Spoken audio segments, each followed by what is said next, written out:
dance.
안녕하세요부터 하는 거죠? Hey everyone, it's Aaron from Global Esports. I'm Patty Fan, 라인 또박.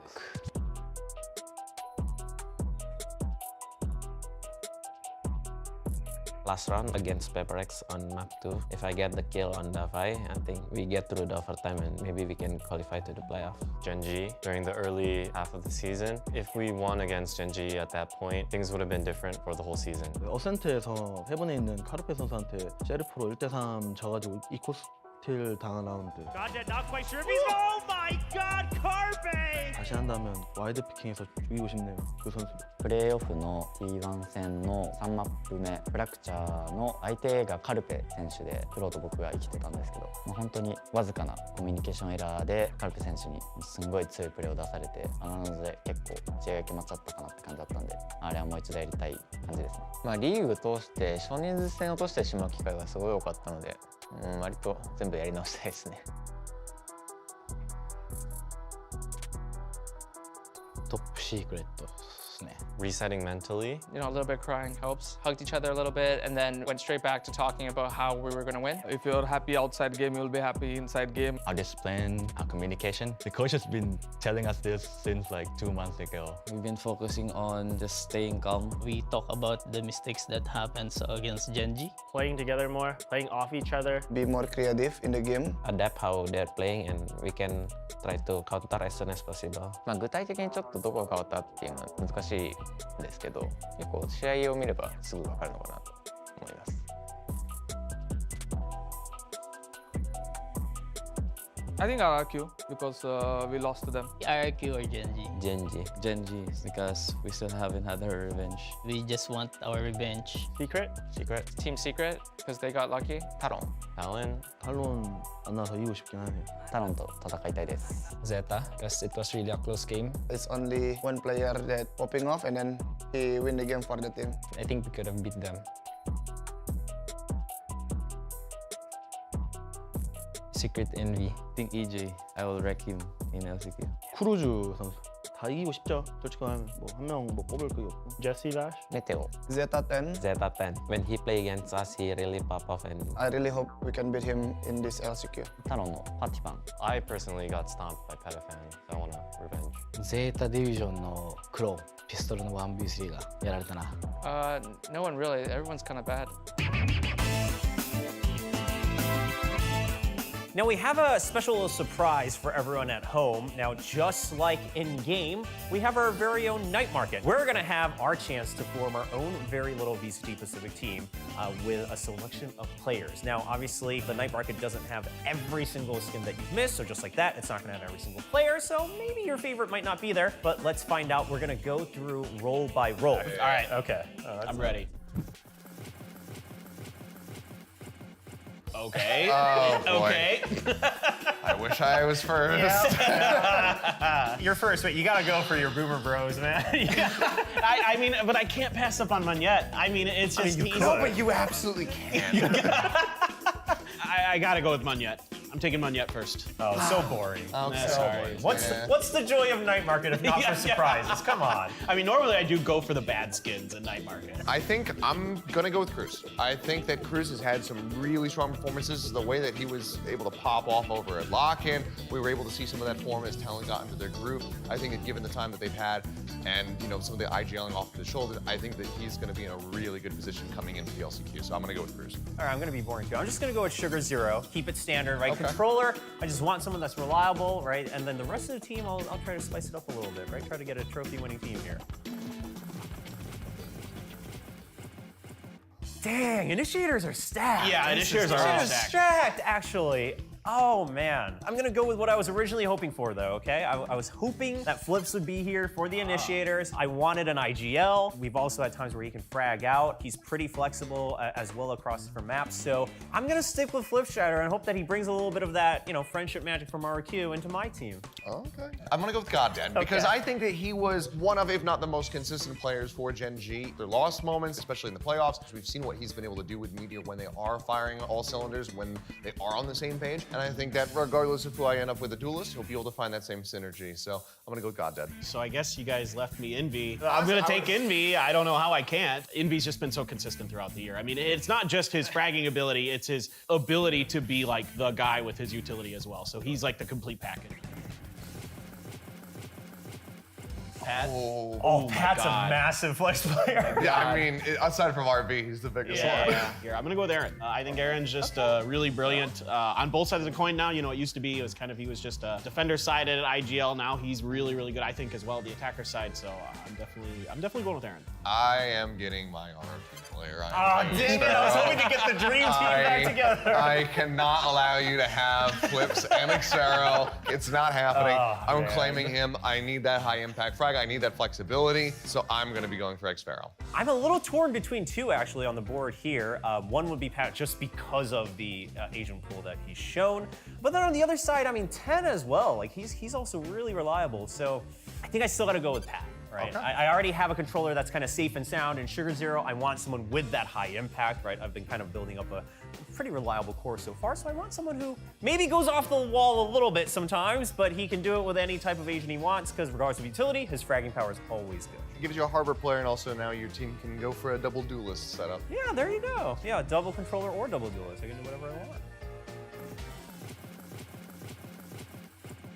I don't think it's that difficult, if I'm being honest. I am going to go with King. Okay. That's the obvious choice. Obviously, he has kind of the top fragging power out of all the Sentinels, but also one of the other things I was looking at, I want someone who can play both Cypher and Killjoy. And when Chamber was in the meta, King was playing that Cypher wherever he could because he wasn't a Chamber player. So that's something I'm looking forward to. I'm gonna go for what I think is the second most obvious choice, which is Elmore. So the guy's been solid. You want to talk about fragging power? He's right up there with King. It started off with just him on eco rounds and pistol rounds, having that sheriff in his hands, and then it became so much more. And he was able to transition that into his rifling, especially near the end of the season. So very much one of those players that if he's anchoring a site, you're gonna bleed getting your way into that one. So I will absolutely be happy to add him to my little collection. Okay. Are you gonna go for the obvious? I gotta go. I gotta go texture. I mean, it's just he's just too strong of an individual player. He's a guy who I can throw onto other roles if necessary. If I need a raise or something like that, I can definitely then shift him into that position. So if I need an operator player as well, depending on what happens at the end here. But I think just individually, texture is just one of the most solid, balanced players you will find in Pacific. Oh. Ooh, boy. Yeah. This is interesting. It's actually kind of tough because I did kind of go with texture, so I feel like I've got already. Well, you've got an op covered, right? Yeah. So you have a little bit more freedom, I would say. I do. But I'm gonna go with depth. Are you sure though? You already have an operator player. Are you sure? We're double opping. Just screw it. We're going all in, baby. I didn't think about the I just think depth, like halfway through the season, he was like topping almost every stat that's important for duelists. Sure. He was just like one of the best players we had. So I think if he can find that form again, this guy should be lights out. All right, well, I'm gonna go with this duo that has had success in the past. I already have God Dead. I'm gonna pick up Meteor. Okay. They have shown that they can have that synergy. I have Cruz be my IGL for the team, and I think that as long as we can get them back into that groove where God Dead is very reliably setting up Meteor, I've got a crack duelist player. I've got somebody who can play Chamber if he's gonna be back into the meta. I also have somebody who's incredible at the AWP, who's great at the jet. So I gotta go with Meteor. Okay, I'm gonna go a little bit off the beaten path here and not go with a clear operator player. I think I'm just gonna go for a little bit more pure mechanical explosiveness, and I'm gonna go with Garnett, actually. Okay. We've seen his movement be so good, and the fact that he can make his own split decisions when he's put on the spot. I thought about him too. Yeah, like I mean, we have clips of him breaking ankles. We have clips of him really distracting the enemy a lot. Or obviously the clear weaknesses. I don't have any clear designated opper, but hey, they can pick it up. I'm sure Flips can pick it up on Breach. Yeah, someone will do it. So yeah, that's gonna be my duelist. Well, there we go. I think we've all established some fairly strong teams, but obviously, depending on if you guys agree or disagree with us, be sure to let us know in the comments below. We'll see who has the better squad at the end of it all. Yeah, and of course, don't forget that we have Last Chance qualifiers to look forward to. Last Chance qualifiers for Pacific will be kicking off once again on July 18th through the 23rd, and only one out of these 7 teams will be able to make it all the way to Champions in LA. Don't forget to follow us and all the Pacific channels to make sure you catch the matches. We'll see you then. All right, well, I think that's it. Everything yeah, we're let's good to just go. go now. All right, let's get out of here. Some dinner. Yes. I can't believe he's dead, man. I can't help myself. I love him.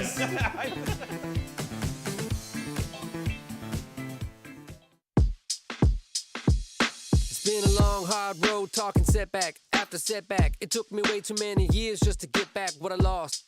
This is a place that we started. You have to be on edge to do this job. You have to work long hours. You have to really want it. You have to be ready to grind. Yeah, so after the regular season, we were just so close to making it to playoffs and, playing for Tokyo. So I think right now the mood in the team is really, really good. So everyone really wants to win and have that chance to play on the international stage again.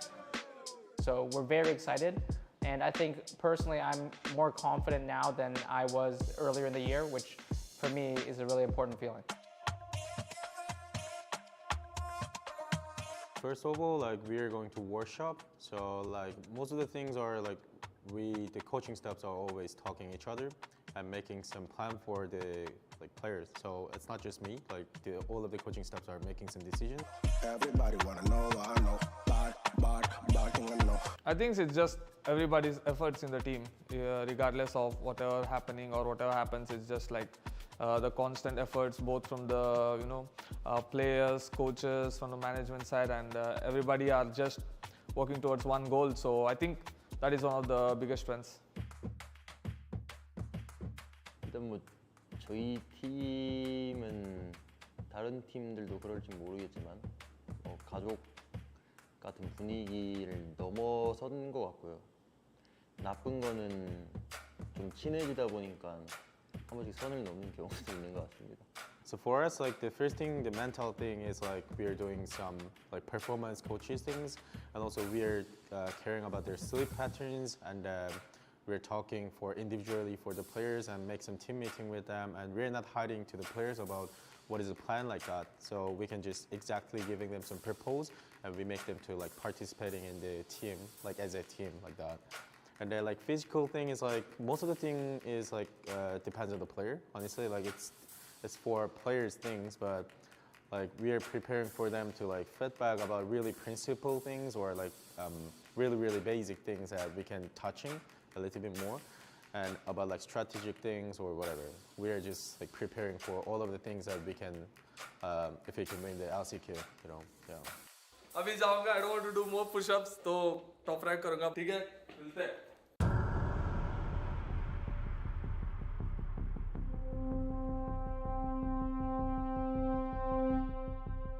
It'll be very different because obviously RRQ is the first game, so we won't have any new stuff to review against them. So a lot of the preparation for that game will be focused on ourselves, making sure that we're prepared, making sure that we have a deep strat book that we can use. We have strategies for every situation that we've practiced, rehearsed, and we're ready to use. Against Team Secret, it'll be deeper in the event. I think it will be the third game if we play against them. And obviously at that point, we'll have played a couple of games, they'll have played a couple of games, so we know that they'll be preparing for us. And so given the experience we've had from the previous game, I think it's a little bit easier for us to understand how they prepare and how we can kind of prepare ourselves. 그냥 크게 다른 건 없을 것 같고 그냥 스크림 때처럼 하려고 하면은 그냥 크게 긴장되거나 좀 압박이나 이런 거는 느끼진 않을 것 같아요. 그냥 하던 대로 잘하면은 상관없을 것 같습니다, 뭐든.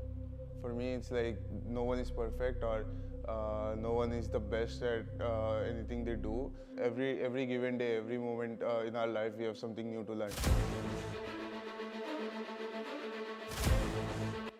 Right now, I'm trying to make myself as happy as I could, so my mental didn't drop. And also physically, I didn't do exercise right now, but I'm trying to maintain the same lifestyle, the sleep schedule, the food. What did I do every single day, walk to office.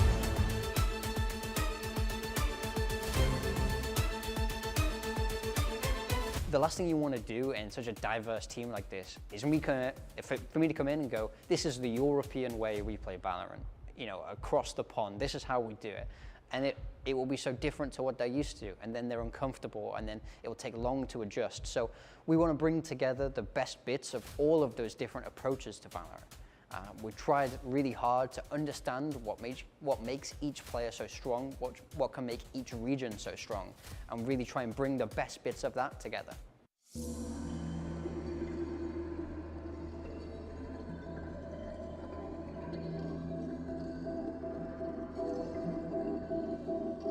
For LCQ, I don't really like to set any individual goals. It's just to do our best. I want to go into LCQ individually feeling like I've done the most I could to prepare the team in the best way that I could.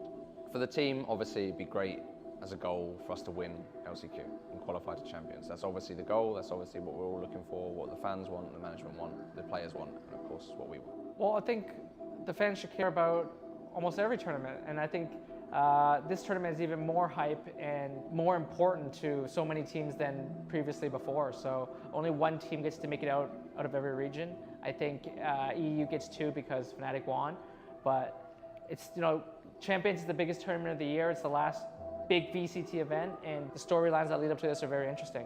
And to qualify for Champions again for me would be phenomenal. It would feel really good.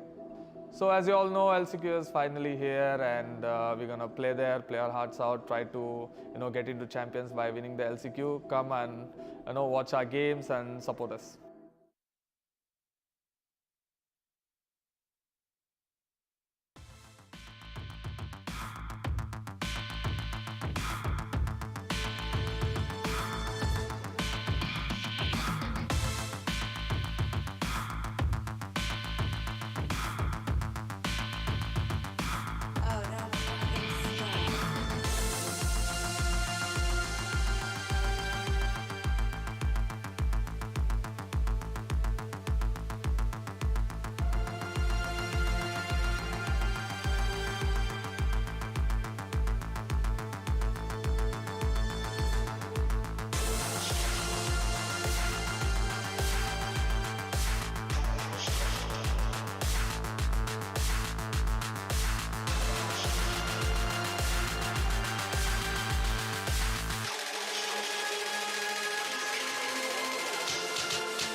after the game ends, it's really break our heart. Zeta Division will not be playing in Tokyo. We won't give up. We will emerge. Team Secret, Global Esports, TLN Esports, DFM가 저희 젠지는 For the power of friendship. 諦めないで勝ち上がります。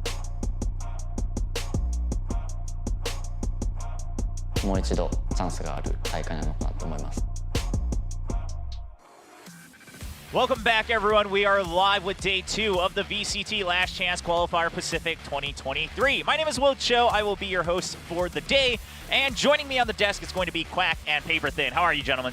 We're good. I mean, I think the video says it all. You know, you can't give up, especially not right now. No, I mean, everything on the line, quite frankly, here for 2023. No doubt about it. It's do or die today. Everybody has to either win or go home. There is no second chance now in this part of the tournament. So you have to win to get on to that second phase where you're able to maybe have a bad game, have a bad day. But today it has to be your best if you're going to get through and still have a chance at getting through to champions. Yeah, exactly. I mean, we just said goodbye to one of the teams yesterday. It was a little bit heartbreaking. Yeah, honestly, yes, you know, we kind of had a power ranking of where the teams were at the end of the regular season, but now realizing that we're not going to see these teams that get eliminated for the rest of this year is a little bit heartbreaking. Let's take a look at that bracket, because as the gentlemen have been saying, we have a bit of a mixed elimination format here, so we are in this gauntlet stage where it's still single elimination. We started with 7 teams, and yesterday we already said goodbye to DFM, who unfortunately finished their 2023 VCT season with 0 wins. Yeah, I mean, that's rough. Look, it's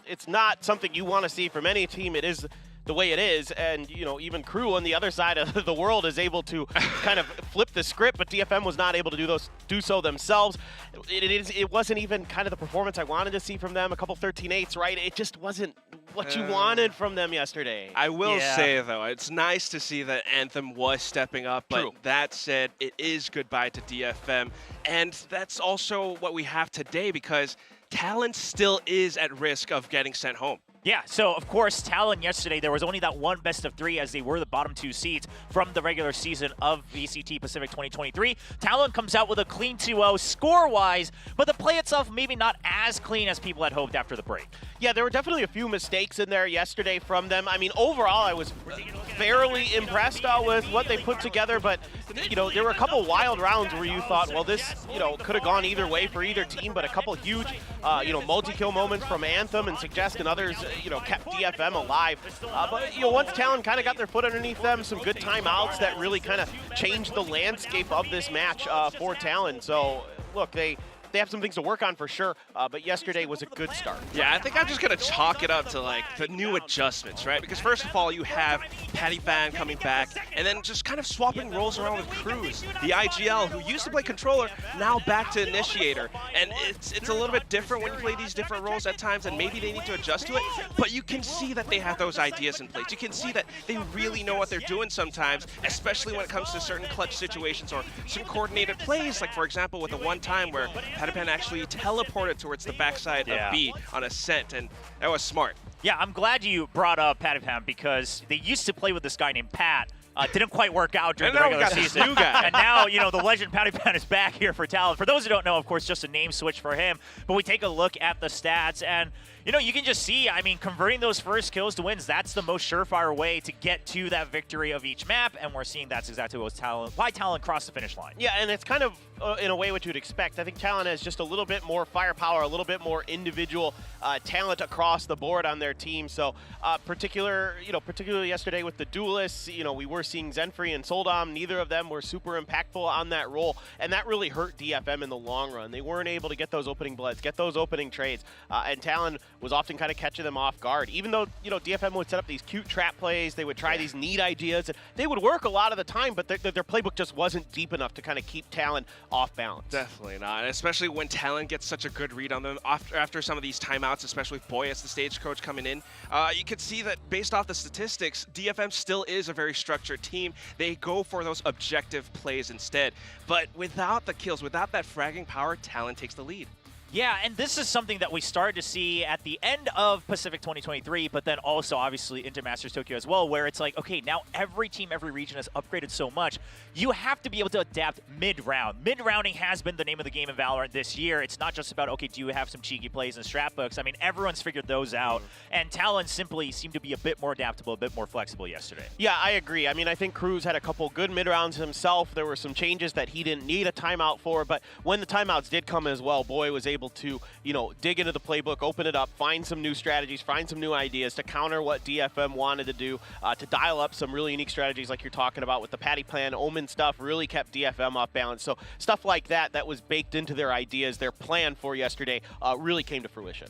All right, well, of course, we will be seeing Talon later tonight as well. They'll be playing Gen.G in match 2 of the night. But before we move on to today's matches, we do want to make sure that we're all, keeping ourselves on the toes here on the desk. We have our little mini games. They're back. VCT Pacific is back in full force here for LCQ Pacific 2023.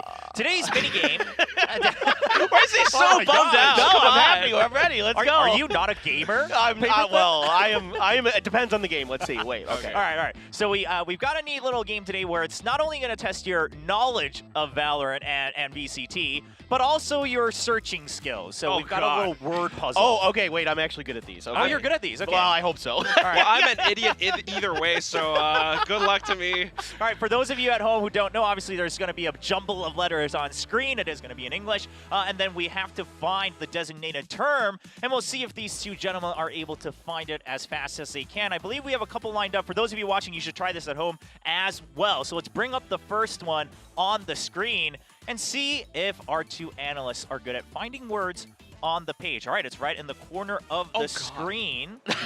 Can we phone a lifeline? I'm not going to tell you what the word is just yet. I'm assuming they're Valorant. Is it just one word? They are VCT-related terms, so game or tournament-related terms. It's just one word? Just one word on this page. I'm just picturing. Oh wait, we have it on our desk too? You guys have it on your desk as well, I believe. Oh, this is even better. Yeah, so now I don't have to look at the screen. Now you can look at it closer. Can I look it up against the light? Maybe. Can you? Yeah. Where's? There's an old VCT Korea player. Hate. I see that. So that. No. It's that doesn't count. Oh, not okay. That, sorry. I'll give you a hint because it's our first one. Okay. Okay. This one's a game term, and it's actually a. Well, this is too easy. It's an agent name. It's an agent name. Oh, it's an agent name. It's an agent name.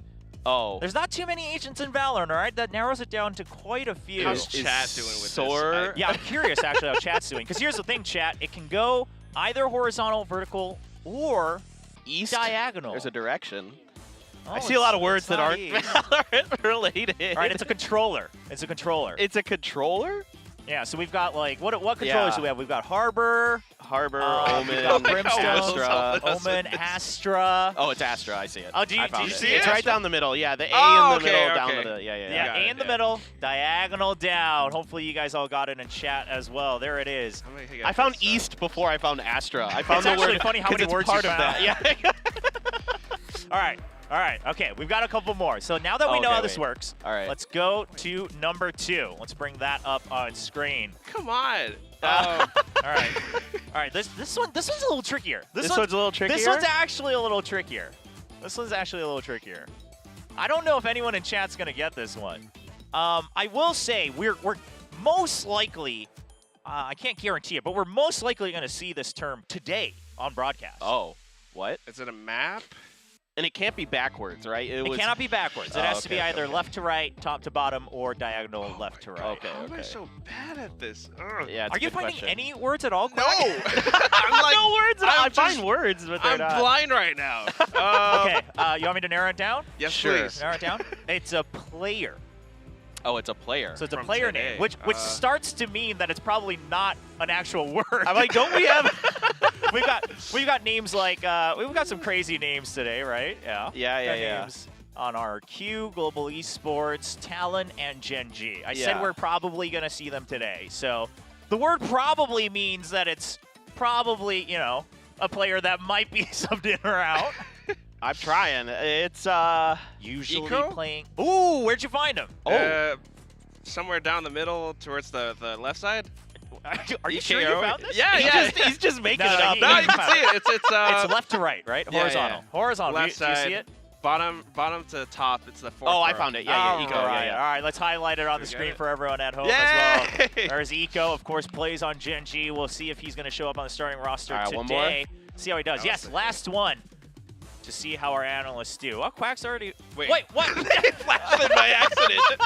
Production. Yes, I won. This was my moment. I was gonna troll Quack so hard. This was gonna be the most fun one. I was looking forward to that. But What were you gonna say? Oh, that's all right. Huh? What were you gonna? What was Well, your I'm not hit going to go? tell you anymore. You know what? I get to keep the fun to myself. Well, the third one was Quack for anyone at home that didn't catch the answer on screen. Well, those were our word puzzles for the day. Of course, we do have 2 best of 3s today. And while we are all jovial and lighthearted for now here on the stage, today is still single elimination. 2 of the teams will be ending their 2023 season. 2 of the teams will move on to the double elimination stage here for LCQ Pacific 2023. We'll return with a preview for match 1 after this break.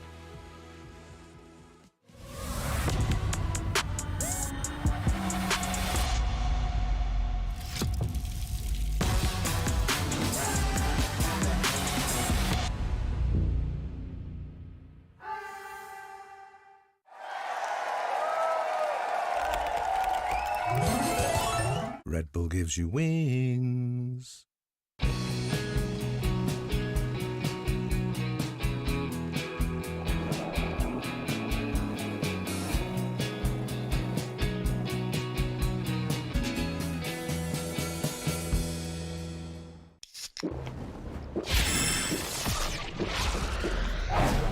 Red Bull gives you wings.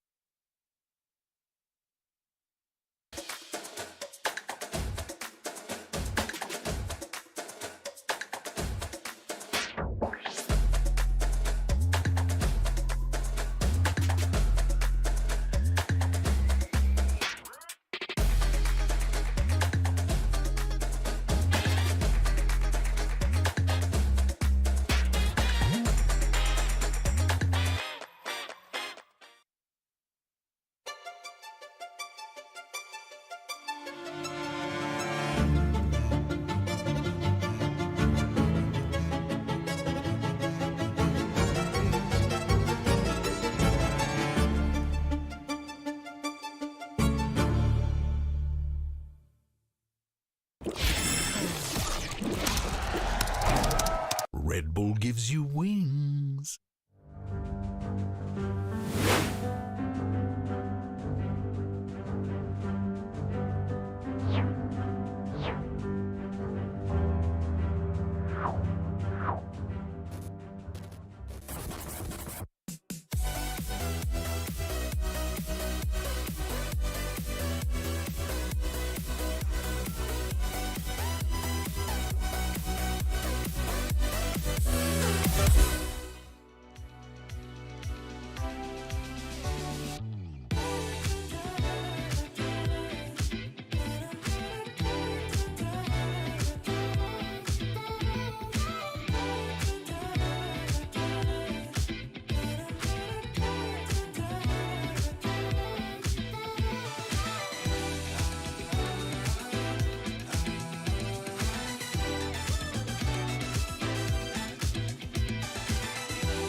Welcome back, everyone watching from home. We return after that short break to prepare for our first best of 3 for the night. Once again, there's 2 matches tonight here for LCQ Pacific 2023, both of them single elimination. Now, our first matchup, funnily enough, ranking-wise, this kind of has always been seen as the battle of the mids here in Pacific, but skill-wise, it has definitely not been. Both of these teams showing so much potential. It's RQ versus GE.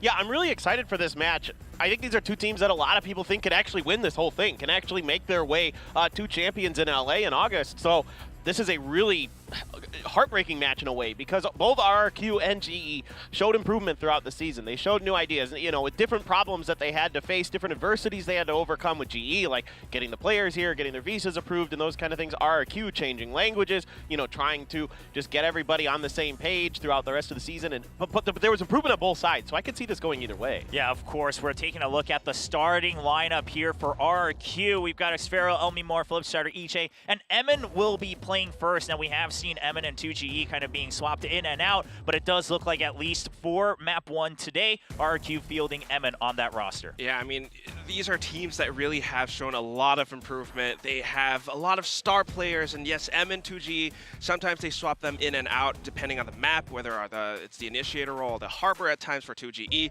but you can always count on this team to come up with some crazy plays, with something creative that can throw their opponents off. With the way that EJ goes in as a duelist, he's a little bit chaotic, he's a little bit unpredictable, and you're never quite sure where he's going to show up. At the same time, Xfero, Flips, you can count on them. You know them from that old Boom roster that went to Champions in Istanbul, and they've got so much experience, and they show it in the server, in the games, and coming down to it, you always count on this team for some of those eco-round wins. Those sheriff shots that they land sometimes from Elmimore, it's something that teams don't really expect.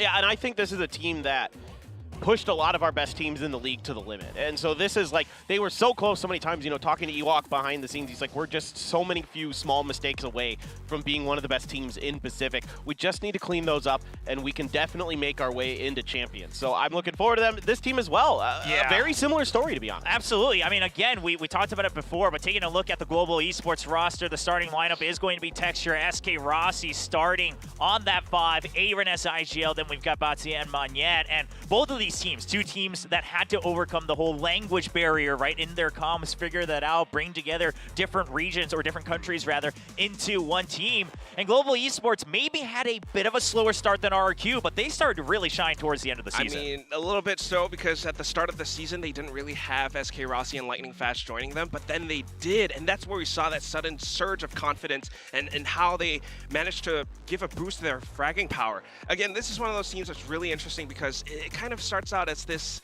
maybe sort of experiment with 5 duelists. Let's see if we can mold them and shape them into a true team.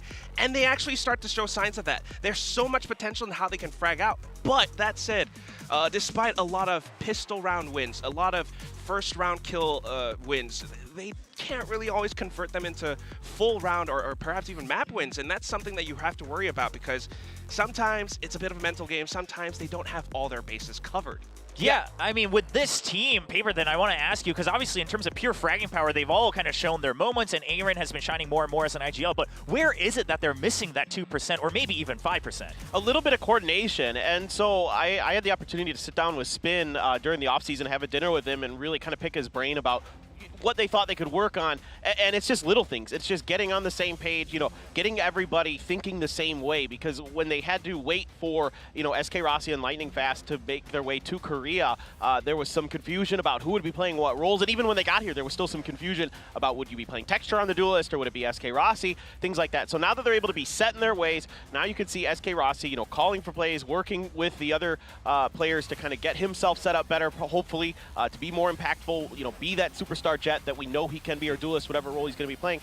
And, you know, Batsy in particular needs to be setting him up. We saw yesterday with, like, Cruz setting up Garnett's really, really well when he was playing Initiator, so we need to see more of that from Global. Coordination is the big key here. Yeah, and obviously we can kind of see that in the statistics as well. If you're not able to win a single eco round, right? I mean, you overcome that with coordination, with team play, and that, because we know they're good at pistols. So when it's pistol versus pistols, they've got some neat ideas. I mean, even that obviously has kind of been brought back. It's been reined in since the beginning of the year, back down to 50% equal with RRQ.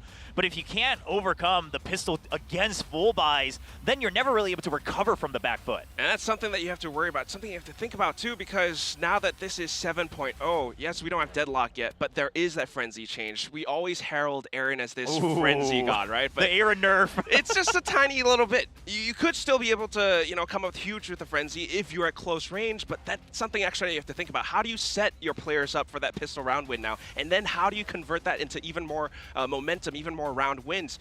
So far, RRQ has done a little bit better in that department, in my opinion. Yeah, and overall, RRQ, of course, again, starting a little bit earlier in the season, right? Getting their footing a bit earlier, a couple matches earlier, so they're overall going to have better stats. Obviously, we're still looking at these teams who, including yesterday, they came online so late in the season that the numbers themselves won't tell the entire story. But the real bottom line is, okay, both of them showed that potential towards the end of, okay, what does this team have the potential to do? What does that ceiling look like? We got a taste of it. Can they now prove it after 2 months of rest? Just a reminder, for these two teams, it's still teams that did not enter the playoffs of VCT Pacific 2023. They've had 2 full months to prepare while everyone else was dueling it out in playoffs and even Masters Tokyo. Yeah, and think about how brutal it is to have to come in here and win a best of 3 after that much time off and, that much preparation, that much work. And also, 0% eco win for Global had me kind of raising my eyebrows a little bit here. But you can see their win rates across a lot of these different maps. Now, what's really interesting here for GE, even though their win rates aren't great, like some of the teams they took these maps off of are pretty impressive. They beat Zeta on Pearl. They beat T1 on Haven. They pushed DRX to the limit on Split. That multiple OT that took some heroics from DRX to win. That one, I just want to cut you off real quick. Sorry about that. But Aaron was in that run it back video, and he says, well, I think we should have won against DRX. We were just the better team. And quite frankly, on the Split, it looked like they might have been. Yeah. I mean, they were going on a monstrous rampage. Yeah, I mean, Monyet in particular was absolutely just destructive. Was that the one where he put up that 39 kill, just absolute nutter? Yeah. So, look, this team is stacked top to bottom. Like, when I did my little, night market pick'em thing, I ended up with 3 players out of GE. Yeah, you did. And I kind of got, a little bit of ribbing from some of my friends, and I was like, well, look, I think this team is really solid, like, in terms of the individual players. Like, Aaron's a great IGL, and now he's been able to adapt to both sides of the map, being able to call on both sides, both the attack and the defensive side. Texture's just one of the most reliable players we have in Pacific, period. And then, Batsy's a great initiator. And Monyet,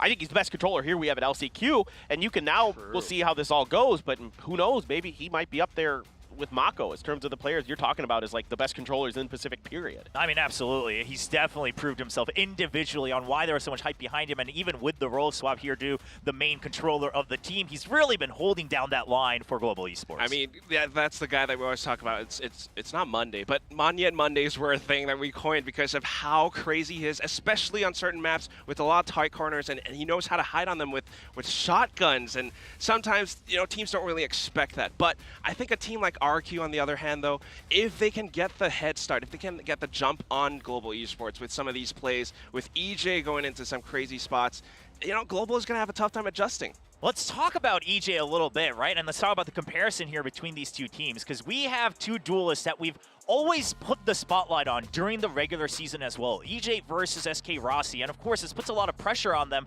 but it's gotta be the performance between these two, and not necessarily against each other, but overall how much impact can you have as that entry? Not just the kill numbers, but how are you actually breaking open the site and putting the opponents on a disadvantage? Yeah, to me this is one of those things where they actually have somewhat different styles. Yes, they play the same agent, and maybe EJ has had a few more rounds than SK Rossi, but when you look at how they perform, EJ is meant to go in to create chaos, create confusion, and then allow it to set up his team to come out from other sides. Meanwhile, for SK Rossi, whether it's on defense or on attack, he loves to pick up the operator. He loves to go in for those first picks and just slowly weaken their opponents, and it's great at times, but you have those moments, especially towards the end of Pacific, the whole season, where you could see there's some kind of a mental game affecting you. You're starting to choke out a little bit and starting with some shots.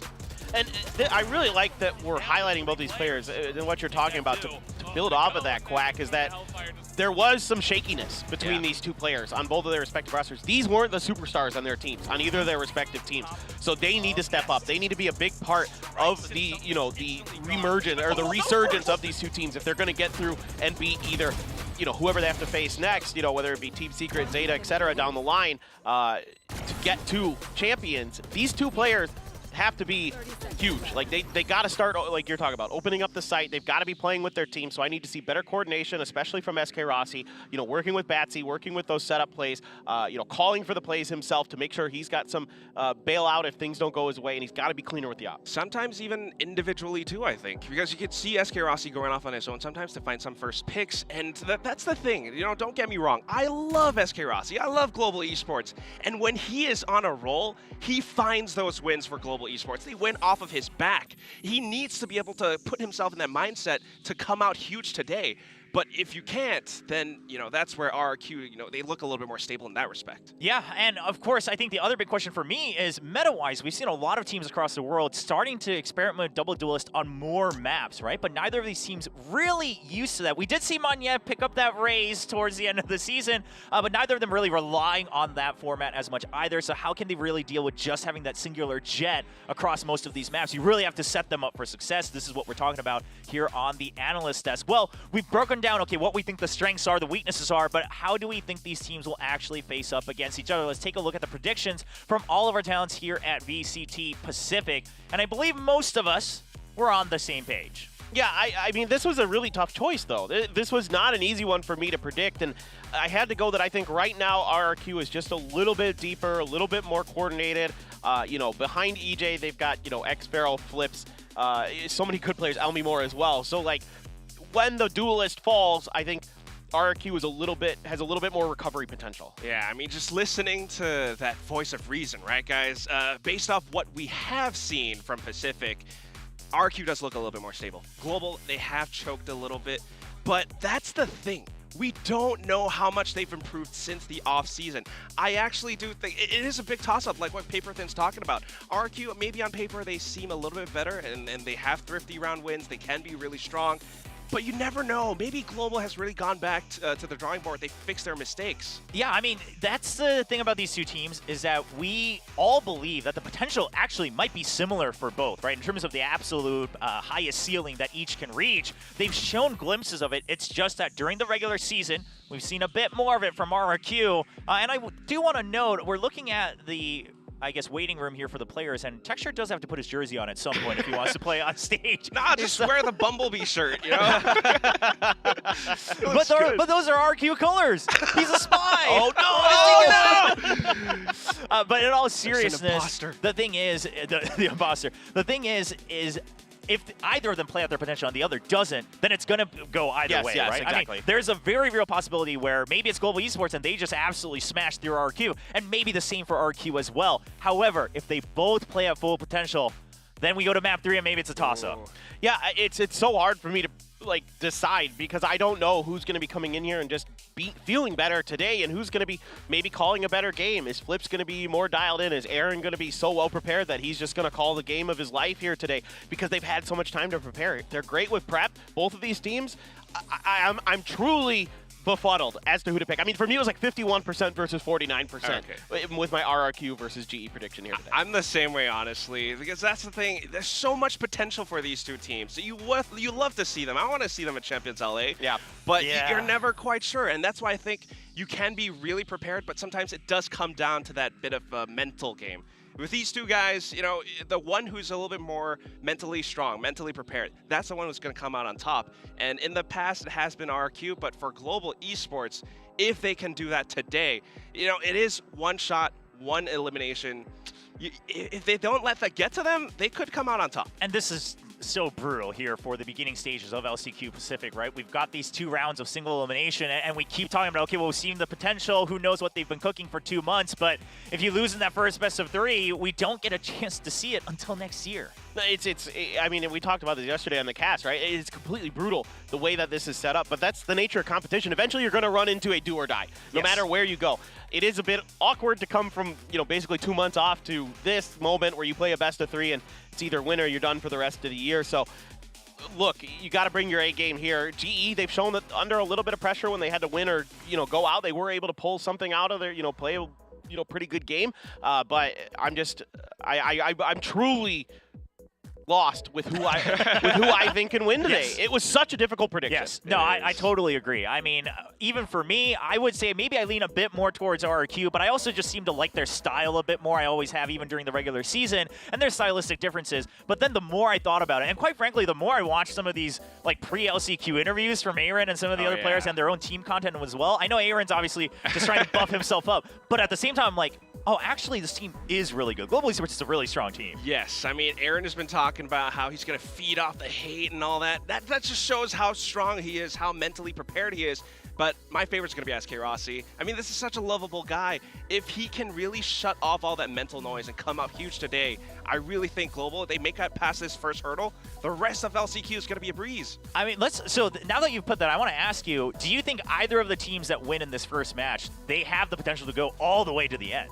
RQ or Global Esports? 100%. 100%. I think either of these teams can definitely win this. No doubt about it that, whoever they go up against after this, whether it be, whoever's in the next round versus Zeta or Team Secret further on as well. Yeah, whatever. I think they can beat anybody. Yeah, all right. 100%. Well, absolutely. The potential has wowed us all here on the broadcast. Let's see if they have what it takes to prove themselves in this very first best of 3 of LCQ Pacific. Single elimination, one chance to be able to move on to the double elimination stage here at LCQ Pacific 2023. Ladies and gentlemen, we take a look at our first best of 3 of the night. It is going to be RRQ versus Global Esports.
The last chance qualifier Pacific continues today in day 2, and for these two teams, it is literally the last chance as they are still in the single elimination round entering the stage first. It is going to be the power of friendship, RRQ. I'm really excited with these guys. This is such an incredible team.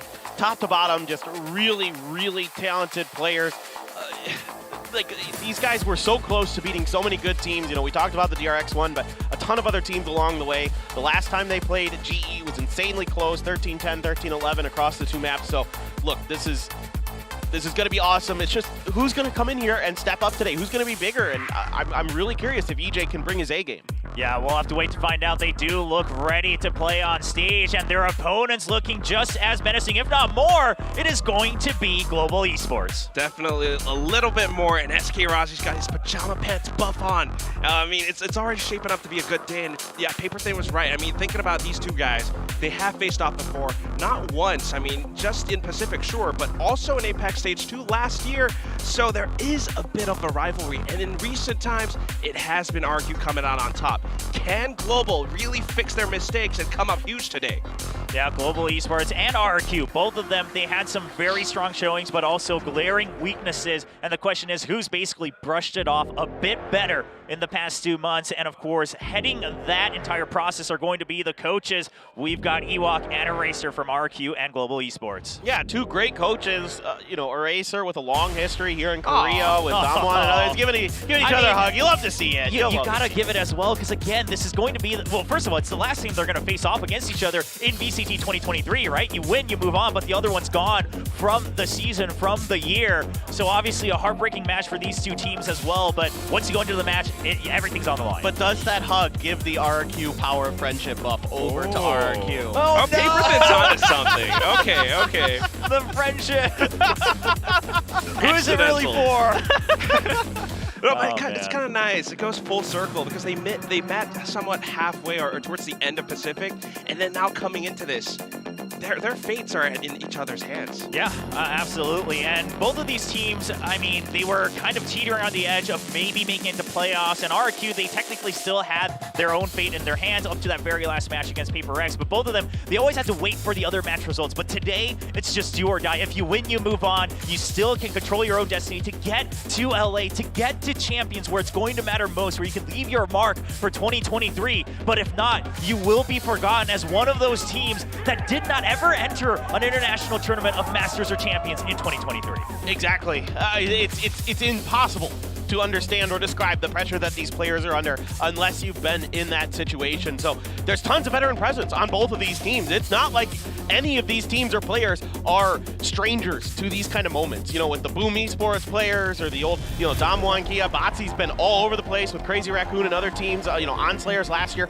So look, there is tons of experience. Haven gone right out the rip. Makes a lot of sense. RRQ doesn't want to play Lotus, which is kind of interesting. Yeah, still that first ban. They're still putting that away. And the Global Esports says, hey, we started off the season against TRX on Split. Almost won that in overtime. They're picking it up right away. Ascent is the second pick from RRQ. And then straight into Ascent. I mean, that's a bit of a toss-up too. I could see why they picked it, but for RRQ, that's their shot because Split is a very strong Global Esports map. But what's interesting about this is it's not lightning fast in the starting roster for GE, because the last time that GE played Split, they brought out the Raze for Lightning Fast. You're right, Bind will be the decider map, but this is something we briefly discussed earlier as well. I brought up the question of, okay, a lot of people have been playing Double Duelists, especially on Split. Neither of these two teams really favoring that too much. The only time we saw it, I believe, from Global Esports was on Fracture when Magnet played that Raze, and it didn't work out quite as well. Curious to see. I mean, Global Esports, they have a roster full of duelists, and they're still not using the double duelist. Let's see what happens here. I mean, you got to imagine SK Rossi's going to be on the Jet. Surely. I mean, he has to be. But Split is also that double controller map. If you have the double duelist on this,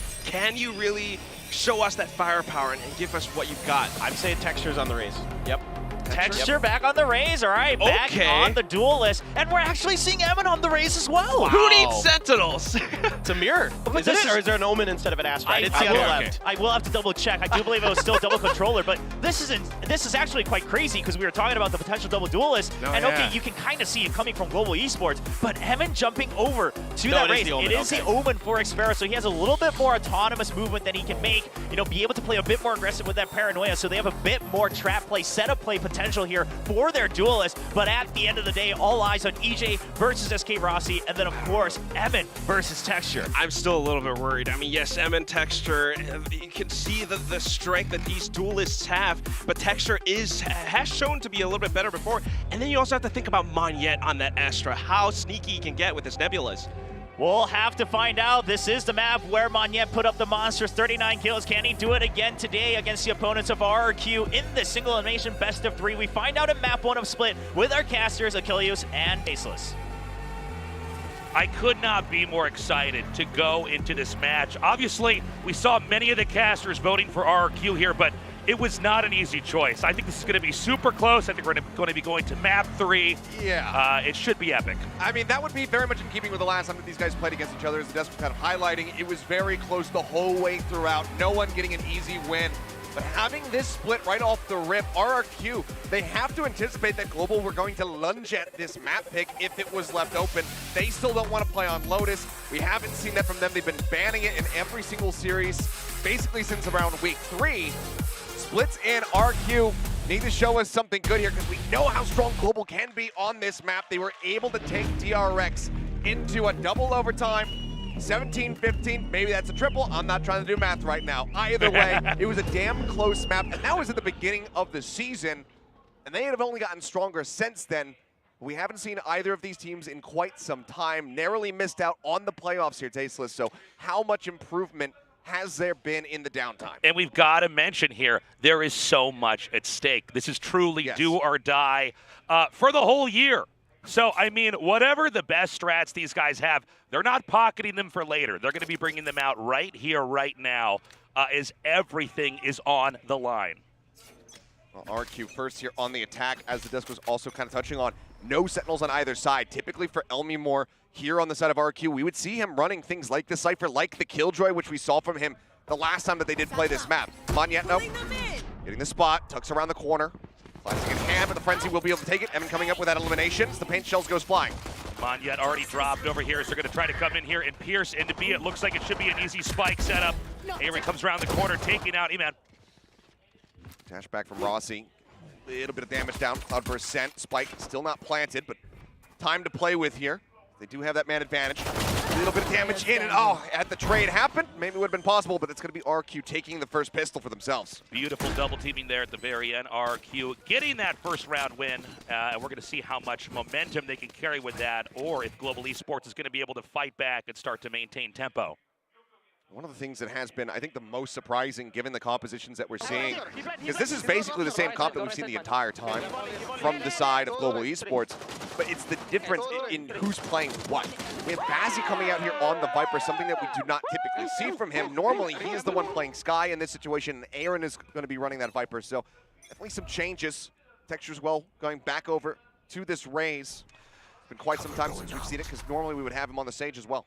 This time a 2-1-2 split here. RQ going to take their time and see if there's going to be any kind of abnormal strats here from Global Esports. But Global Esports is playing a conservative round here. They do have a triple stack over onto B entry, but we don't know if we're going to get a peek on the B side here from RQ. They're starting to kind of drift back as they get inched further forward here towards the A site, where it is only Bazzi lurking around. Star will get called in. Try to have at least that defensive setup. Don't have a bite to try to go in with the gravity well, so would just be perhaps a Nebula to try to dissuade them from advancing forward into the site. But eventually this rotation, which is now 4 members strong on the B site, is going to have to rotate. Guiding Light does go through from Aaron, trying to scout. They don't, nothing.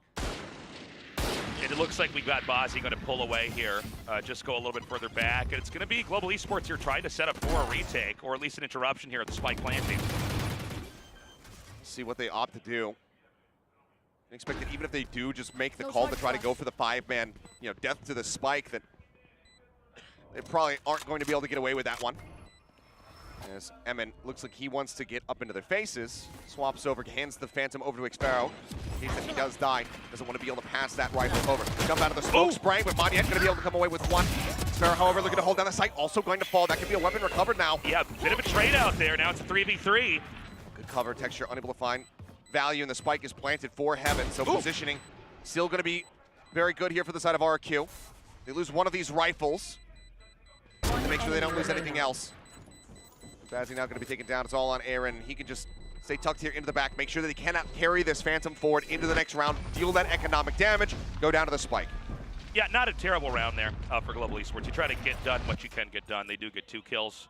That's going to force 2 more weapon buys coming into this. And the real action we can probably expect it from Global Esports is going to be going into that round 3 where they can actually get some healthy buys.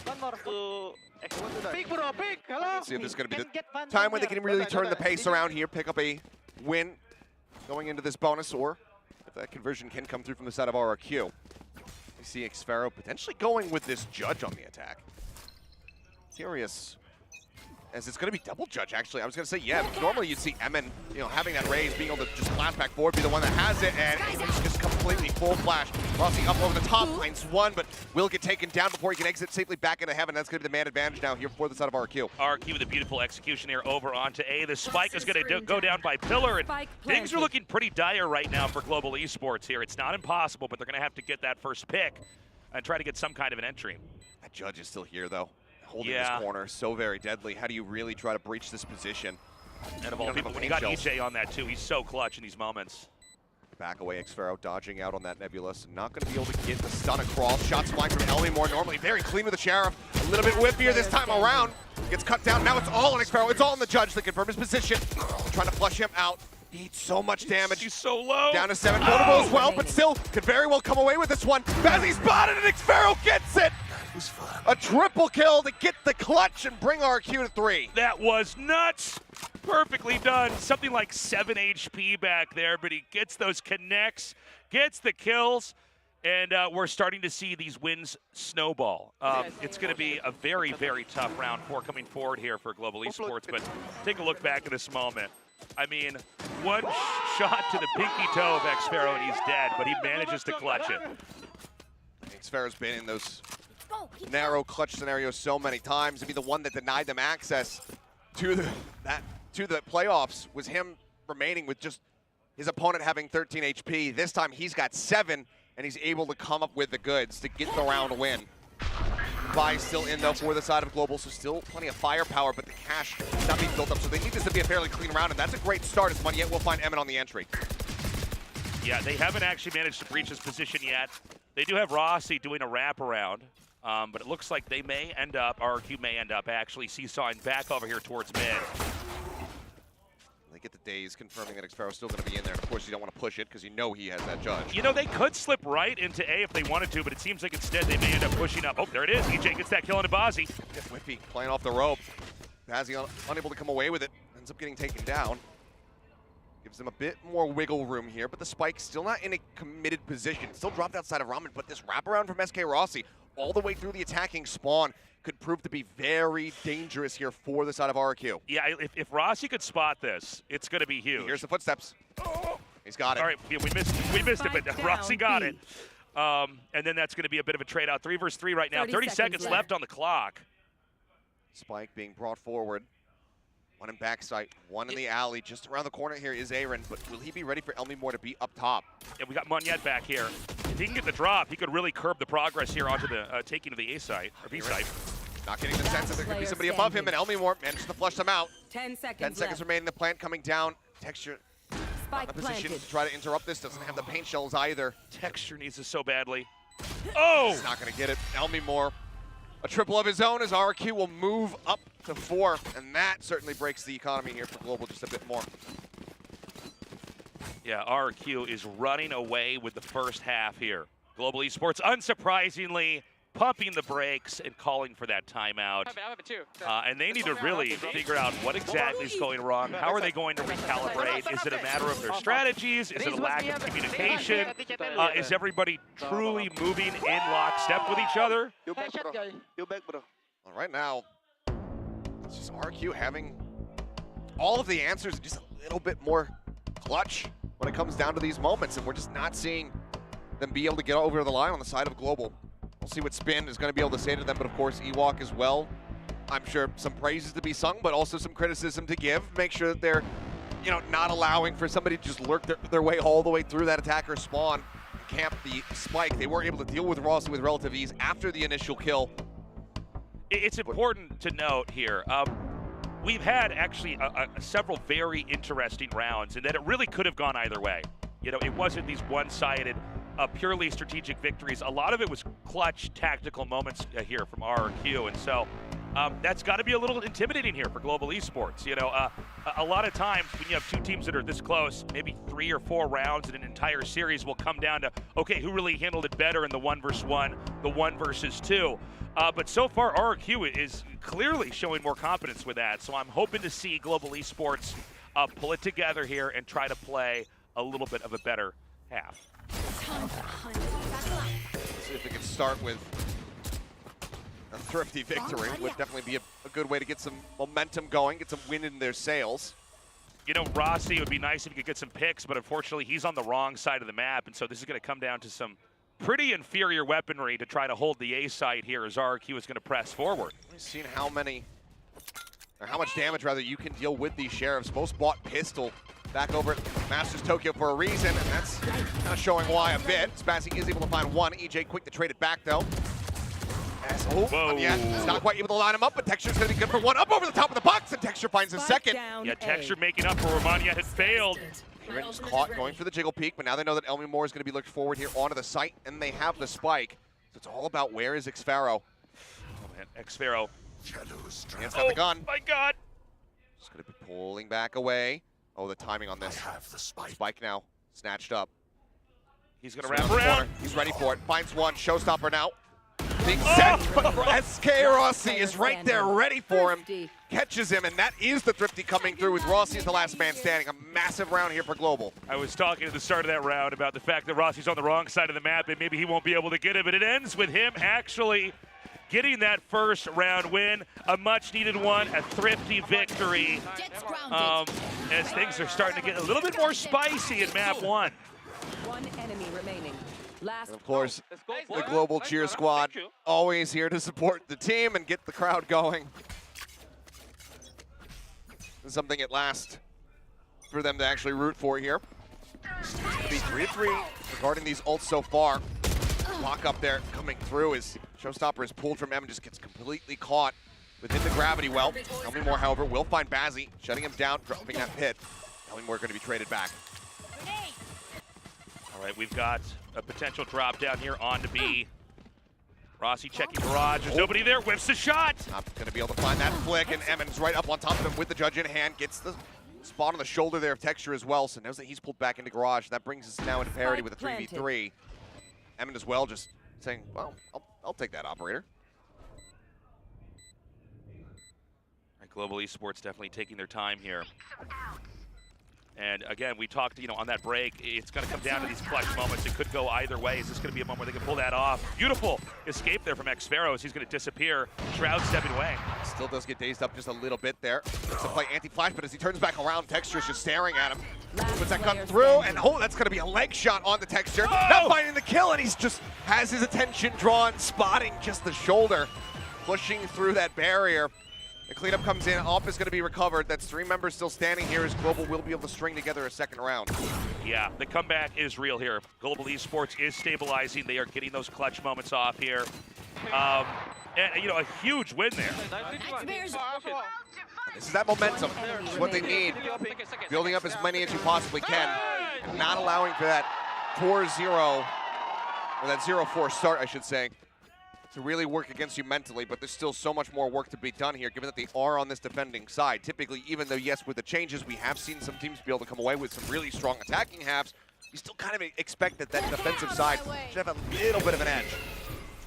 All right, EJ going to dive in. Can't find a target just yet. With all the updrafts burned, his Texture's just going to try to sneak across. Yeah, Texture is set up in a very comfortable position here. It's a very retracted defensive setup here for Global Esports.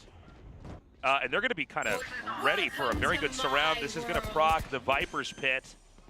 And this is a pretty big investment for the round here for RRQ. It is, but you want to stop Global from getting to within touching distance. Stop them from getting one round away. Blade's now going to be pulled for Rossi because going into this pit, otherwise he's got no real way to fight having that operator in hand, so he needs to have the Blades. EJ just staying back here with the lurk. Shorty's drawn as well. Right out in front of him here is Bazzi. Gets spotted just a bit. It's being taken down. Aaron as well now falling. Push on the corner. Rossi going to be good for 1. Emmett getting sprayed a little bit lower. Can't quite find Texture. But EJ comes away with 2 on the back end. 3 overall with his Blades. And RQ will stop Global from getting that 3rd round win. A really good strategic call there for RQ. A good setup, good execution. Really almost a perfect round there. RQ able to steal back that momentum here. And much needed. Anytime you see that Viper's pit used, you really should be winning that round, right? Yeah, I mean, not having the Showstopper obviously used previously from Texture, couldn't build up another one this quickly. It becomes that much more difficult to try to flush that Viper out of the pit, be able to drop it, and then pick people off. But we are going to have some op on op, perhaps, as well, not for the moment, as EJ is going to be on the opposite side of the map, but we do see that attacking operator now come into play for RQ.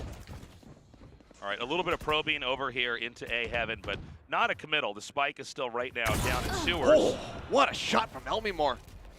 Yeah, and again, we talked before, we need to see if Rossi can really turn it on, especially in these moments. He's got that operator. He has those opportunities to get those picks, and he doesn't get it, at least not here in round 8. No, he does not. A bit too whiffy there. EJ now just going to be rotating over.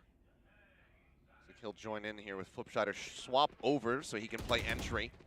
So Flip going to be picking up that op. I've got your trail.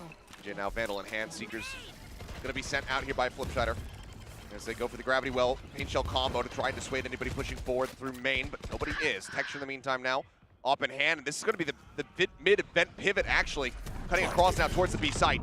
Yeah, it's going to be a big pivot here. We got to see if Munyet's going to be ready. Gets 1. Finds 1. Thought maybe he'd play that a little bit more patiently, but decides to pull the trigger before the Omen broke line of sight. Spot though, Bazzi catching 1. Can't quite get too much damage down to EJ. Tags him to 89. He's not able to curb the progress into B. Well, hold on a second. Baze finds another. Away. Now it's not going to be that plant. Old default. but a 2v2. Texture with an operator, though. Go get him. What can he get done? Boombot sent to try to scout. Nothing going to be spotted. Knows the drop is going to be clear. EJ watching nearby. Push out. Evan finds one. First op shot going wide. Oh, this is going to be so tough for Texture. There's no way. A really good setup. EJ ultimately clutching it, but it could have been, you know, the other way around there. Beautifully done. The 6th win here for RQ.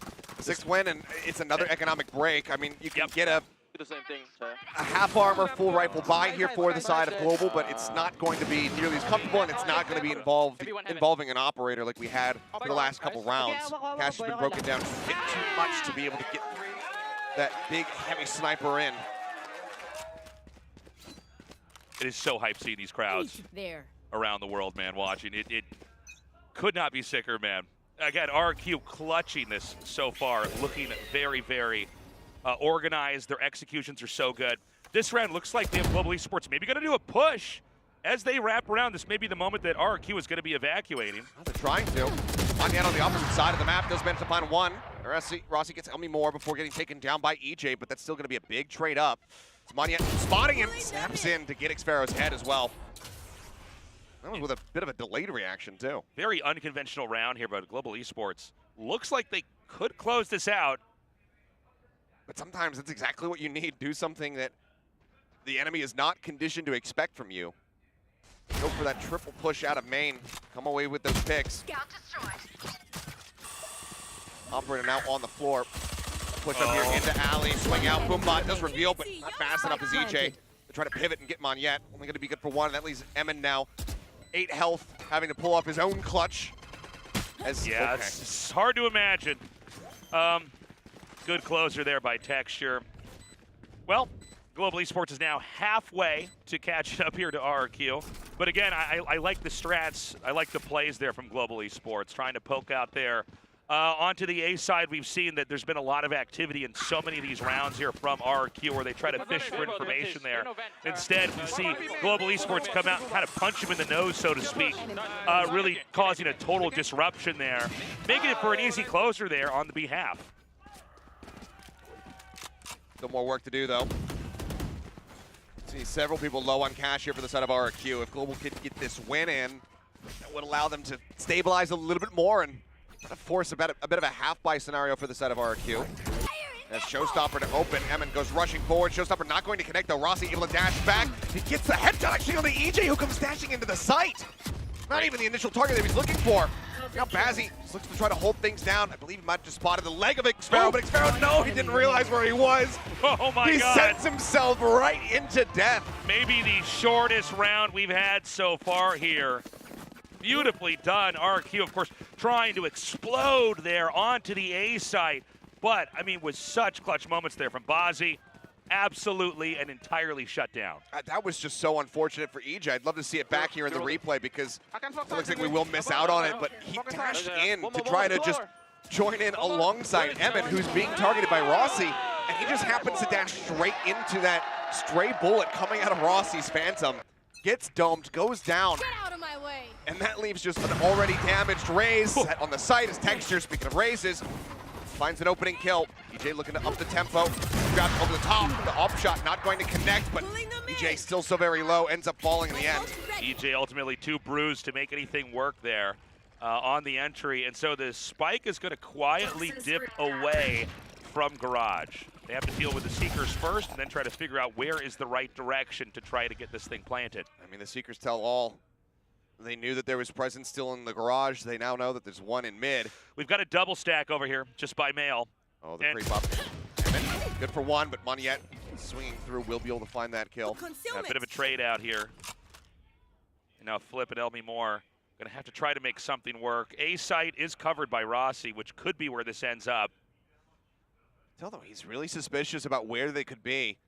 Haven't had eyes on this the entire time, so he's tucked into the side, but still wary that somebody could even come from, you know, potentially around that backside elbow. For now, they're just going to be playing split apart. Elmi Moore just hunting. But that little jump, yeah, that should have made noise enough for Monyet to hear it. Yeah, and that may draw Bazzi in a little bit close here. So this is really going to come down to the aim play here from Rossi. Okay, that confirms. Rossi expecting that this is going to, in fact, be the site that gets targeted, but it's only One 13 seconds enemy remaining, and remaining. that's the spike down. The round's already Spike over. Down A. 10 There's no way. seconds left. It's all about dealing damage now here, and Elmimore will be able to come away with one.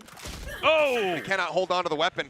Global, 1 round away from tying us up at 6-6 on the half, Tasteless. It's crazy because this started out really looking like RRQ was going to keep mounting that dominance, but here we see the further along we get, the more opportunities Global Esports is able to find, and now we may actually end this at 6-6. Perfect parity between the two, and this is with RRQ having side selection coming into this map, given that it is Global Esports' pick of split. That much more importance on it. This one here for RRQ to try to have that clear advantage, that 7-5, before they get ready to go over onto the defending side themselves. Because when you are playing this defensive side and you don't have a Sentinel to really just help slow down these double duelist compositions, it can lend to the attacking side having a very good advantage. Rossi's going to go right down the middle. This looks impossible, Too many and targets. it is. Yeah, absolutely too many targets. So Bassi just going to be pulling back, dropping the pit, trying to just fully dissuade them from going to male. But in the meantime, I mean, Texture, he's sat back in a very neutral position here with this operator. TP across, they'll get themselves situated here now on the A site that is completely open. Oh, Texture! Oh, boy. That was crazy. Can't get the shorty out fast enough. Had he got the no-scope, that would have been cool. Yeah, right idea, but not fast enough. Toxin screen down. And so here we go, flip with the plant. And RQ, I mean, unless this is the craziest round ever, they should be able to close us out. Bazzi getting the read, now getting the he spot. sees him. You need a Knows that there's shorter one. gun. Okay, quickly, just tucks out, gets the kill, backs away. One yet with the jiggle peek. Spotting out multiples, they look for the stun. Concuss hits Elmimore. Sparrow just tucked up against the wall. Oh, the no-scope comes in for Elmimore. That's a hell of a way to end that half, boy. man. Beautifully done, RQ. Switching keeping sides. literally the smallest lead you can have here in a half, but I got to say, incredible round to close that out. Very nicely done. It's just, again, this time some aggression noted, expected from the side of RQ. This time it's over in mid. They're able to get that punish on a Rossi, just giving him too many options, realistically, as far as who he wants to shoot at, and they just punish him with that double peek out into mid. That does give RRQ that 7-5 lead here at the half. Man, I mean, this has been such a good start to today's games here. It is neck and neck right now. You can see our key players here for the half. It's EJ and Rossi. I mean, EJ has been having very regular impact right now with that initial start on the attacking side. And I mean, the numbers don't lie. Rossi's been having a bit of a rough go of it. He's gotten an operator into his hands for a couple of rounds there. Wasn't hitting his shots, and I think that's a big part of why we saw Texture having the operator there in that last round. He's saying, you know what, I'm going to go for this aggressive push. Instead, I haven't been hitting my flicks. You take the op. I'm going to go for some plays with the rifle, and even then still fall shy. So it has been rough, and this has been one of the things that we've been discussing during the downtime is, have we gotten some more consistency here for Rossi? Because he is one of those players where when he is on, he takes over a lobby, he dominates. But it's been few and far in between when he hits that stride, when he shows us those high impact plays. So not having it happen consistently is very much a negative here for the side of Global. So we'll see how he's going to rally back now that we get ready to go over to the attacking side for Global. You know, the thing with Rossi is when he's on, he looks untouchable, but he is somewhat inconsistent, right? Yeah. And there are these moments that he overheats. It did also seem like there were several moments where just by the circumstance of the strategies that were being run by RRQ, intentional or not, Rossi was not able to get those interactions that maybe could have started a lot of those drops, in a round, where he could have found a kill here or maybe gotten a double and thinned out the numbers, making it easy for Global Esports. Now the thing is, I don't know, is that just the randomness of this? Is this something that RQ plans to kind of circumvent Rossi finding those opportunities? I mean, I think if you're RQ, you're very well aware that shutting him down gives you a very good chance. Some RQ fans out here in the audience as well. Yeah, it is hype here in our esports stadium. It is getting loud and crazy. As we go here into the second half, Global Esports going to come into being immediately. Bit of a trade. Into the meat grinder here at the alleyway. Rossi coming away with one before getting taken down as Elmimore goes on the drop. Covering fire, however. Aaron able to help bail them out there. Double disconnect now in a garage. The spike's still not planted. You will have noted Monyet forward on the site, holding onto that spike, swing onto the corner. Sphero able to come away with one, gets the reload. Oh, Oh, my cannot God. stabilize that spray. Yeah. That leaves just Flipshider now in a 1v2. Aaron still at full HP, but that guiding light does not confirm presence. Fazzy Oh my now God. going to be taken down, so now they know exactly where he is. It's going to come down to the duel here. Flips. 62 HP here for Flip. He doesn't know. Seems like he's starting to suss it out. Might have just spotted enough of Aaron here. Yeah, I think he saw the shoulder. Ooh, gets Oh so my much God. damage in. 16 HP. Aaron, he needs to hit the headshot. Oh, now 32 HP here for Flip. He Tags sees him that. low, and he swings into it. Flip will be able to get it. That's a second pistol win here for the side of RRQ. Oh, I've got chills. They're multiplying. That is Are you losing great. control? I mean, what a clutch moment there from RQ. Are we going to have a second half that resembles the first? Are we going to see those wins get sacked here from RQ? It's very possible now. It's incredibly possible, and I could already see it right here before we go into the replay. It seems like Global Esports is looking to force up. They want to catch RQ off guard, and they realize that they need to have a tempo shift right now. We'll see if they decide to go with it once we come out of this replay. You walk over here, you feel the energy. Yeah, they're going for it. You know, with a half that was that close, every round win is so important. Here we go, Texture with a push. Action over here, this time into A. He's got to get ahead of that pain shell, pushes up, still gets tagged down to 70, and the healing is not available here from Aaron because they've gone for this full buy. Swing out, Texture somehow wins that though, and Helmywar gets taken down. That's one of the Bulldogs dealt with. Can be recovered as well, but seems like so far no one opting to take it. The plan's just going to be coming in. Full control of Heaven in the site. Screens, however, still very much a weak point for him. As the flash goes behind Rossi, so he doesn't get full blind, but the judge is still going to be able to deal with him. Texture comes away with the second. Just going to push through this one. He's got a pain shell. Does he just send it? Is so low on HP here. You can see RQ getting ready to pop through here. But with the lurk here from Monyet, gets the drop. The timing's absolutely gorgeous. Texture at 3. Swing it, the push. Aaron gets the dink into the spray down, and it's going to be damn near flawless. They force up. That's Bulldogs across the board on the ground. RRQ also had a very hefty commit on the buy. Just the judge being the cheapest option that they had, but this was perfectly done. I mean, that opening kill from Texture really set the stage for the rest of the round. Right He's now, looking fired up. Global Esports is firing on all cylinders here. A beautiful round. Everything went the way it needed to go in order for them to come out on top. They didn't lose. I think they lost, what, one agent back there. So, I mean, that's huge. Lost one Spectre, that's it. Yeah, so they're going to be in healthy shape coming forward here. And immediately the roles are reversed right now. It's going to be RQ with budget guns trying to concoct a plan. Elmymore, of course, sticking to the Sheriff. That is just his bread and butter when it comes down to it. But, I mean, that was an all-or-nothing play from the side of Global. So if they lose there, the money is broken. It delays them getting a rifle round in by another 2 rounds at least. RQ kind of going for a coin flip-ish strategy here. Heavy stack on A. Just eyes on to B. Well, there were. But Texture took care of that. And so it's going to be a pretty complicated round here to try to retake B. If Global Esports can take advantage of the fact that B site was naked. Already we're seeing RQ with the wraparound. They're delaying. Bazzi is just saying, okay, let me lurk forward. I will go ahead and scout and see if they've gone on this rotation. Maybe get a backstab here. As they're actually noting this now, knowing how Vipers do like to play. And if he dies, this would be a weapon recovered. That's going to be a Spectre. They send him. It's with the cheapest gun. But now they suspect that this is going to be an A site take because of that lurk. So I still like the way that Global are playing this. Yeah, I mean, it is possible here for RQ, but it's going to be really, really tough here. An interesting back and forth, but ultimately the spike does end up where it was originally intended. Over here at B, we see RQ going to try to get some kind of setup here to get something done. Okay, Nebula set up. And Star there in Heaven. Pain shells to try to clear garage side. That actually forces Monyet forward, and as he swings out, he finds one, but ends up getting taken down. 2 kills, gonna be spotted. Now a third, and suddenly it's all on Rossi. Sees one enemy cleans it up, tap on the spike, knows that the Omen's gonna be close to swing out, and Rossi is gonna be good for it. Holding it down, gets the clutch. Global, once more now, 1 round away from tying us up. Rossi doing exactly what we talked about, exactly what was mentioned in the pre-show. He needs to clutch in these moments. He did it. It's 7-8. One more Global Esports win, and we're tied up. That was pre-Bloom, before the Nebula had dissipated again. I believe Texture is able to get that headshot.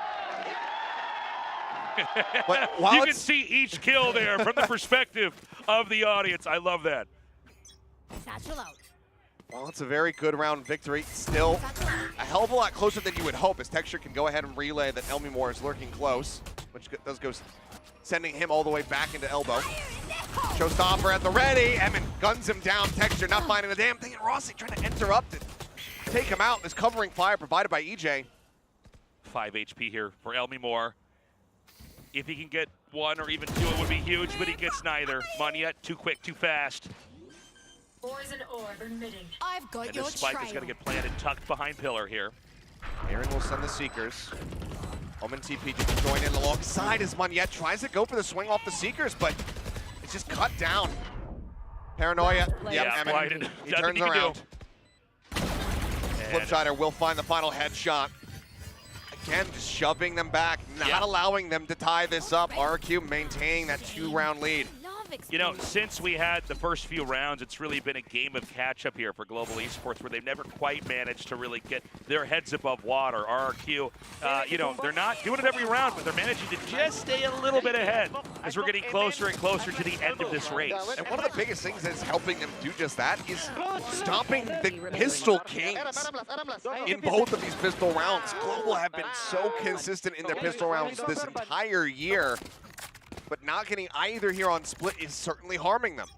Could be the absolute difference maker for them right now if they were able to win those out, or at least get one of them.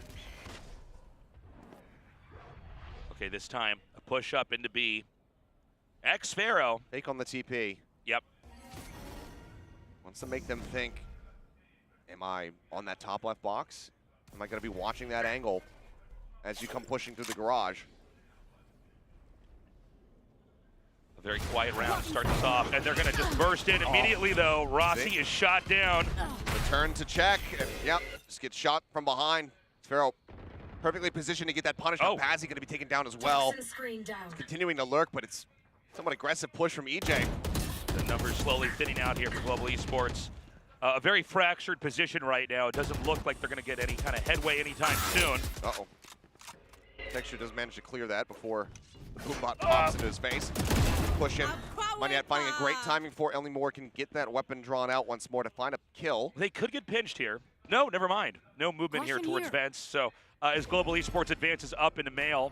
They have a 3v2 on the B side. Yeah, I mean, this is doable. Concealment. Nebula's thrown, noise being made. There's the drop down. Xfair, he saw just enough as he stays tucked inside of the smoke, and Emin just wide swings out. Aaron fighting back over, finds one, push into the smoke. Texture snappy with his aim, finds it, but now in a 1v2 clutch. Yeah, he needs to plant now because there's not going to be enough time left in here. Pinched. Shider right here. Oh my God! It looked like he might miss that shot for a second, but he does manage to eventually get that spray where it needed to go. That spike's getting defused. 10th round win here.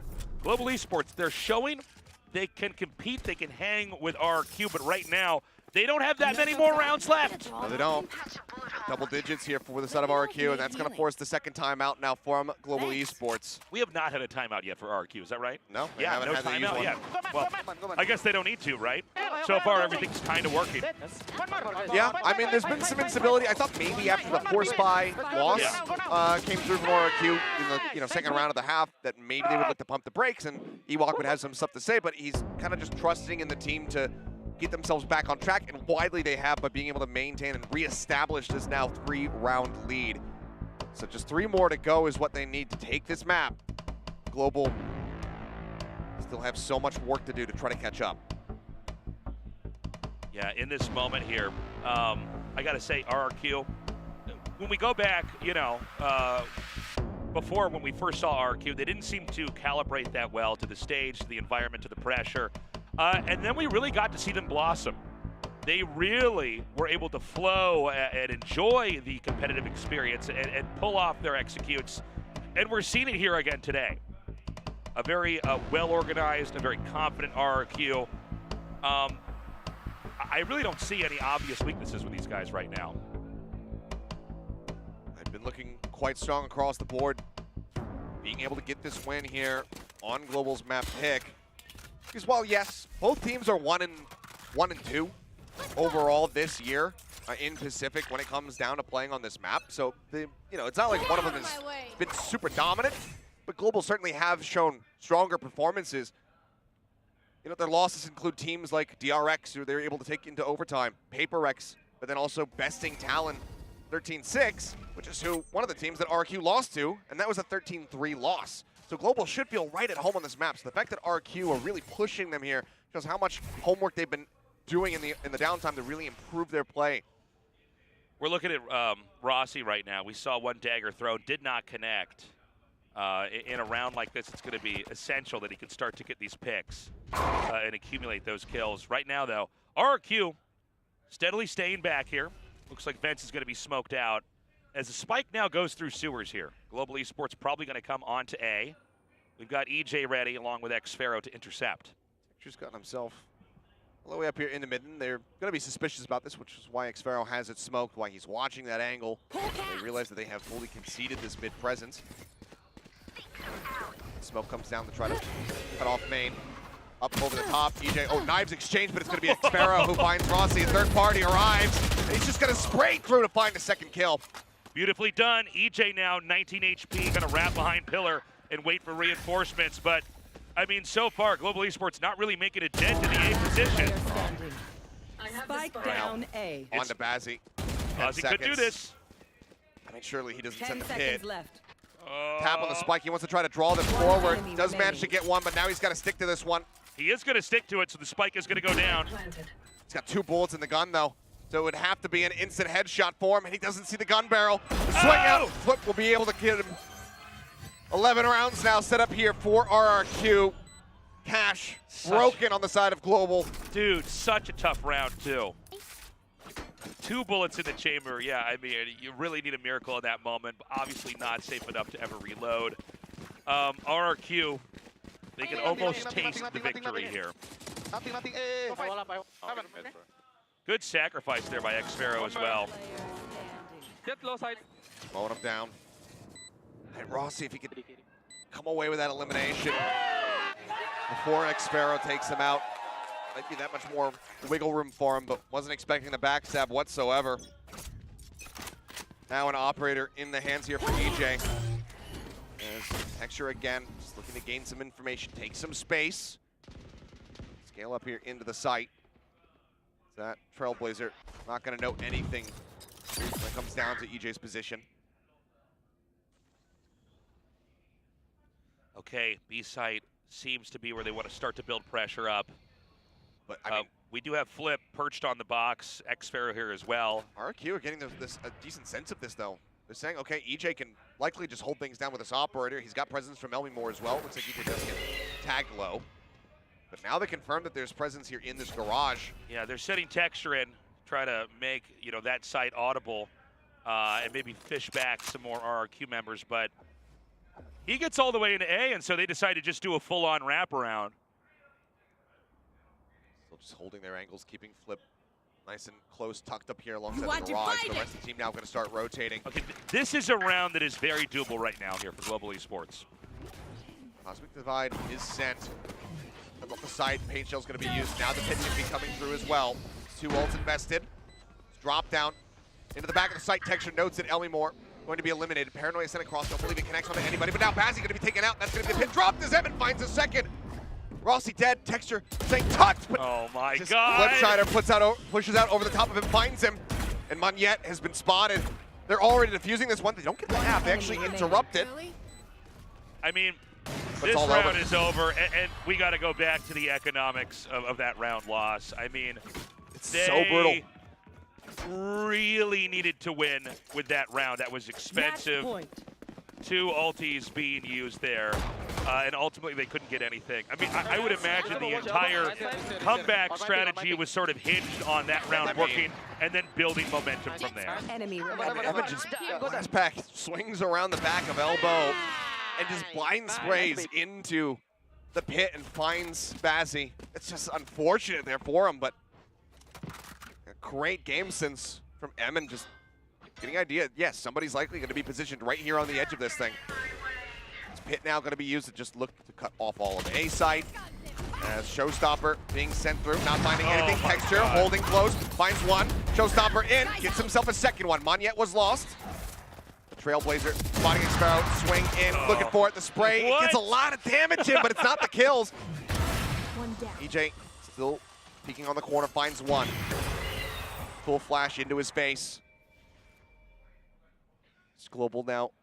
Need to close this out and somehow then run back 4 more rounds in a row to take us into overtime. Seekers. Here we go with another ulti. EJ is going to be ready. Know that the op is going to be at Alley. Don't want to give him any sightlines. It's been tagged up. Pain Shells will force it back a bit. Oh my more God. catches the lurking Bazzi. Then leaves Texture with an operator and Aaron with 7 HP to try to win out this round to keep themselves afloat. Out Texture finds the shot. EJ will trade him back. It's going to be a duel right now. It's all on Aaron, the IGL. 7 health in a dream, and he will manage to make it work. That was sick. But again, a really expensive victory, if you will there. Another ulti used. You know, Global Esports coming out with only 1 surviving player, barely. You know, had EJ managed to turn and fire that shorty in the right direction, you know, he's likely to just get the kill and get the win. And so now we get a timeout call. RQ is going to pump the brakes. You know what I'm saying?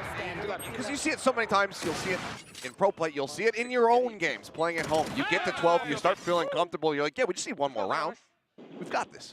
Yeah. And then suddenly you're in overtime, and suddenly it's 15-15. And you're like, how did this happen? Why weren't we able to close it? So Ewok wants to be able to stop things in their tracks right now, make a game plan to be able to just close this out as quickly and painlessly as humanly possible.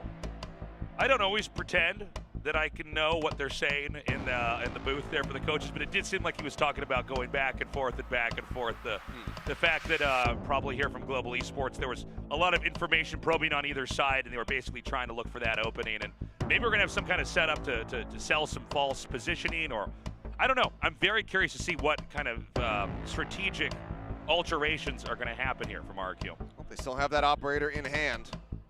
Ooh, I like this. God bless you, Xpharaoh. All the best.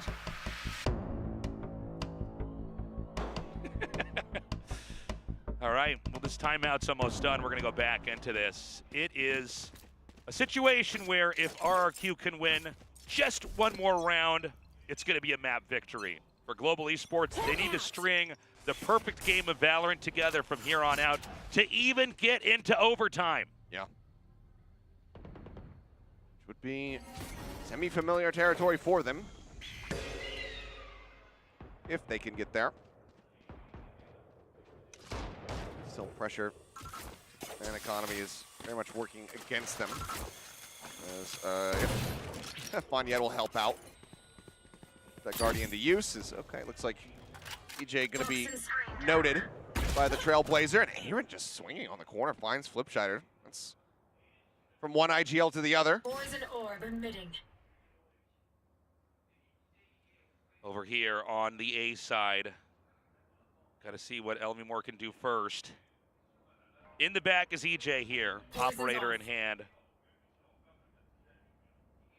Cutting noise, playing this very quietly. Elmimore doesn't have to peek too far here. He might want to hold this position for as long as he can. They still have the paint shells. I'm curious if they would send it towards heaven to try to flush this out. Instead, they might just widely avoid a ramp, but no, actually, Elmimore able to find one. Texture trades that back, brings it once more into a 3v3, but they are running out of time. 23 seconds remaining as the jump forward. Emmett's going to be noted. Still, however, finds the kill before getting taken out. Monyet makes it into the site, barely in time before that op shot could have come through. Planted. Xpharaoh and EJ, now the 2 top fraggers. Oh, it's just EJ here with the operator. This is such a headache. Trying to get 2 kills without getting taken down, without getting sprayed through a nebula.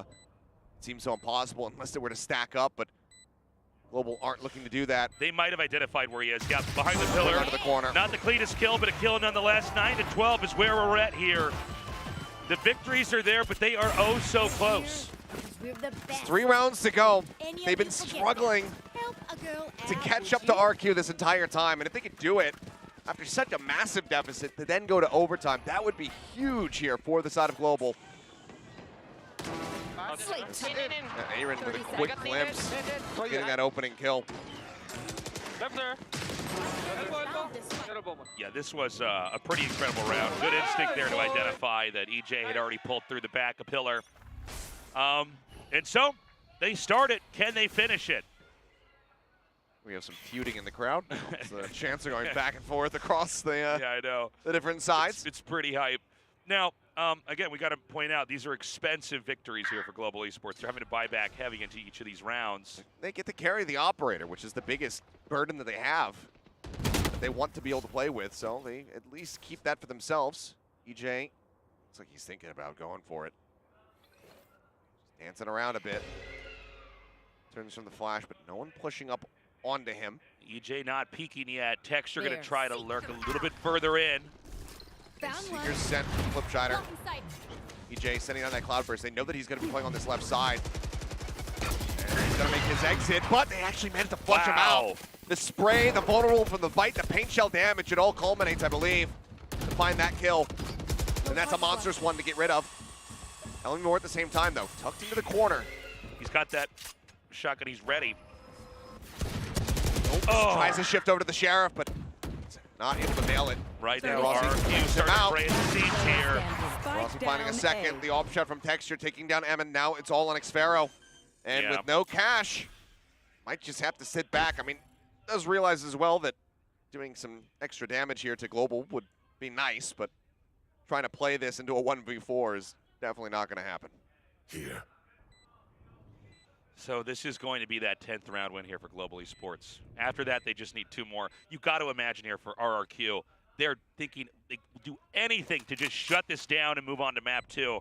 But it does seem like Global Esports is able to clutch after clutch after clutch. None of them going to even give Xfero the time of day, give him the opportunity to find an additional punish. They suspect that he's going to be, you know, around that mid area, through the vent, etc. So just completely stay away from it. Spike goes off. 2 rounds separating us from overtime. Global, can they keep up this momentum? Still a decent amount of cash here. EJ as well with that Blade Storm allows him to get a purchase in for his teammate here. Texture, by the way, he is now the player here with the operator when we're in dire straits here. We might have, before this had started, imagined Rossi would be in this position, but it seems like here at Global Esports making that call. Again, yeah, we kind of have seen that transition, seen that call in this set, because Rossi was running with it, but the shots just weren't as crisp as they need to be. He wasn't able to get those flicks through, so seems like Rossi's made the call. You know what? I just want to stick with the knives. I want to stick with the rifles. Not bring that sniper into my hands. 3 stack here at Male. Really expecting some really heavy mid-pressure, or at least want to get a straight catch onto somebody. Aaron wisely sending that guiding light to try to scout now. We'll use the Trailblazer as well to see just how much he can spot. Texture in the meantime, jumping forward, Showstopper at the ready. Won't be able to find any eliminations with this, you would suspect. He's just thinking about where he wants to send it. Goes towards the stairwell. Damage not going to be found, but he helps buy an immense amount of space. All right, we got the lurk here in the sewer. Oh dear. And Aaron does not read this at all. There's no way in hell that he's going to be prepared for this one. He gets taken down. The shot not going to connect. EJ up over the top with the knives. Finds himself 2 kills. He's already up out of his seat. You got to defuse that spike, son. But it's going to be 13 and 10. RRQ kicking things off with a win on Split. Global Esports' map does not go their way. That being said, Global Esports put up a hell of a fight, and really, we're just getting started. This is a best of 3, a fight to survive here at LCQ. Global Esports, they brought it, they looked excellent at times, but at the end of the day, RRQ was always 1 or 2 steps ahead. They were, but this still now causes a lot more concern. Because yes, we've seen plenty of times where, you know, you come out here, your opponent has prepped incredibly well for your map pick and you end up losing it. You prepped incredibly well for your opponent's map pick, so you end up winning it. That has been something that happens across all leagues, international competition, tier 2, whatever it may be. That's a common occurrence. The thing that concerns me, though, is that we're getting ready to go to Ascent, and that puts so much pressure on one person in particular on Global, which is SK Rossi. Yeah. He needs to be able to pop off on that map because EJ right now, fired up. You see the impact from him. He's the one coming out here, finishing the map with those blades, getting himself towards the top of the standings. I think he's second highest fragger under Texture by 1 kill. But he's already ready and raring to go. We need to see a change going into this map. I suspect that you're not going to be seeing double duels. It's going to be Jet beat Jet. You're going to be seeing Texture on things like the Killjoy. You're going to be seeing Elmi more on the Killjoy. When it comes down to it, and Rossi's there on himself, by himself rather, as that lone duelist, he needs to have that explosive power. And it's not that Rossi didn't have his moments, right? The problem is that he didn't have enough of them. And that's why we saw the roles kind of change, in the middle of the game developing, where it was Texture with the operator, who, by the way, fared very well in those key moments on the operator. And so going into map 2, we got to see exactly what Global Esports needs to change, needs to do here. Otherwise, this could be a 2-0. And it would feel like highway robbery if this series ends up being a 2-0 after all the excitement, the closeness between these two squads in the past. Having this end in a 2-0 fashion, it feels like we didn't get everything that we were promised. Like going and seeing, I don't know, name a superhero movie.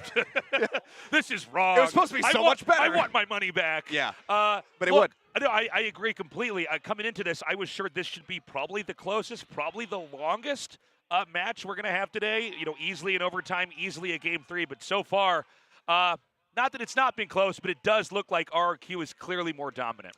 It's a really good start from them. I mean, we started to see those signs of life from Global Esports towards that second half. We'll see if they're going to be able to start off Ascent fired up and ready to go. We're going to go to a commercial breakdown. We'll have the desk break down the action from map number 1, so don't go anywhere. It's cut down now. It's all on Experiment. So low. Down to 7 as well, but still very well come away with this one. Bazzy's buff. We missed it. Around. Ready for it. Find stopper now. Big set for the Lens K-Roll.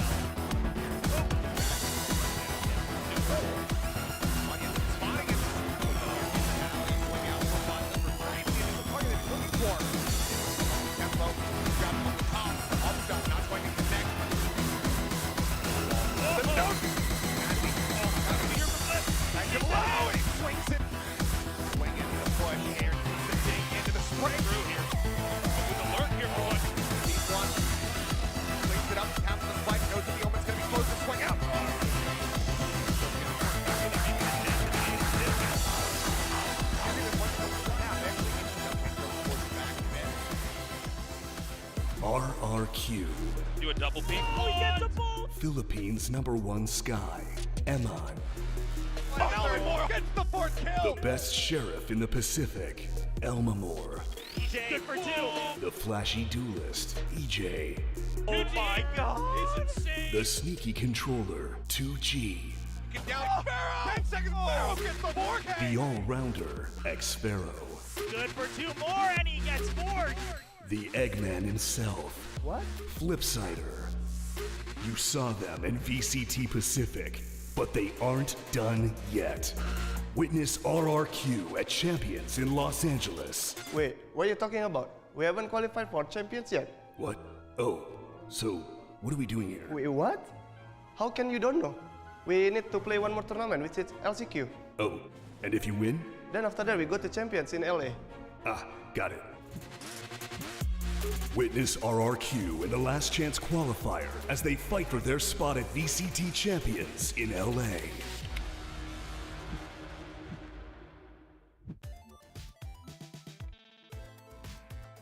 Who is most likely to rage in ranked?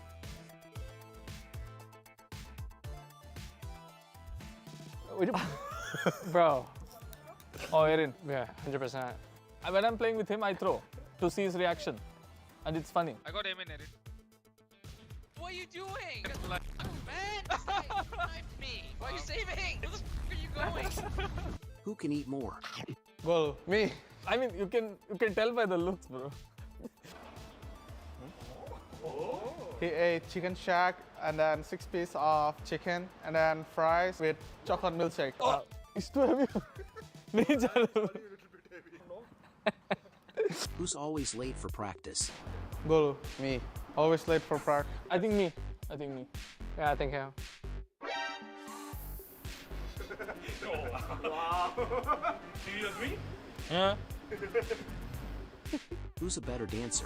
I think Mon. Go. Mon. You're not dancers, bro. Who's a better singer?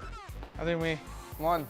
Okay, Mon. Stay in the middle like you're the. Who speaks Korean the best? Me. 에이 씨 그냥 구라친 새끼들. 뭔 소리야? 형은 어? 누구 찍었는데? 나. 야이 씨. 아니 잠깐만. 일단 얘는 아니야. 아니 뭔 소리? 아니지. 왜? 얘는 멍청하잖아. 니들도 멍청해. Who's good at studies? Go. Me. Me, bro. My mark says it.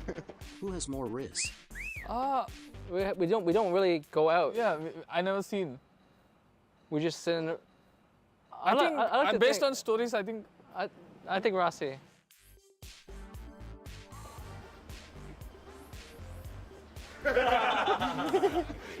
Who is the loudest? Monier. Golu. Me? I make noise? Nice to see you! Oh God! Hey! Who snores the most? 코를 많이 고는 거. 너가 둘. 근데 니도 고는데? 나 코 안 고는데. 니 고는데요? 너보단 많이 안 고는다. 야, 니 곤다 임마. 니 얼마나 고는지 얼마나 미안한데. Who dresses better? We dress up in the G jersey every day. Yeah, we love. I sleep with G jersey. My G jersey is in the wash right now because I've been wearing it so much. Yeah, he wears it every day. Today is break day because it's Sunday. Who's Coach Eraser's favorite player? 나 죽기 싫어.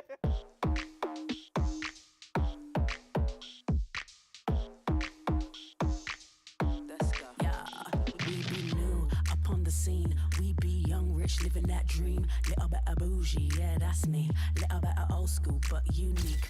We take over, my girls, yeah, we run this. Chase that paper till the Billy keep it sunk. It's we too cute, yeah, we know it's a madness. We too hot, yeah, we know we the baddest. You can't stop us, stop us. Yeah, we know we the baddest. You can't stop us, stop us. Me and my girls, yeah, we step up. Too slick, yeah, we know do it better. Yeah, me and my team, we forever. Too hot, too strong, yeah, we better.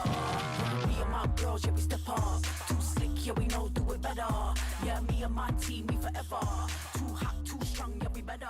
You can't stop us, stop us.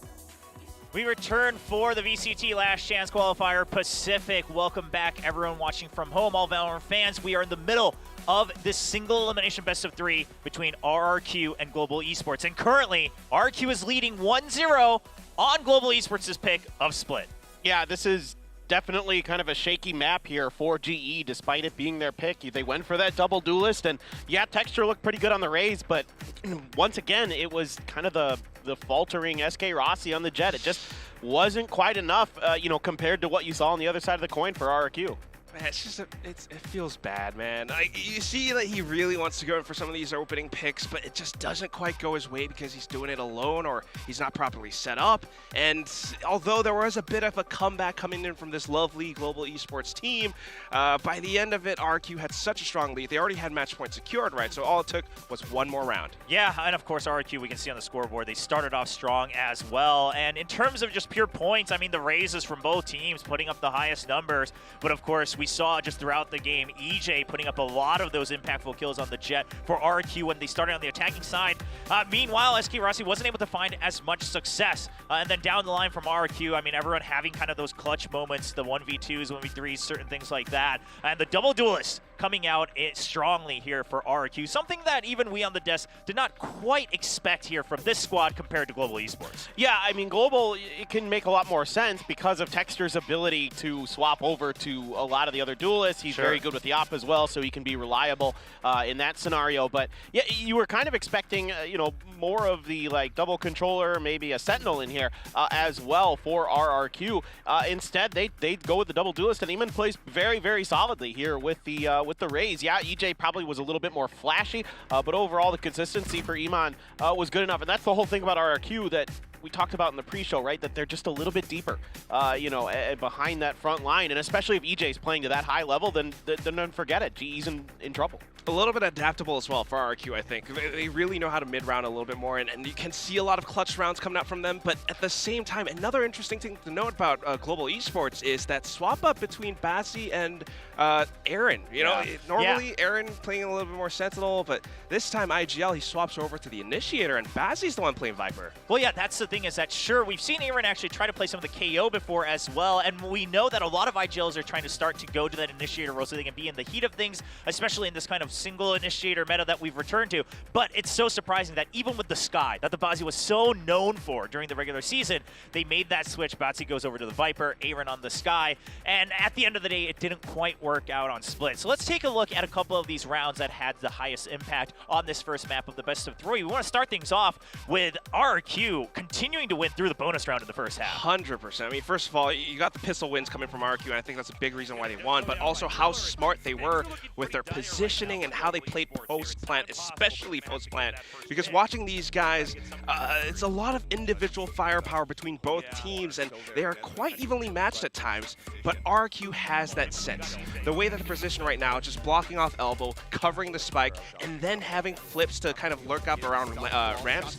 Anyone who comes through from Global Esports, sure, they get a couple of picks, and those are great picks, but it's big information on Xfero, and because he had a judge, they didn't really quite know this, and he hid inside that snake bite for just a second longer. Swings out, picks up on Yet, and somehow ranged enough to take down Bassi. That was a sick clutch to start off the game. I mean, he literally is just watching his HP drop, and he steps out right before that last tick. Yeah, we were sewn over. Yeah, 7 HP left. Clearly a very intentional choice, and that created the mind games, right? Of like, they just simply don't expect someone to be standing there. Now, moving on, we did see Global Esports start to answer back in the later part of that first half. They started to have a bit more adaptability here against RRQ. Yeah, I want to look at a couple of these defensive rounds for both teams, but first let's look at GE. So Texture out here early, gets some pressure, gets the opening pick, and then it's EJ in response with the Blade Storm. A good response to the operators to get up in the air with the Blade Storm, but it's Monyet then uses his gravity well to make sure that there's no further pressure, that he shuts down this attack. This allows Aaron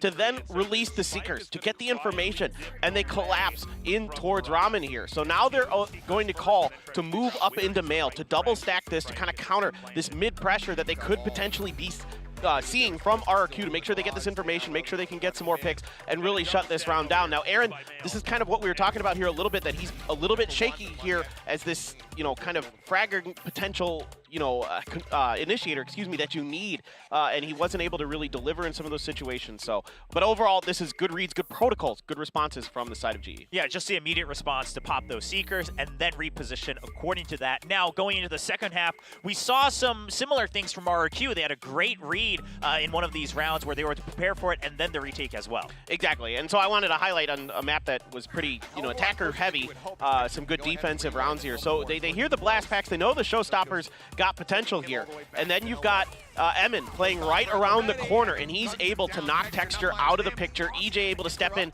counter SK Rossi. So all this pressure is so well thought about, so well prepared for by RRQ, expecting this B hit. The full forces are able to come in. You know, even though Monyet is able to do some Monyet things throughout this game and in this round, GE is just kind of able to smother this. They've got mid under control with Xfero just in case, able to heal up here and really just get themselves a really secure round, and trying to play off the back of those Seekers is Monyet, but Emin just totally prepared for it, had a really solid map into this. Beautiful paranoia from Xfero really sets up this retake nicely for them. Yeah, I love that. He uses it from the shadows, because then they also have to kind of worry about their back, and then the paranoia is simply used for that one corner. That's so hard to check when you're coming out of screens, and able to get that retake. And off of that, RQ, they go on to match point, give up a couple rounds, but they are able to eventually cross the finish line. And we were watching this all backstage, and we were all saying, I mean, we highlighted it before the match started of, okay, this is a story between EJ and Rossi, right? SK Rossi. Who can put up the better impact for their own teams? And EJ absolutely delivered in loads. I mean, 100%. Even in that last highlight that we saw, I mean, it's a smart play from RQ, but they really know how to work together as a team, and EJ has been finding these little moments to slip in and out and find impactful frags. Sometimes just playing off of Emin at times, in fact, and it's that strange little double duelist, and we've seen EJ before, but today, this was like a whole new step up. Yeah, and I'm glad you mentioned that sometimes it's off the back of that raise, because I think in some ways that's what opened up EJ to be a bit more comfortable and confident in that role of the Jet. Yeah, Emin was really doing a good job, you know, finding his own value, finding his own kills. I think he was the one who knocked Batsy out of that Viper's pit, for example, towards the end there. That gave them a big round win. But EJ there, you know, if you look at the difference between him and SK Rossi, that's probably those 3 rounds that are the map differential right there. I mean, just between the way those 2 players played. So you can see how evenly matched, why this is such a difficult, you know, situation for us to predict, because we didn't know who was going to be the better duelist, and of course now we're swapping into GE. Yeah, 2GE returns now, normally kind of that go-to Astra, Omen, and sometimes the Harbor on the maps that they used to. Now in the past, Emin used to only come in as that Sky, you know, on maps like Split. Clearly that's already changed up. Curious to see if we have more compositional and agent changes here for either team, and it does look like Global Esports, it's going to be no changes. It's the same 5 going on to map 2, which is going to be Ascent. We take a look at the agent picks right away as you get ready to jump into this map. And whoa, we haven't seen a Phoenix picked in Seoul, I think, since maybe like Stax picked it a while ago. But Texture, I think of Exy on the Phoenix is what I think of for Korean. Oh, you know what? Korean Exy's done it. Yeah, in terms of Korean Phoenix. Sorry, within Seoul, we actually had Jing pick it all the time in Pacific. But Texture on the Phoenix alongside a Fade as well, so a very different comp. Meanwhile, we've actually got a KO as well, or KO and Silva. Okay, so on Ascent, it's going through. Yeah, for a second I thought it was going to be someone else playing it, but Flipstrider's still playing that KO. But that's the thing, right? I mean, you're sacrificing a Sova or a KO for a Fade, and then you have the double duelist coming through, so maybe a little bit less intel gathering, a little bit less flashing going through, but it's that Phoenix to step in. Well, I mean, we have seen Phoenixes on Ascent before, and you know there is some logic behind it with the ult orbs. You try to push out, get that information early, see if it works out here for Global Esports as a face elimination in this best of 3 in the last chance qualifier Pacific, and potentially for their entire VCT 2023. We go to Ascent on map 2 with Achilles and Tasteless. With a Phoenix? With a Phoenix. We saw that too, and we were looking at, we're like, well, who plays Phoenix? What's going on right now? I thought for sure it's going to be Texture back over to the Killjoy, single duelist. I mean, RRQ are following that script. Global Esports, absolutely not. They are showing us something that is so very new, because not only is this the second time that Texture has ever played Phoenix in his career, it's the first time that Bazzi will pick up Killjoy on stage. And I believe it's also the first time that we're going to see Aaron playing Fade. So this is a lot of new stuff that we have not been seeing, that we were not expecting whatsoever. And, I mean, you can only assume that there is a lot of confidence that this composition has been doing well in scrims. But scrims don't always translate. They very rarely, I should say, translate to the stage. And it's not just, okay, this is an unusual agent pick, and we're seeing a massive rotation of the roles that each of these players is going to be playing on this team. This is when everything is at stake. Yeah. If this fails, it's going to look disastrous, but if it works, they're going to look like geniuses. I mean, like we were saying, this is not a series where you can hide something. This isn't a playoff run where you have that double elimination. If you get through this series, then yeah, you do have that. You could hide some stuff from some other maps, perhaps for a lower bracket if you do get pushed to it. But for this series right now, you cannot keep anything hidden. You cannot hide strategies, compositions. Everything has to be laid out on the table. And Global are doing exactly that here with this comp. But like we said, this is make or break. This is genius or idiocy at the end of the day as far as how this could end up looking. Which one do we get? Do we get that 3 mapper that we so badly want between these two squads? Or does it all come to an end? I like what you were saying about the fact that they can't hide strats. I mean, this is really going to come down to engages and executes, but it's going to be on a very tried and tested map, Ascent. They're opting to go for the defensive side first here. Obviously, fairly limited flashes. You have those curveballs to play off of, but it's nothing, you know, long range. You can't really have Texture flash you into somewhere from a different part of the map. As it looks like we are going to be kicking the second map off with a lovely little tech pause. Yeah, looks like we're having some kind of technical issue. Hopefully we can get this sorted in a little bit here and get right into this game. Again, tension's high as we have RRQ with that 1-0 lead.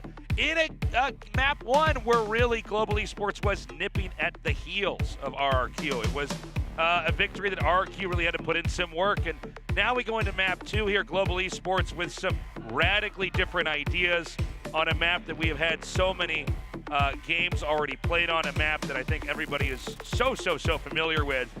And so how exactly is this going to work? We're going to see the Phoenix out here and how exactly these tactical engages can be executed. But, you know, right off the bat, when you see these two lineups the agent picks, RRQ is going to be immediately thinking, okay, how do we change it up? What do we need to do to alter our play, our rhythm, our mindset in order to deal with this? Looks like just some issue with one of the players, nothing to do with the server, so hopefully we can get this taken care of and get underway here once more. As you can see, a lot of RRQ taking the opportunity to lounge back a bit. I know, those seats do recline, and so RRQ is going to kick it for a little bit. It does seem like the tech issue may be on the Global Esports side of things, but as soon as this is resolved, we're going to be diving right into this map here. Not only do they recline Tasteless, let's go on a full pitch secret lounge. They've got wheels on the bottom. They got wheels on the bottom. They don't make noise. They've got those cooling pillows. You were probably thinking, well, I don't want to carry my gaming chair everywhere. Well, guess what? You don't. You can roll it. Unless it's on a shag carpet, then maybe you have to, okay? That, but yeah, that would mess you up a tech bit. isn't quite there yet. The one thing that we have not been able to topple. That's right. With just chair technology, We shag need, carpets. Hover gaming chairs here. Everybody's been holding onto their shag carpet from 1985. That's right. When the gaming chairs showed up, the shag carpets went away. Coincidence? I think not. So, we wait and we see what the tech issue is. If they notify us, we will let you guys know what's going on. But normally here at the studio, they're pretty quick to adjust this. A nice drawing for our Korean comrade in Binbon. That's right. Who is currently hanging out. Got a lot of drawings parallel to us. here. He's built a name for himself. So as you guys can see, it's packed here in our esports stadium. If you're watching at home, you should consider, if you can ever come out to Seoul or you're living in the area, coming down and watching these matches live. It is a whole next level experience. And I mean, there are periods of the year out here. We've got Valorant on almost every afternoon and evening. Yeah.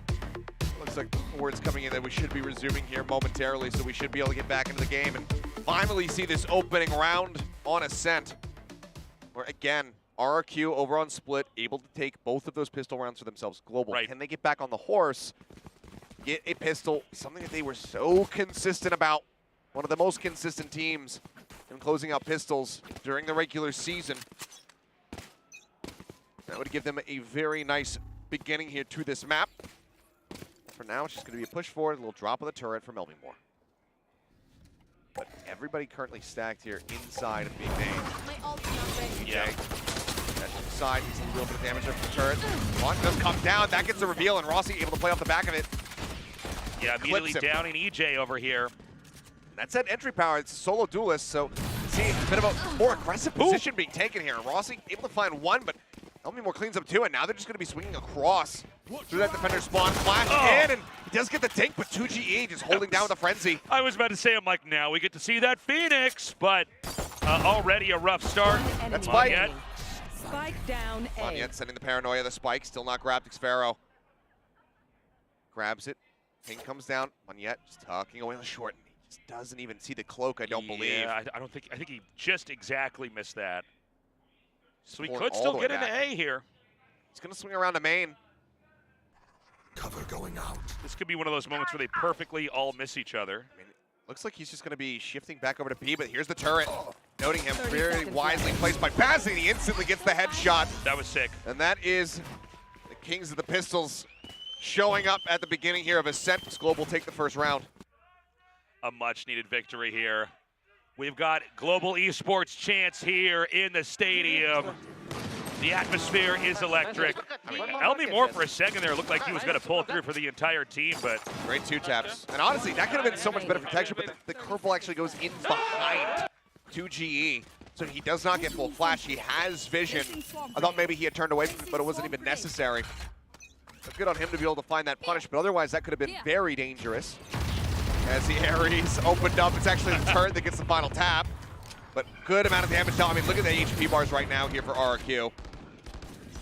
Yeah, I mean, already we're just seeing a crushing round 2 here. 109 HP across 3 different players.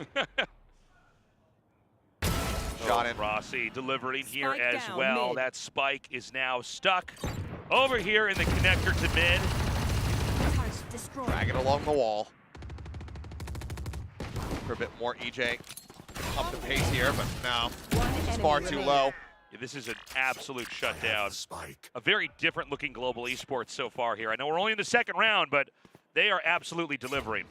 We're seeing Rossi get those good snipe shots. Overall, very well coordinated gunplay here. As they're just going to try to tie up the rest of the loose ends here in round 2 and go forward here into this map undefeated. All right. 2-0 beginning. Flawless fashion as well here from the side of Global. Very different sights being seen compared to what we had on Split, so off to a good start. But now the purchase getting ready to come through from RRQ. This is where they can try to turn the tides, because again, we saw that 4-0 beginning for RRQ. They were able to take down the bonus, able to get the follow-up off the back of that. Can Global Esports do similar feat and move up 3-0? Yeah, we're probably not going to have another round like that last one, where, you know, the wall banging kind of set the norm for the way the rest of it played out. This time, A-side seems to be where the attention of RRQ is going to be. Flash over the EJ top. gets the initiation, finding a double. And that flash is just perfectly placed from Flipshutter. Nobody from Global Esports ready for that one here on this A site. They end up getting fully blinded, it would seem.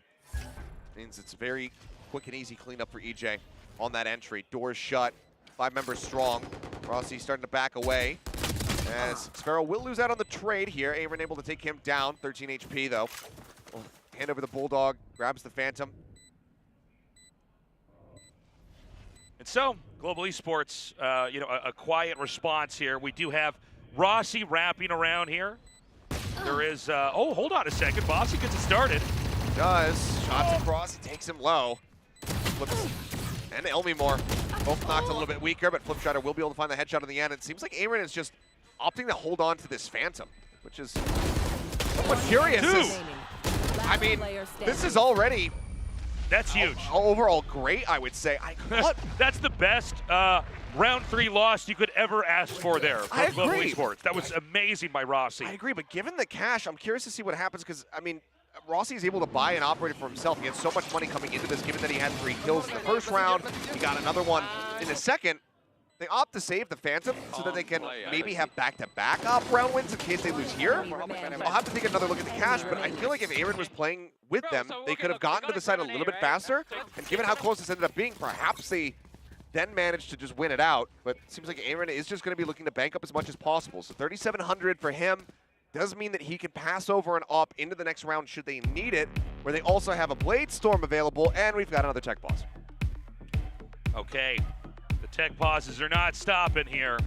Yeah, RRQ, I mean, I'm glad to see they were able to recover, but that was brutal. SK Rossi just murdering on the exits from the A-long position. And you can see it's going to be a pretty strained round 4 here since they can't carry those guns with them. Not sure the tech pause, it looks like it might be Xnero's PC. We're going to see. I see them bringing paper towels. I think he might have knocked. We had a spill. We got a gamer moment. We had a gamer spill. Did he knock his energy drink into his keyboard? We've all been there. Well. Oh, look, we're not even putting it on camera. Yeah. Like, nah, just turn the camera away. Not worth seeing. Nothing to see here. Yeah, it looks like you got a good amount of coverage, too. It must have been pretty full, whatever the hell it was. Yeah. Hopefully it's just water. It's nothing worse than spilling, you know, sticky energy drink where all that glucose is just gonna... I literally did that a week ago. And when I would try to use the keyboard, it was hitting 4 keys and I was clicking. One of the worst for me is I had when I bought my current desk, which is like an L-shaped standing desk. Yeah. It came with a mouse mat cover that covers the entire desk. Nice. So the whole surface is mouse mat, which is great until you spill stuff on it. Yeah, I was gonna say my mouse mat is also massive, but it's also like a towel for coffee and other drinks that I'm having. Like a small one, I can hand wash that. I can even throw it into the washing machine. This massive one, a little bit more of a pain to try to, because even to get it off the desk, I have to remove everything from on top of it. The monitor arms have to come off because it's clamped over top. And it's a big old pain in the rear, so I, after moving, did away with the mouse mat. My mouse mat is still finely aged with gamer drinks. It's like a cast iron pan. Yes, it's like a. You have to season the pan. It's like one of those slow cookers, you know. You got. There's some Red Bull on there from when Brood War released. That's right, way back in the day. That's a 25-year-old aged mouse mat you got right there. So. Perfect. Yeah, they don't have many of those. So, I don't know, guys. How long does it take to clean up a drink? Apparently longer than you thought. Maybe we have to get him. We have to clean it up and then get him another one. That so could somebody, be, there's a runner. Or get him another keyboard. That could also. We never actually solved which drink was spilled here. Oh, they're bringing more.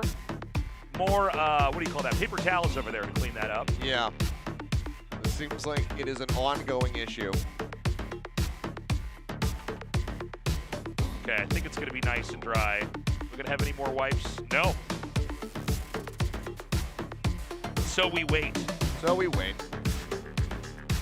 We'll have to see. If somebody comes running back in with another keyboard, then we'll find out very swiftly that I like this sign. You're on your phone, but you are ready to put the sign on camera at any time. Yep. And then the good defensive play. Hiding the face. Perfectly poised, but yeah, obviously plenty of fans for Texture as well as Bazzi, who have quite the storied careers here. We had Texture, but there's 2 drinks on the table. He's risking it. I know. God, it's a dangerous. God forbid I know. if he knocks over both of those. How long is that tech pause going to be? Be here for an hour. There's not enough paper towels in the city to clean up that mess.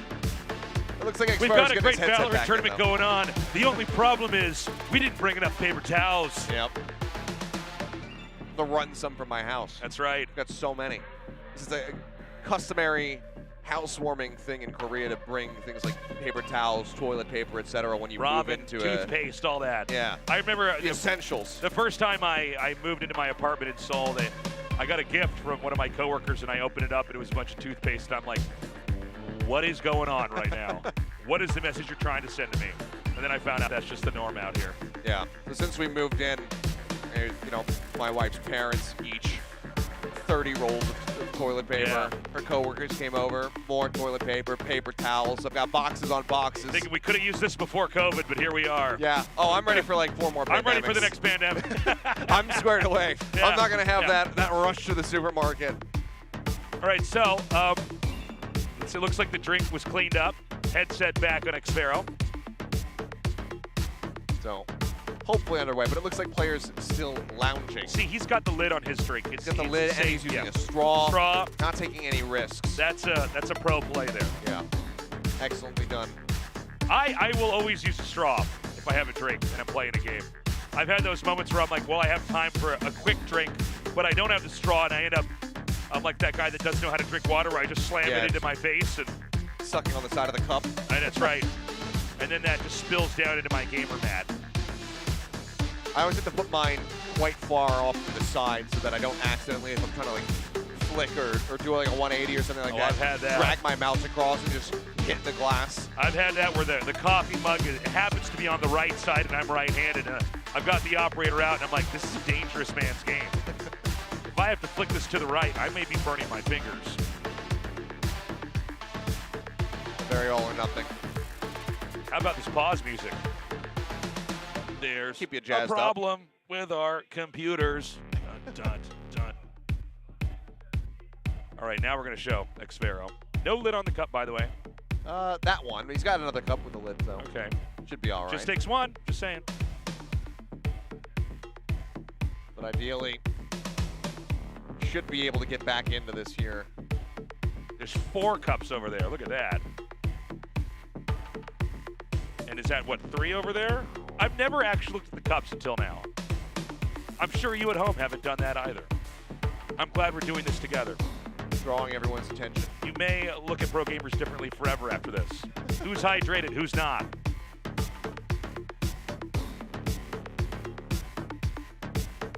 Well, this isn't obviously good for anyone. No one wants to really slow down the pace of the game. So. Well, I came for the tech pauses. You came for the Valorant. Yeah. That's why they put us together here.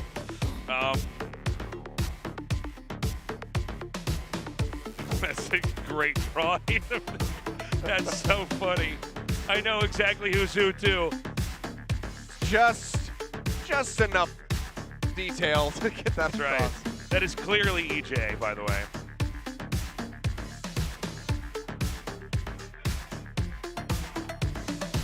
Actually, okay, it seems like there's something else going on. It's more than the drinks, It's guys. more than the drink, evidently. I'm being told that we need more time, so we're actually going to go to a commercial break, and then when we come back, get the action underway. If I get any more information, obviously we will relay it as soon as we're back, or if the desk takes over, then they will let you guys know and keep you informed. But I guess we're going to a commercial, so we'll see you guys on the opposite side of it.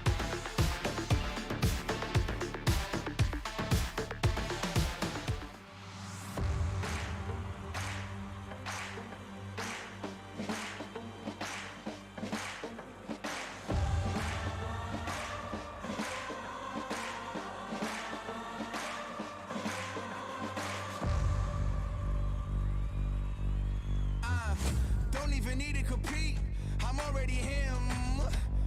We already know the outcome way before it begins. The messages, don't bet against them. You know I go for the win.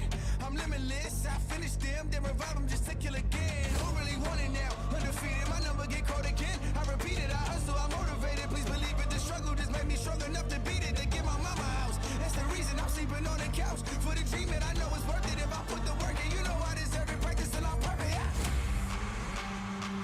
It's up for the win, win, win, win. We fight for the win, win, win, win. Yeah, it's up for the win, win, win, win. Yeah, we fight for the win, win, win, win.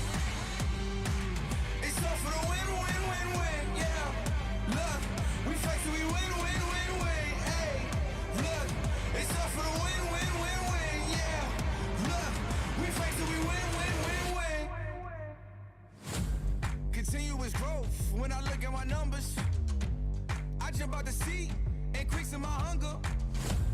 I woke out my sleep and leaving the slumber. They already know, so no need to wonder. The missing piece of the puzzle is me when I speak in the huddle. Ain't eager to serve you, I'm eagerly reaching to luck you. Behind us, I'm climbing above you. Ain't gotta teach me about the struggle. Parade us and hate us and fade us and burst on our bubble. And then wonder why people hustle. They like opportunities and who we got to look up to. It's up for the win, win, win, win. We fight for the win, win, win, win. Yeah, it's up for the win, win, win, win. Yeah, we fight for the win, win, win, win. It's up for the win, win, win, win. Yeah, look, we fight till we win, win, win, win. Hey, look, it's up for the win, win, win, win. Yeah, look, we fight till we win, win, win, win. Win, win, win, win.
Let this be a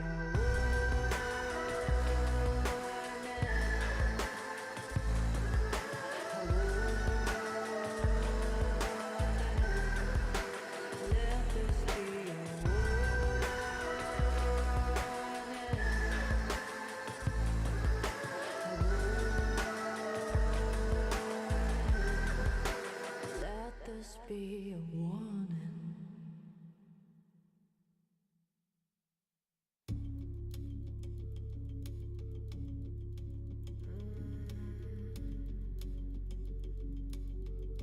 I bring the heat.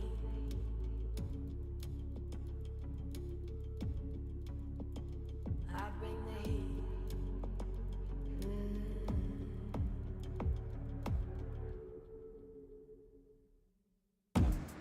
Got the fire in my eye, coming in hot this time. Every second on the grind, every day I'm pushing for the power, a little sweet and sour. Every second, every hour, can't be tamed. I got the fire in my eyes, coming in hot this time. Every second on the grind, every day I'm pushing for the power, a little sweet and sour. Every second, every hour, every day got me looking like steel, now I never break. Put the haters on their heels, yeah, set them straight. Gonna spin up on their wheels when they see the gray, when they see the gray. Knock me down another round, yeah, I'm here to fight. About to blow, let them know someone hit the lights. Turn them up, get it done, ready to ignite, ready to ignite. I bring the heat, I bring the heat, I bring the heat. I bring the heat. Knock me down another round, yeah, I'm here to fight. About to blow, let them know someone hit the lights. Turn them up, get it done, ready to ignite, ready to ignite. I'm unbreakable, can't hold me down. I'm unstoppable, I feel it now. Nothing can stop me, nothing can stop me now. Nothing can stop me, I'm unbreakable.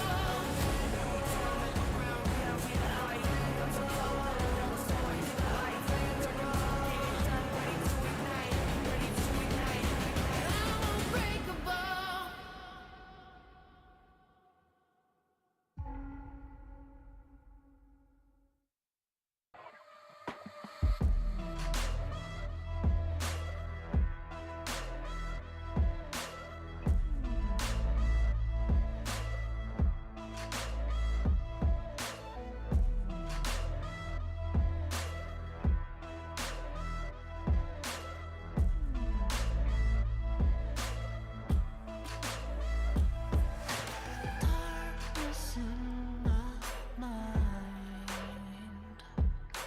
darkness in my life,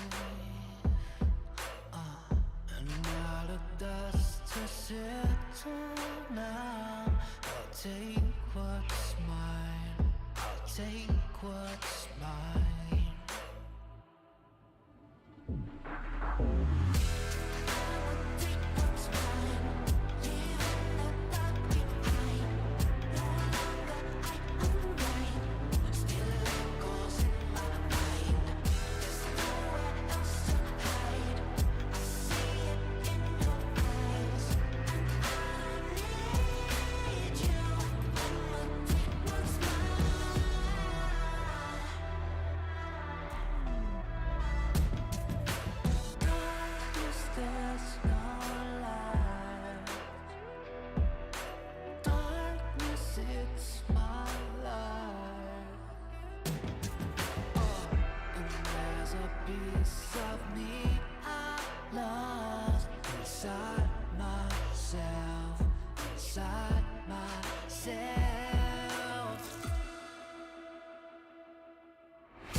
'cause you want me to.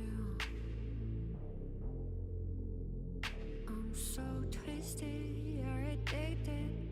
I feel your pain 'cause you want me to. I'm so good for you. I'm so bad for you. I'm so good for you. I'm so bad for you. I'm so bad for you. I'm so bad for you. 'Cause I can't give you everything you want. Make you feel I'm so good for you.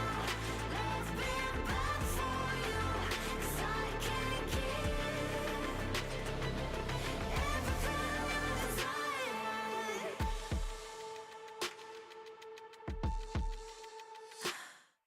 So close the doors, let me in, let me taste the darkness in you. No one serves me like you. You ask me to slay you, to burn you, to haunt you, so you feel. So do you feel me now? I'm so good for you. I'm so bad for you. I'm so good for you. I'm so bad for you.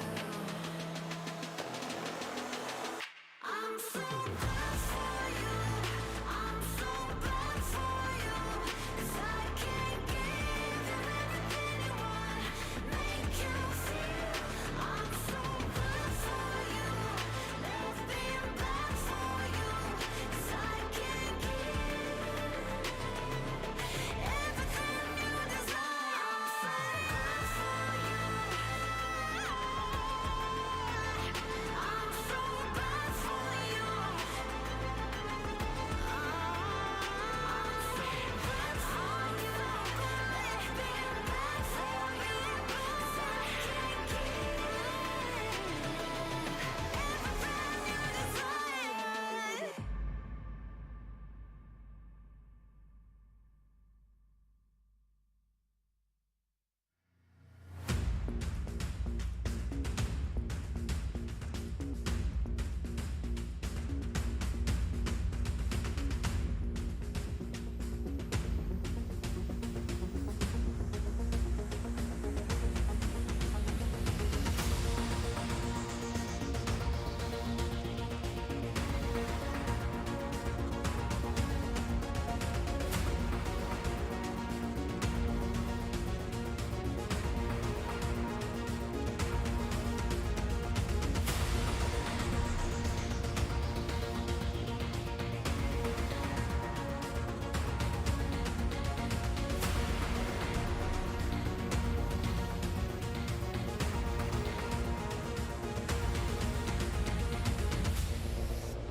Don't even need to compete. I'm already him. We already know the outcome way before it begins. The message is don't bet against them. You know I go for the win. I'm limitless. I finish them, then revive them just to kill again. Who really won it now. Undefeated, my number get called again. I repeat it, I hustle, I'm motivated. Please believe it, the struggle just made me strong enough to beat it. To get my mama a house, that's the reason I'm sleeping on the couch. For the dream that I know it's worth it if I put the work in. You know I deserve it, practice till I'm perfect. Yeah. It's up for the win, win, win, win. We fight for the win, win, win, win. Woo! Yeah, it's up for the win, win, win, win. Yeah. We fight for the win, win, win, win. It's up for the win, win, win, win. Yeah. Look, we fight till we win, win, win, win. Hey, look, it's up for the win, win, win, win. Yeah. Look, we fight till we win, win, win, win. Continuous growth when I look at my numbers. I jump out the seat, increasing my hunger. I woke out my sleep and leaving the slumber. They already know, so no need to wonder.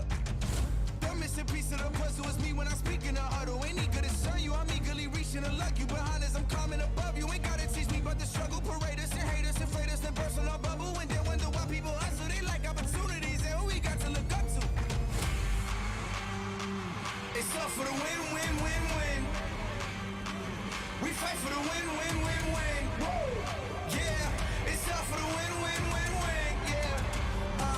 We fight for the win, win, win, win. It's up for the win, win, win, win. Yeah. Look, we fight till we win, win, win, win. Hey, look, it's up for the win, win, win, win. Yeah. Look, we fight till we win, win, win, win. Win, win, win, win.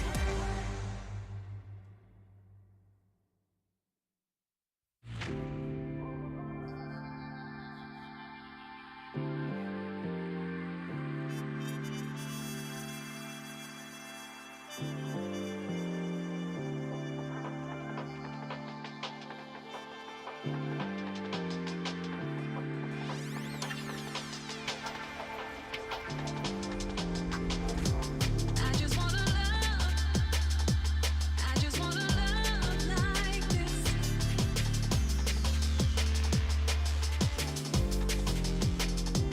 I just wanna love. I just wanna love like this.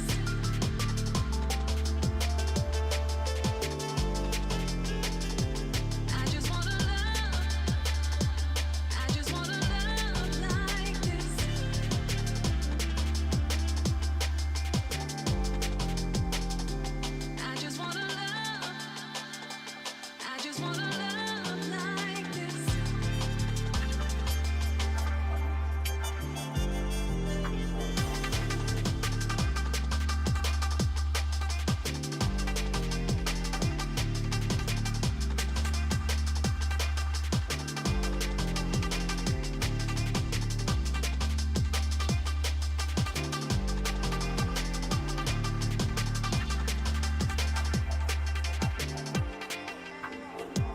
I just wanna love. I just wanna love like this.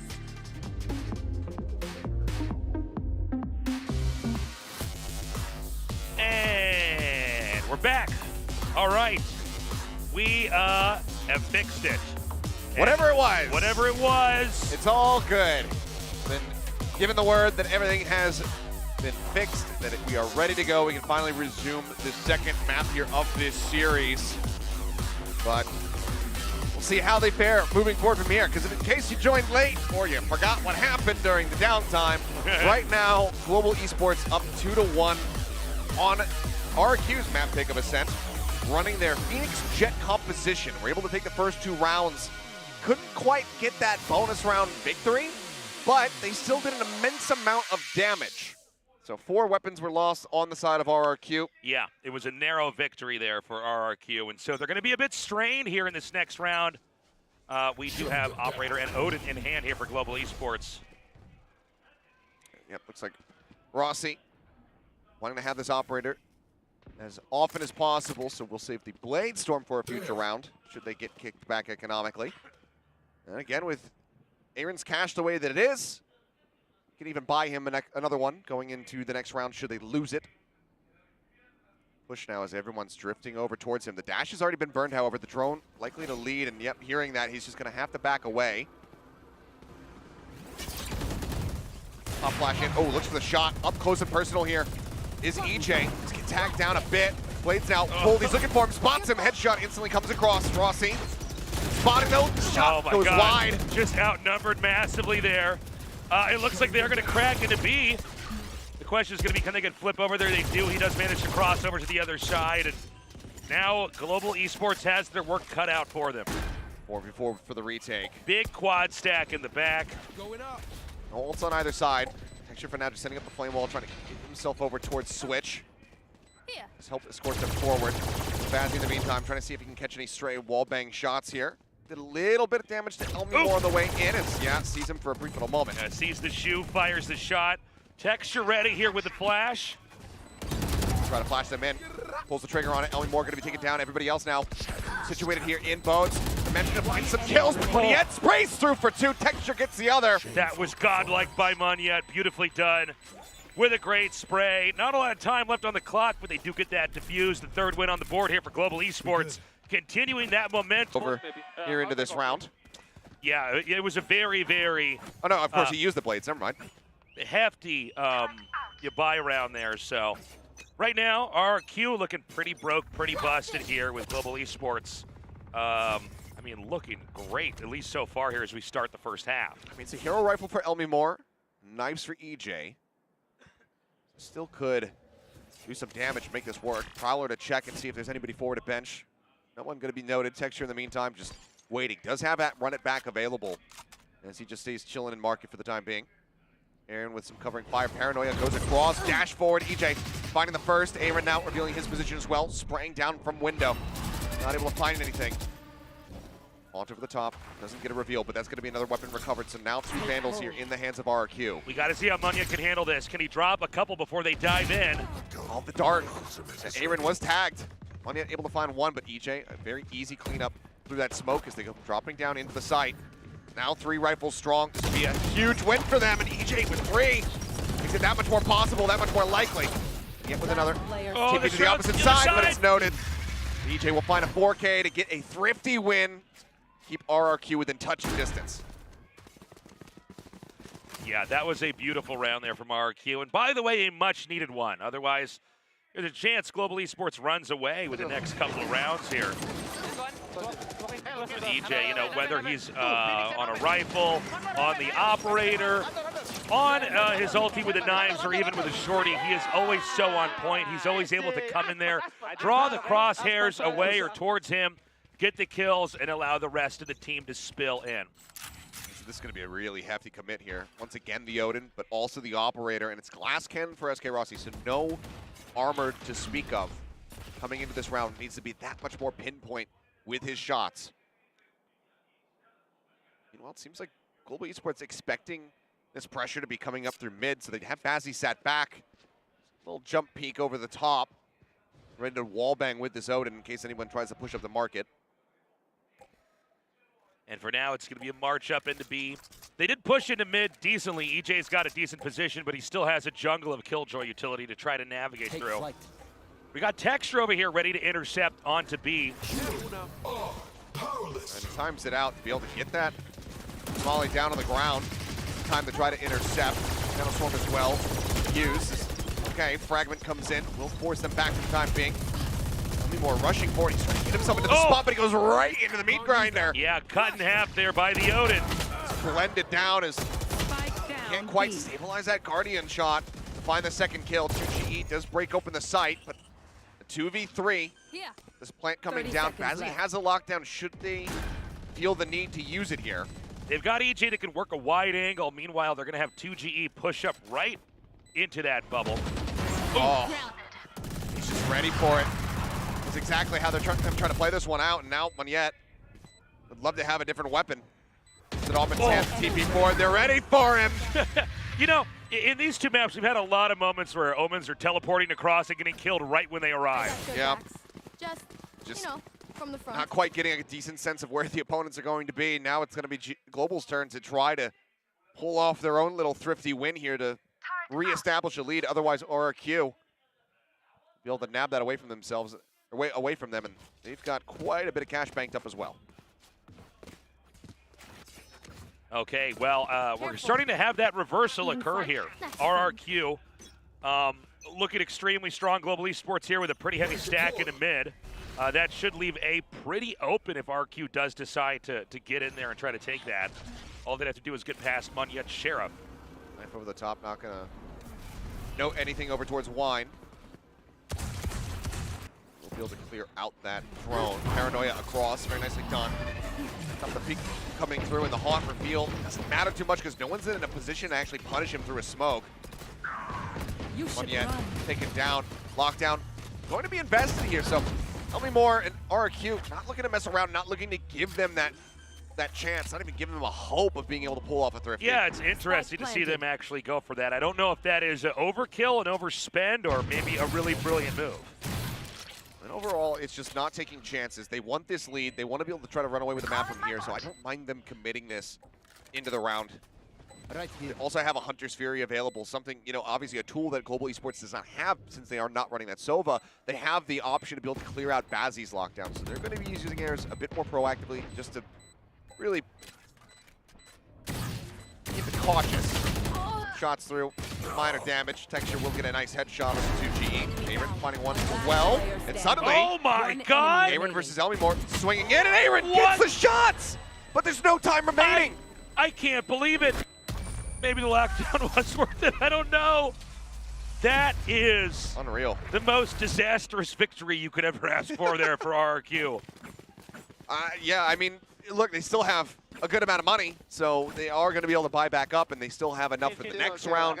That does weaken their position quite a bit compared to what could have been, but just great Sheriff shots coming through, and I mean, you can see why the global trend has been to really invest in Sheriffs when you're going into these thrifty attempts, when you're going into these eco rounds, at least putting in that 800 to be able to get a Sheriff in your hands. It can turn the tides, it can deal damage. Okay, this is going to be a really interesting round 8 now. Elmimore here with the Odin ready. Just double checking his hot hands line up, and no, it's just going to be the curveball. Damn. Oh my God, absolute decimation. As, yep, Aaron noted as he tries to back off. EJ already saw too much in this round. I don't think it's going to be a similar repeat as what we just saw with the Sheriffs, because given the operator, the Odin, those monstrous expenses that are in the hands of Global Esports, they have to just try to save them. So RQ looking to walk away with a flawless unless they go in the hunt, which they should. Yeah, I mean, these are two extremely expensive guns here in the hands of Global Esports. So they're going to stay back. It's going to be a dull end to this round as this spike is going off. RQ, a healing moment, no doubt, to win on that site like that after that crazy, disastrous all-kill there from Global Esports, where the spike ultimately does go off. So the score is going to be 5-3 here. Xpharaoh actually on the hunt. I don't know that he's going to be able to get over to where Bazzi is, but... Knows that the turret's there to play contact, and it looks like Bazzi just going to be backing away. Pop in, no, shot not connecting. Rossi now having to pull back, but they know where they're at, and it's all on Bazzi now. They're trying to hold the door. They push in. 2 members going to be taken down. He looks for another one, but EJ will be able to find a third elimination. Shots in, cannot get it. And the op will be held on to, but the Odin is lost. Now we got to see Ken Rossi get something done with this operator. He's had his moments. Other times, you know, it's been rough, and it's had to go to texture here. Phoenix on the op, not what you want to see. Yeah, you need him to be earlier. playing proactively in those front lines. It did look like he was going to go for some kind of a lineup there, try to molly the position, but instead it turned out to be a flash peek.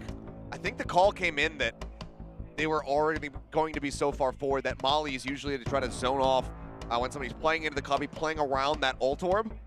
They probably identified, you know what, they could be pushed up close, so they opt to just take the more aggressive fight, send the curveball around the corner and try to swing in and win, but they just hold down mouse 1. You're swinging into enemies that are already holding a hard angle. Did you say hold down mouse 1? Yeah. I love that. That's all they had to do. And it was just instant death from Munyet and Texture. So first timeout used, it's been 4 consecutive rounds now racked up for RQ. Very similar in that regard to what we saw on Split. It was 4 off the rip, but that's when the first timeout came through from Coach Spin. That's when we saw, that is when we saw the timeout called for GE, and that is when they were able to get their first round win. Now it's them trying to just bring this back to within touching distance.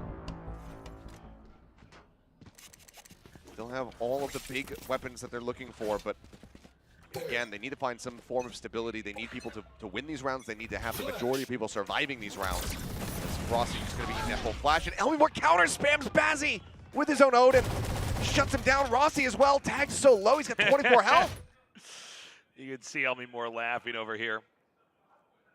And RRQ just has the read once again. And so they're going to shuttle the spike all the way back through spawn, this time aimed up towards A. And let's see what Monyet's ready for here. He's been murdering with the Sheriff. This time he's going to have a rifle instead. He's going to smoke this out and stand inside the bubble. If he can get 1 or 2, it would be huge. I have to check wine first. Haven't paid enough attention to it. There's the cloud burst. Paranoia not going to be hitting here onto EJ, but Monyet does manage to save Aaron's life. Yeah, just in the blind spot of EJ. Unable to do anything here. Oh, the pre-setup on the Nano Swarm. Rossi being as low as he is.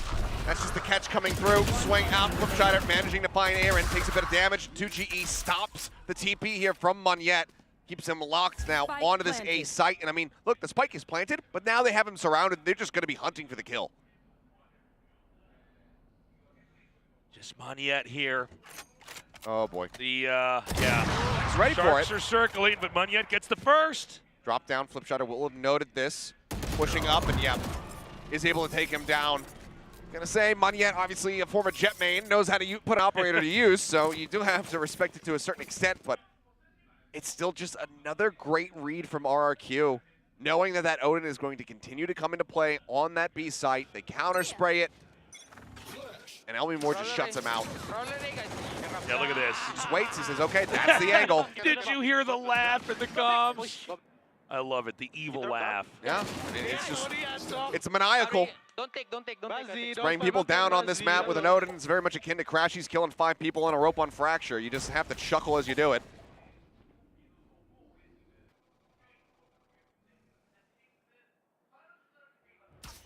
All right, in this next round, a quiet start, a heavy stack into mid. An opportunity for Rossi to peek. He's going to stay back. Both shock darts going to be used. Xpero is looking to clear out some potential KJ util, but as we can see, Bazzi is fully shifted over towards the A site. So he's got his full setup here. Monyet quickly clears the drone. Oh, Rossi spotting EJ. Now Rossi's stuck back there unless he can get across. Okay, I was going to say it's a really shallow cloudburst. He actually was exposed for just a bit, but EJ couldn't quite get the punish. He just puts him down to 85. Pressure builds over here at A. There is a gauntlet of Killjoy utility over here. Flashes now over the top. Bazzi tucked away in hell. Monyet keeping down onto the low ground into the smoke, but still receiving some damage. Some warning shots sent towards him. Ooh, swing out, finds one. He's so clutch here. Bazzi's out in the middle of nowhere. He ends up falling. Has to know that the swing around the side on his flank is coming through. There's to be time by one, but yet what is that shot? What? Somehow gets the 3K, now on for the 4th, and he's got it. What a play from Monyet. Monyet is out of control. This is insane. That was all him back there. I cannot believe it. I mean, I kind of can. It's Monyet, but at the same time, with a Guardian. Yeah. I guess if this you can one. click on those heads. He's basically still moving. If he counter-strafed at all, I could barely notice it. Wow. All right. That's a gut punch. No Your kidding. RQ, but how quickly can you recover from it is the question.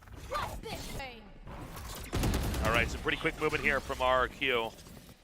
They are very interested in getting into the B site here. Bazzi may make this an impossibility. EJ has already penetrated the site. He's got good damage across, though. Flipshider getting tanked. Everybody worked low. Texture situated now. Spotting him, sends the curveball up over the top. Hot hands as well, just to further dissuade. Rossi will get caught over at switch by 2GE. The HP bars, given the number disadvantage as well, you would suspect that this should be Global bringing it to a 5 and 6 score line. But again, they still need to do it somewhat cleanly.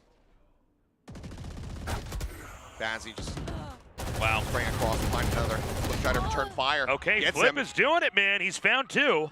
Now into a 2v2. Still, though, they know that Texture's on the site, but they work him lower and lower. The swing in Texture finds Flip, spots the shoulder, cleans up 3.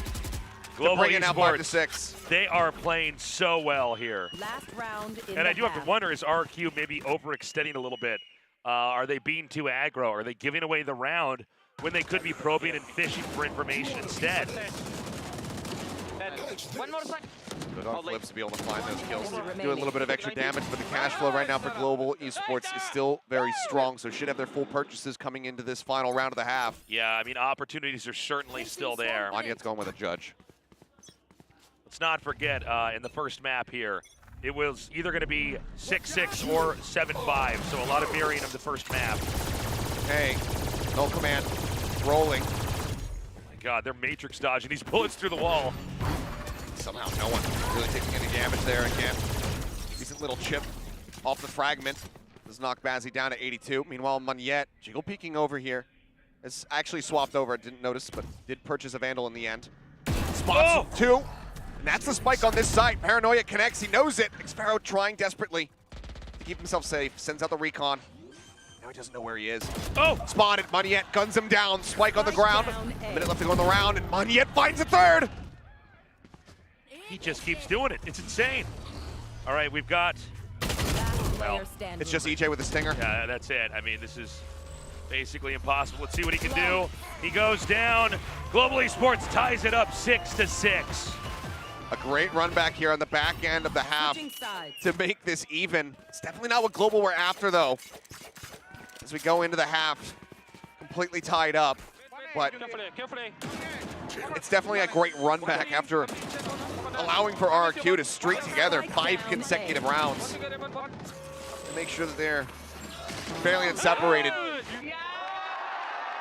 The blood might be flowing just a little bit more now here for Global Esports. But again, the question's going to come down to it for me. Faceless going into this next pistol round. Do we see them tie up that figure, or can RRQ come away with a win? Whoever starts off with that pistol round victory has such an advantage going into the next half.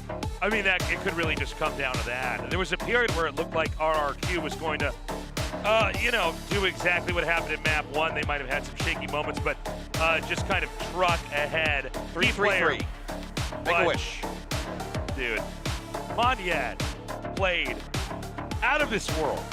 I mean, had Monyet not done what he did in those few rounds, we would have an extremely different score. Oh, sure.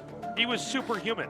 It'd at least be, you know, 7-5. If it wasn't for him with the Guardian, and him getting the catch on those 2 players trying to sneak their way into A to get the plant down, Monyet continues to be a massive difference maker here for the side of Global Esports. Haven't gotten to see an ace yet, but maybe he'll have one in the chamber at some point, given that he was our ace specialist, our king of aces during the regular season. I think 3 total aces pulled off. All right, well, I mean, look, it's possible for Global Esports to do this. They are looking to be in much better form. Monyet has really turned it on. He's put it up to 11 and then ripped off the knob. They just need to keep playing this like this. That being said, I mean, we're tied here. RRQ, they really seem to kind of power ahead in the later half of map 1. In this brief bit of downtime as we go into the second half, can they pull it together? Can they make those micro adjustments and come out on top? Still, I think the biggest concern for them is going to be once EJ is able to get that operator into his hands. Now he's going to have defensive sightlines. He's been fired up and on point all day long. Right. Both on Split and here on Ascent, he's been looking good. You can see him way out in front of the rest of his squad. Him having that off in hand could absolutely take over. But it all starts with his pistol, so we'll see who's going to be able to net that for themselves as Global Esports move over to the attacking side. All right, man, let's get into this. The Phoenix play, by the way, turning out to be very interesting. Again, remember, everybody, if Global Esports can't win here, that's it. Season's over. It's the end of the story for them. They've picked an unusual comp and rotated their roles just slightly. RRQ, I mean, look, they're ahead in 1 map, but that could easily turn on its head if Global Esports can step it up to the next level. I mean, I think it's worth reminding as well that, you know, if Global Esports can come away with this, how bold this strategy is, because it's not just the Phoenix, it's not just bringing the Fade, which is something that's kind of fallen out of favor. We've been seeing more standard, Sova picks coming through here on Ascent. This is Bazzi playing Killjoy for the first time on stage, is Aaron playing Fade for the first time, Texture playing Phoenix for the second time ever. If they can make it work, the boldness, the gall to actually go for this, it cannot really be understated. Curveball through, Haunt as well to just fully check out Tree. Nothing going to be spotted. Rotations are fairly fast, however. We're about to have 4 players arriving from RRQ, so let's try to put some damage down onto Texture. Sends out the hot hands, just staying put over by window. Baz in the meantime finding one. Rossi just dragging back, managing to find one. The covering fire from Baz saves him. Suddenly, it's all on EJ. Yeah, can EJ pull it off? He backs away. It's already the dash gone. His one cloud burst expended. One yet sends a smoke just to make it that much more difficult for him, and the door is shut. Starts with this one, but no. Rossi will find a second elimination, and Global find a second pistol. You were mentioning earlier, Achilleos, I mean, this pistol round is going to be so important. It's neck and neck, and here it is. Global Esports has done it. Can they start to stack those wins? This should, obviously, you should be feeling pretty good about their odds going into this next one. If we see some Sheriff pickups from the side of RQ, then that will definitely need to be respected. Looks like it's only going to be Elmi more, and again, that's something that he's always opted for. Something that really caught our attention once he had joined the league was how he was able to just shut down people with these Sheriffs, but it hasn't quite been the same today. Yeah, big shots there. Bazzi already starting to steal the round. EJ delivering, gets the revenge. It's a bit, but still there's so much to deal with here for the rest of the squad as Texture just breaks through, and once more it's going to be EJ with a ghost. Yeah, a very likely and expected loss here, as already RQ had faltered there in the first half. EJ does get the kill, and will get the gun. Gets the Spectre. I mean, any additional damage from here is just value. He's going to back away. Texture very much willing to hunt him down. Yeah, and it looks like he's going to wrap all the way back around here into A. Munyet going to smoke this off. I mean, at the end of the day, you should just stay put, die to the spike. Yeah, exactly. Not give up that extra bit of ult charge here. Seems like that's going to be his intention, but swings out now. Okay. That's too bad. A little greedy there. RQ, it started out neck and neck here. Global Esports with that 2-point lead in that oh-so-critical round where RQ can come in here with bigger and better guns. Are they going to be able to start to reverse this? Gives them a nice little stretch lead. Taking this bonus for themselves would be an enormous boon toward extending us into a third and final map. Let's see, Xfero, Sova on B site. Man's got an Odin. He sprang off the rip, Bazzi playing back. He says, yeah, I do the same thing. I'm anticipating this. Now he's going to try to delay push over in towards B. Nade down, run it back. Moving here for Texture. Does get the tap onto the door, just looking to clear things out, and will note that the site is empty. We're snapping back over into A main, and now the plant tapped for a moment to see if there's going to be any answering util perhaps, but now the plant will come through. Look at Bazzi. Bazzi around the back, he slipped the net. He's gotten himself all the way through to the defender spawn. All right, we see Munyet wrap around, but he's dropped immediately by 2GE. Rossi doing some work. Texture trying to hold down that spray to get another one, but in the end, it's what we had suspected. Yeah. RQ able to recover that, and I would say a healthy round win here. Taking 3 guns with him, including that oh-so-expensive Odin. Yep. And they get the note. I wonder if I think Bazzi might have been full sprinting at that point. Maybe Xfero heard the footsteps. Bazzi was expecting them to be further forward, but he was able to turn around. That catch really helped save this round. Because if Bazzi gets into that position, he's able to have that flank, get that punish. And it's hard to say how things would have transpired, but it definitely feels like it would have been going Global Esports' way. Okay. RRQ ready to try to even this out, 8-8. Global Esports here to stop it. Odin's out. We're going to have that common wall banging. Note the angling here. Xfero pulled a little bit further back. He's going to look for some kind of a an opportunity to be created here in between this wall. A heavy stack here for Global Esports just around the corner. Yep, just playing contact there off the turret, sends the paranoia, but Bazzi just sprays through, does catch Sparrow on the opposite side. Looking for a little bit more.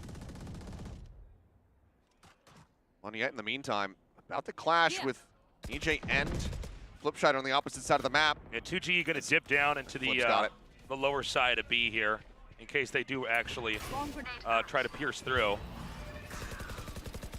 Playing patiently, they wait to have that next haunt available. Ellymore eating the full flash now, eats a Prowler. Guy doesn't know which way he's up, but covering fire from 2GE helps save him as Texture gets taken down. Now 2GE turns his sight to the back rip. Okay, Rossi going to be taken dealt with as 2GE finds 3. That was an incredible moment. 2G, that looked like no matter what, Global Esports was going to be able to get in and break that position, but 2GE clutching it.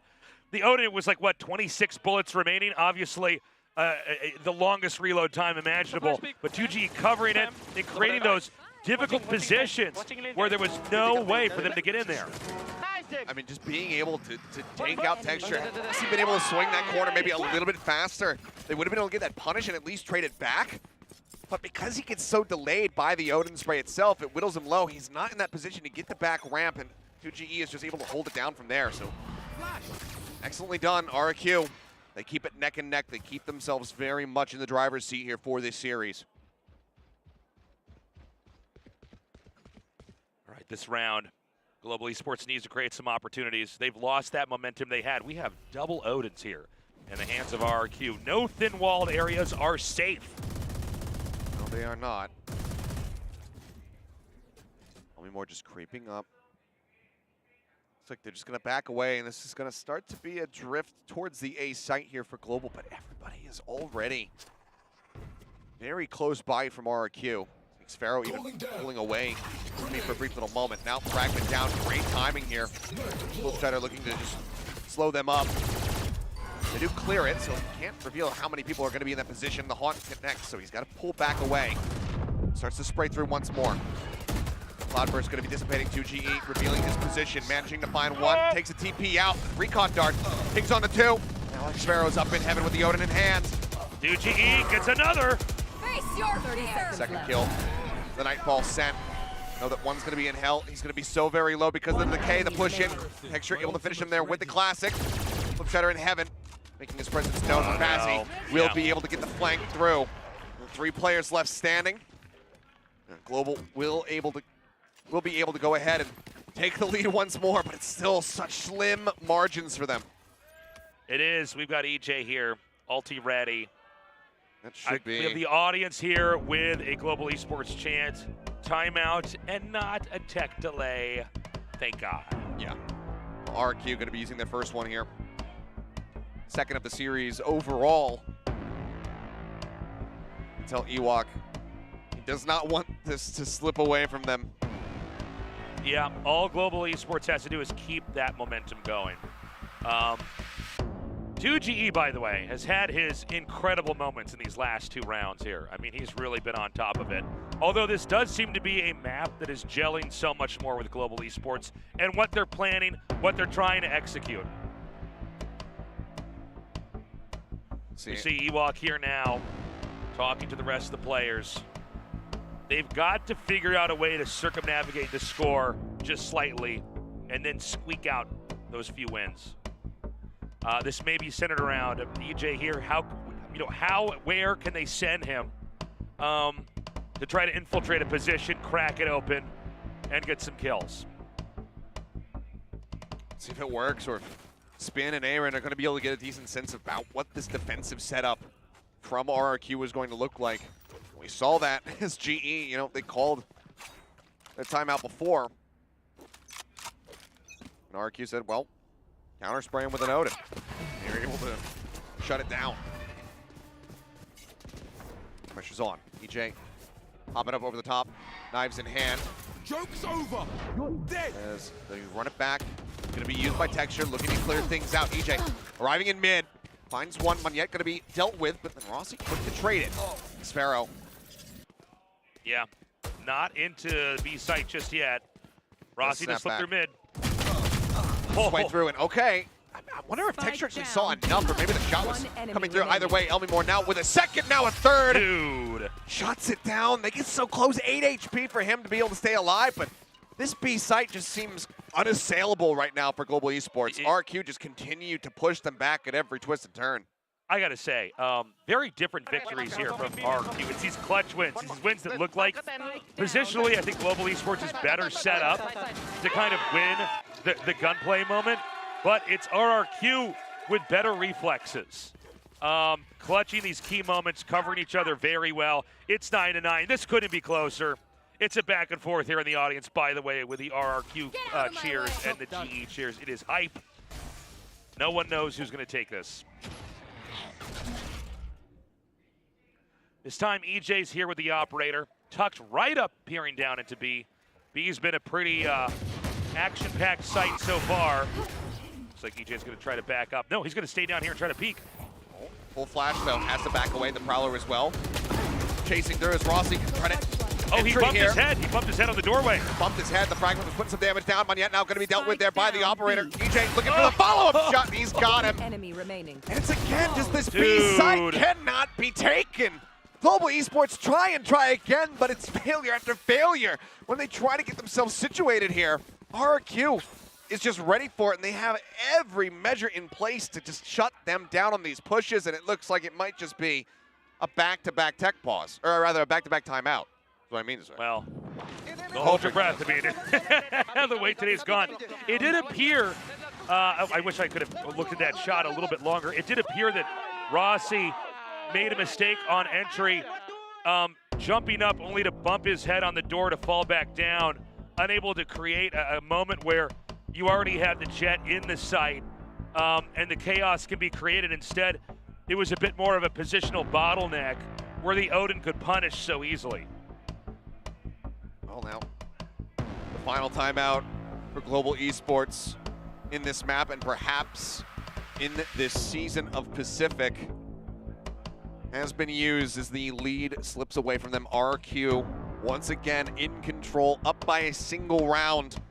And as we can see here, our new fancy schmancy little timeout overlay, it's going to be Sheriffs pretty much across the board. So yeah. Can they pull off another thrifty win? Well, I think they don't have a lot of choices. I think they really need to here. I mean, this is dire straits now. Especially that last round. I mean, that was a pretty incredible shutdown of the B site. And is B going to be where they're going to go? A is instead where they're going to at least try to start fishing for intel. But you can see already. Well, hold on a second. Let's let this round develop here. Heavy stack at A. Looks like Bazzi just going to be lurking back over in B lobby. Orb taken from Texture just to try to get that next run it back available. Smoke comes in. They're going to creep all the way up to clear that turret. This is again going to be them sending the spike over towards the B site. Yeah, TPing across, just looking for a target. Texture stays statuesque back over towards Wine. B site is theirs for the picking. They could finally get that B site dream as long as they can get past Xfero, but Xfero in a pretty retracted position. Show a little bit of presence, put some damage across, take some in kind, and get the fragment out. Down as they. Oh, the haunt. Oh, this is a. Not getting the reveal. Oh my God, EJ is sick, and he gets out too. And with the Sheriffs, there's just no way that you're really going to get that punish unless you're able to just headshot him straight away. Elmimore now making his way up in the window. Monyet able to get the catch. Jukes the TP up, but it's right into the arms of Flipshider once more. Finishes him off. Push around the back. Bazzi, quick with a headshot. Takes out Xfero. Draws some attention, but that off is already staring back across. Bold move to do a 2-versus-1 in the longest angle you can get in the map right there. Gets shut down. Spike now planted. Gun recovered. He can get 2 here. No! Manages to get the spray, Aaron! Hold up! Hold up! Keeps him in this one. The haunt. The hold on the spike. He knows that this is going to be the half. Sends it 7 bullets. The shorty drawn down, and EJ oh my God. has the triple. EJ is a legend. And I gotta say, I mean, in another, one of the different multiverses, that's the round that Global Esports wins, and then we're in map 3 because of it. It would have been such a fantastic feeling for them had they been able to get that Thrifty across. But I don't think that they're necessarily going to be disappointed that they couldn't, just given might be expecting to end up losing a round. It's really all about what they do going into this next one with weapons back in, having those full buys. As to whether or not they're going to be able to claw this back a little bit more, get to within touching distance, and jump up over the top, and Moneyette is ready for this. Quick and early shutdown onto EJ. That's about as good of a start to the round as you could be hoping for here if you're cheering for Global Esports. A little bit of a tactical play that doesn't pay off, but Global Esports still has their work set out for them. There was an attempt. Now again, turning over, rotating everybody across towards A. Oh, Double this push is a down pretty mid, crazy. triple push down mid, actually. Yeah. I'm not sure if they're going to be ready for this one. Global Esports is not moving very quickly here, so I mean, they could end up completely getting surprised. Okay. The alarm bot set up. Keeps it up a bit, but the full flash connects on a Bazzi. Looks to hold back. Headshot on a 1, but I don't know if he was quite ready for the rest. Lockdown is committed. Texture, however, pushing forward, looking to clear this one out.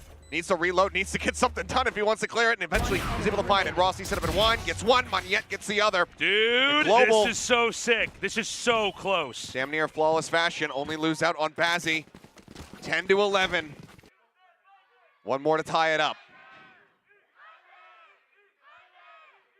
RRQ, maybe regretting sending EJ out like that.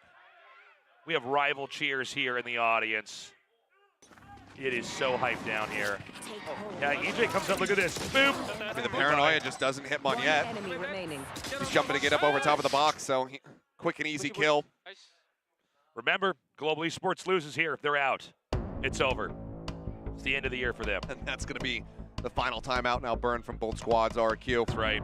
Sending it. I mean, we've had 3 timeouts happening so close together here. Yeah. Because the pressure is that high. RQ did not want this to go to 3. All this hard work, all this training, all these scrims, it's all led up to this moment for these two teams. Global Esports just needs to get caught up and then get ahead. RRQ, they just got to get past that finish line. Could we go to overtime? Very, very likely. Could absolutely happen. And then from there, who knows who manages to take this one. But Ewok wants to avoid it completely. He wants to avoid that map 3. Because while we haven't seen Find at all from Global this season, RQ have only shown it once. It was quite some time ago versus a Paper Rex who was running something on Reyna. It wasn't very pretty. As you can see here, Global Esports with a 2-3 split for now. They do have 2GE lurking in wine. They haven't really used this position for a while now. The Prowler will check it, so GE's going to have to try to TP in, but Texture's right on top of him. He's ready for it. That run it back gets him into a perfect spot. Well, he doesn't get the kill onto Xpharaoh. He does shut the door, and he puts him down to 47, so that is still a hell of a performance right off the rip here from Texture.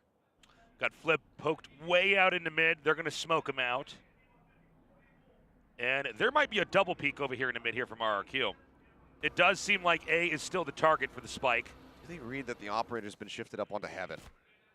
So if they're not ready for EJ, you end up double facing around that corner. Suddenly there's a collat in his hands. Nightfall. Aaron going to send it. That will catch the jet. He swings back in the shot, not connecting. Up over the top, Moneyette trying to TP in, but EJ, even not having audio, is still prepared, still manages to find it. There's how the haunt site now going to be taken. Shock dart sent, looking for some damage. Texture ends up falling. 3v4 now, the man advantage in the hands of RRQ, but Bazzi again looking for the backstab. And spotted. Rossi finds the kill. Knives now out from EJ. Spike still not planted. 17 seconds remaining. He finds Bazzi. Swing out. Oh, EJ is just taking it. He's taking over the game, and he's got a 4K to get RRQ up to match point. That was insane. RRQ just needs that last win, and they've escaped. They've made it to another opportunity, another moment to prove themselves in the next phase of the tournament. And GE will be out. Right now, it's going to be up to Global Esports to play the perfect set of rounds to recover and bring this to overtime. I just don't know how EJ gets out of there. He should have been punished. The Nightfall goes in. He's got the decay on him. The fact that he's able to exit across heaven, then turns around, gets that shot across to get the elimination on the Moniette. Oh, Global Esports allowed themselves to get into that very rocky position. Just not finishing the job that they had started. Lockdown is available. Looks like they might want to use this one a little bit deeper as they start working their way forward. Xpero spamming across behind the wall. Switch going to be shut. Bazzi does get tagged up just a little bit. It's going to be all up to the retake right now. Drops it in. They know that there's no lockdown available, or no Hunter's Fury available here, so the lockdown can come through. So they're going to have to let the clock run for a little bit. Planted. And it's going to have to be a pretty rapid recovery here from RRQ. Texture's looking to get himself in a bit deeper. Window's broken, so he doesn't have to make noise to try to linger into that position, but here comes the swing in. And he's only able to find one. Out. Damn close, Rossi. Gun down as 2G comes swinging into tree. A 3v4. Once again, the paranoia goes through. Recon bolt cleared out. Oh, he's going to fire it right in there. Chips him a little bit. Moniette with so low HP. EJ. Around the back. Gets a punish. They're breaking him down. It's all on Bazzi. He's got to clear out 2 more people. The tap into the spike. The shorty going to be drawn in, and EJ gets the finish. Beautifully done. This story ends with RRQ surviving and Global Esports going down. The season comes to an end for Global Esports, but for RRQ, this could just be the beginning of a run, of a journey to Los Angeles for champions. 13-10 result in both maps here. As Global Esports just cannot get us that overtime, cannot get us to that map 3. It'll be bittersweet. You know, we didn't know what to expect from RRQ. Months and months ago when they came onto the scene, we thought perhaps they're the weakest team. We didn't know what to expect from that region. They looked a little shaky the first couple weeks of play, but as time passed, it gave them the gift of experience, of confidence, and you see it here now. They live to see another tournament day. And they do, they stay alive. And they get themselves into a position where there's a little bit less pressure from here on out because they get into the double elimination part of the bracket. Right. So now there is that small amount of breathing space. Obviously, you don't want to be falling to the lower bracket. You want to be going into that grand final just straight in through the top. Have that hot streak to guide yourself forward. But RQ, they managed to get it done here. Taking down Global Esports on split, already a big boon. Definitely struggling a bit more than we may have anticipated on this Ascent, just considering all of the changes that were happening here for Global Esports, bringing out the Phoenix and whatnot, but they found stability, they found reprieve. Every time Ewok pumps the brakes, comes in, calls those timeouts, he's got such a great idea about what Global Esports wanted to do, and he was able to relay that to the players. So the fist bumps will come through. Hugs will be exchanged here, especially as Moniette. But you know, these guys have had time to become friends out here, experience Korea together, and you know, it's a rivalry, but it is also a new friendship that's been formed between a lot of these players. So you love to see those hugs, those fist bumps. But today is RRQ's day. They are surviving to the next step in a tournament that could not be more unforgiving. Just the first step of very many more that need to be taken in order to get themselves over to champions. But this is a team that, I mean, both of these teams, narrowly missing out on playoffs. Just those slight rough beginnings to the season. RQ in particular, who were still working on their comm structure, everybody having to comm in English for the first time with a somewhat multinational roster here. It took them a while to get the ball rolling, but once they did, the conversation then became, okay, this is not the team that everyone anticipated, which was a team that would not be able to perform, that looked like one of the weakest rosters on paper coming into the season. They were able to prove what they had been saying back at tournaments like Lock-In, where they didn't have a good showing. They said, we are so much better than this when we're practicing, when we're scrimming against opponents that are known quantities, that are strong. We are able to beat them. We are able to best them. And we know that this roster has potential. And now they've proven it with the fans at their backs. RQ, they keep the dream alive. Can they continue the streak? We'll have to just wait and see. I mean, that's the big question, right? Today is one of the most dramatic days of the entire tournament because you can be eliminated immediately if you don't survive the best of three. But RQ manages to pull through. They're not going to have a lot of time to rest, though. No. I mean, we're going to be rapidly moving through this event. And again, only one team is going to make it. Yeah, I mean, they're going to have to play again tomorrow. So it's going to be swift turnarounds here for the side of RQ. We'll see how their prep does look as they get ready for that series. I think it's also worth saying, though, for the side of Global Esports, I think that they inspired a lot of people when it came down to their season. You know, this crazy wild project. What are you going to do? You know, taking up so many duelist players, trying to rework what they're going to be doing, putting, you know, texture off of Jet onto things like the Killjoy, Bazzi as well, shifting over towards playing, you know, this initiator role, now also showing us Sentinel, and it's just been, I think, overall a good season. Obviously, this is not the result you want. You want to be going over to international tournaments. You want to make the playoffs for Pacific, but I think that they have exceeded what we could have anticipated given all of the setup for the roster and for the team.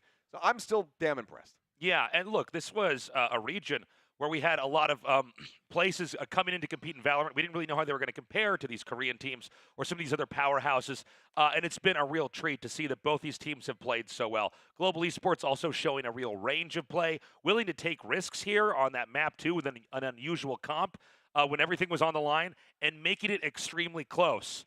Until eventually RQ pulled out that final victory. Yeah, close but no cigar. But of course, we are going to have an interview here momentarily, and it looks like it's ready to go. So we're going to throw down to the floor because we've got EJ standing by to talk about his win.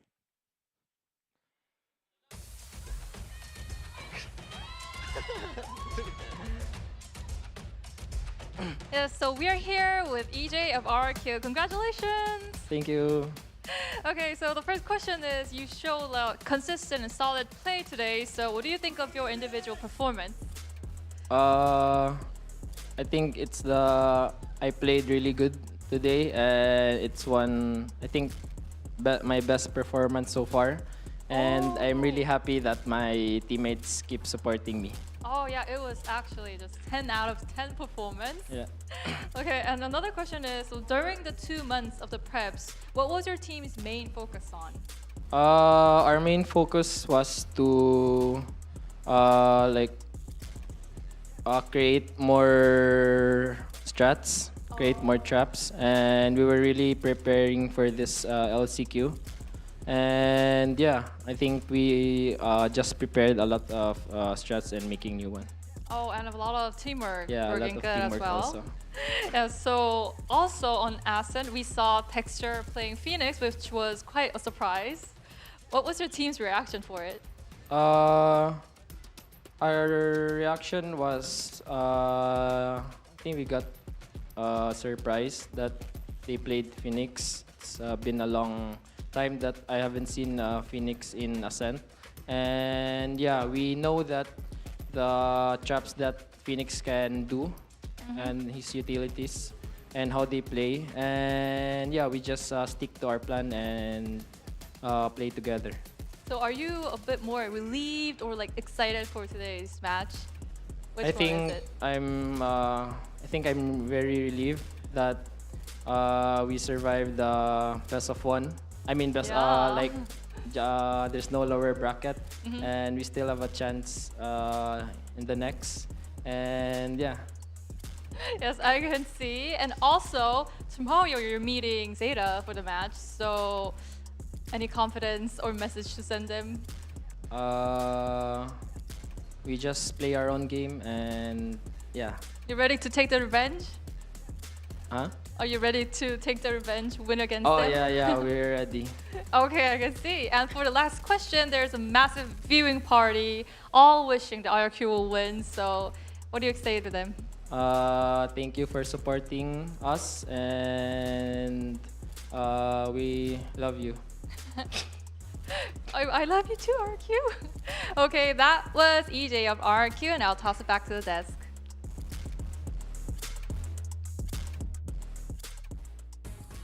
Well, all bow down to our shy but great Lord EJ. He is a little shy on stage at times. I think the adrenaline's still running through, but what a performance, not just from EJ, but the team of RRQ. As EJ just mentioned, the toughest part about this match was that it was still the single elimination stage of this LCQ Pacific, and now RRQ makes it through. Yeah, this is... You know, it is a kind of unexpected way that it ended for me. I thought this would be a 3-map series. I thought this would be I mean, both maps were pretty close, 13-10, 13-10, so pretty similar to the stat lines from the last time these two teams faced. So in terms of, like, change, like, it seems like both of these teams, whatever they're working on, whatever they prepped, it was about the same level of results versus the last time they met. Yeah, and I mean, we're seeing it here on the second map. This is what we saw in the pregame stats as well, Quack, where Global Esports, they got more first kills, but they weren't able to convert that into round wins. I mean, what can we say?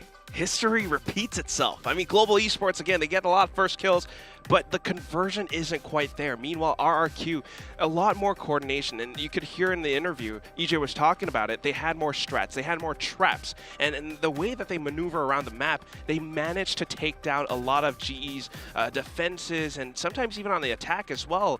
And on top of it, it's always EJ at the helm. It's always this entire squad. Sometimes Flip sets him up with the perfect flashpoints, and maybe you have some bits of greatness from Monyet and Batsy, Texture perhaps as well, but the impact's not as great as RRQ's. Yeah, I mean, Global Esports definitely tried, but it was much more on an individual level today, whereas RRQ was really working as that team. And like EJ mentioned during the interview, whatever they worked on, those trap plays, the teamwork, more strats as well, the varied strats really coming in handy and setting EJ up for success. 27 kills to 15 deaths, 5 first kills is exactly what you want from your Jet. Yeah, and he was also, like, beyond just the team doing a great job working with him, him and 2GE having a great map here. You know, like we were saying before, a lot of times we're talking about Elmimore, Flips, and Xfero, but now, you know, these two players stepped up huge today, particularly EJ. I mean, there's nothing to say. He's the MVP for me for this entire series, and he was just stand out. I mean, his opping was great, his blade storms were great, his entries were really good. He was doing everything you needed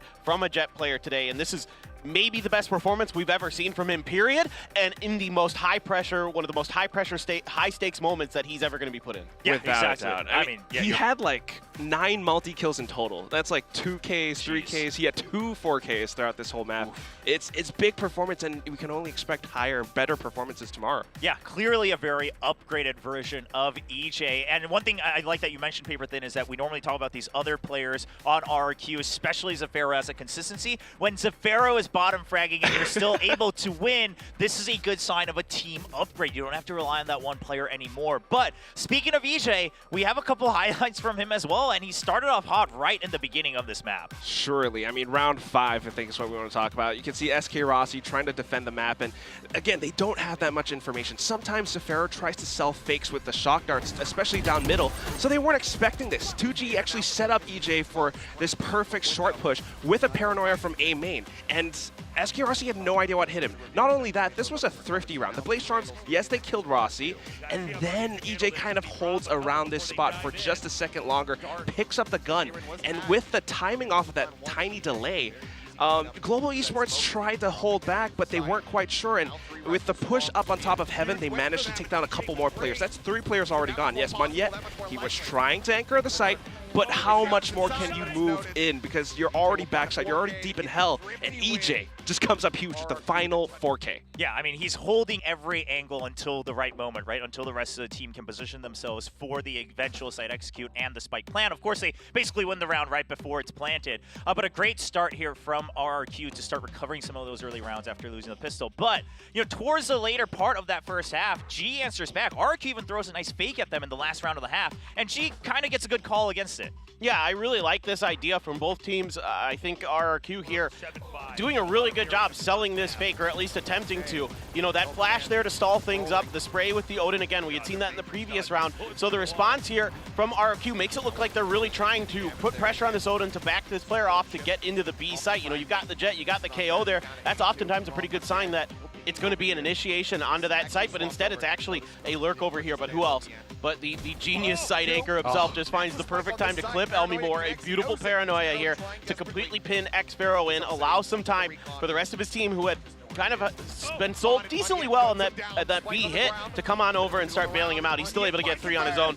And then from here, it's just, you know, a difficult situation to be in with the lockdown still in hand. Of course, vs.GE just doing a little jump up Odin spray. EJ no choice here, but to try to go for the lockdown, and it's not going to work. So just a beautiful reaction here from GE, in particular Monyet. Yeah, and that's another one of those players that, although Global Esports now eliminated, we've always talked about Monyet being so reliable, whether it's on his own or with the team. And we saw some of the, the other Indonesian players, giving him a hug, just saying goodbye. It does hurt, but of course, Monyet's still having some shining moments. Now let's move on to the second half. We still have one more round we want to take a look at, and we can't help but keep talking about EJ. I mean, amazing clutch comes out from EJ in the middle of the second half. Yes, this is a really good start here for EJ. He's able to use that smoke to dodge the haunt and find that opening pick onto Rossi. Just caught out in the open there. This is a thrifty as well for GE, so take that into account. But, and they're going to do a really good job here spreading the map. vs.GE being really patient. Monyet able to kind of sneak his way in there. Taken down by Flips, but with that Hunter's Fury popped by Xvero, vs.GE's able to catch him and take him down. Now, I wish vs.GE would have gone for that gun, but it is what it is. EJ there ready for that push out. Long Texture here doing a decent job on this Phoenix. By the way, not the first time he's played Phoenix on this map. He did play it against F4Q in 2021. We dug deep into the history books to find that out. Now Aaron here able to sneak again. So many sneaky plays from GE. Finds a huge double kill. And now he's got a great opportunity, but this haunt just goes a bit too wide, and EJ with a shorty finds the perfect timing after getting it to half to get the finish and the win. Yeah, and EJ having that confidence, right? He starts to hear the footsteps just a second late, says I can hold to half no matter what. It looks like he was committed to that. Even the haunt going above the cloudburst gives him even more confidence to say, oh, he's not quite sure if I'm here. Jumps out with a shorty, well prepared, and is able to clutch up that round, despite it potentially going into that thrifty territory. So once again, a lot of praise to EJ, a player that we didn't actually have too many chances to highlight during the regular season, but absolutely the MVP of this match. Single elimination, best of 3 to move on to the rest of LCQ Pacific. Oh my god, just look at his profile picture. And we're still keeping that one. That's a legendary picture as well, just like his play today. But that's the best thing. I mean, off of the little, sort of maybe 2-month breakdown period, off season, whatever you want to call it, we've got so many players now evolving, and EJ definitely one of them. We've seen his potential before in Pacific, the regular season, but here, I mean, this is a whole new level. Finding a lot of these trap plays, having the confidence to go for some of these duels, and the clutches themselves. I mean, jumping out of the cloudburst that way, it's not something that you're going to do every time, but he knew that he had that in the bag. Yeah, no, this is just, I mean, a beautiful performance. There's no other way to put it. He was more consistent in every respect compared to his counterpart, SK Rossi. SK Rossi looked a little befuddled at times today. So this is huge for RRQ. I mean, if he can continue these kind of performances throughout the playoffs, then absolutely this is a team that a lot of people thought could win this entire LCQ here in Pacific. Then certainly he is, a big part of that, setting the stage for them to maybe get into champs in LA. Yeah, this is exactly what we talked about on the desk before the match started. Can either of these teams get that consistency, the teamwork, and not really get hit by the nerves or whatever else there might be mentally? And it looks like RRQ was the one who upgraded just a bit further. So RRQ will be moving on to play again tomorrow, now starting in the double elimination bracket tomorrow against Zeta Division. However, we still have one more single elimination match left here in LCQ Pacific. It's the next best of 3 coming up. It's going to be Korea's Gen.G versus Thailand's TLN. We'll get to that right after this break.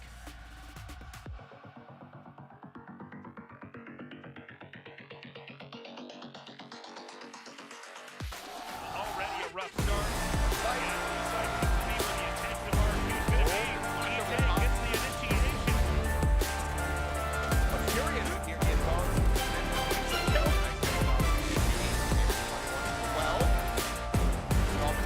before they're in. Back to where they're at. All in passing out front of home door. They're pushing. Coming through. Swing out. Flip side of it. One, but yet wide open. Everybody worked alone. vs.GE already starting to steal the ring. New TE gets another. In heaven. Known for passing. Controlling enough to make it bounced by the operator. EJ's looking up. It's again just this beast. Getting the reveal. Get 2 here. No. And it's just against the swing. 7 bullets. The shorts to clear it. Eventually, simplifying it. Rossi cinnamon line. Gets 1. Next to Bazzi. The whole back. That shot on EJ's spike. Still not planted. After the game ends, it's really break our heart. Zeta Division will not be playing in Tokyo. We won't give up. We will emerge. Team Secret, Global Esports, TLN Esports, DFM가 저희 젠지는 for the power of friendship. 諦めないで勝ち上がります。もう一度チャンスがある大会なのかなと思います。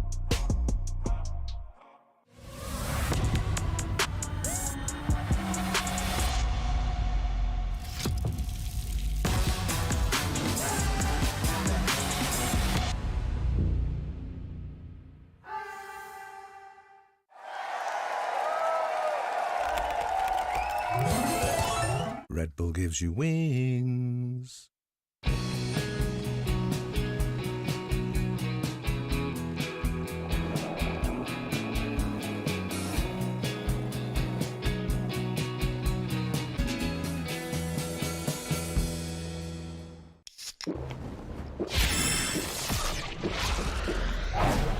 Red Bull gives you wings.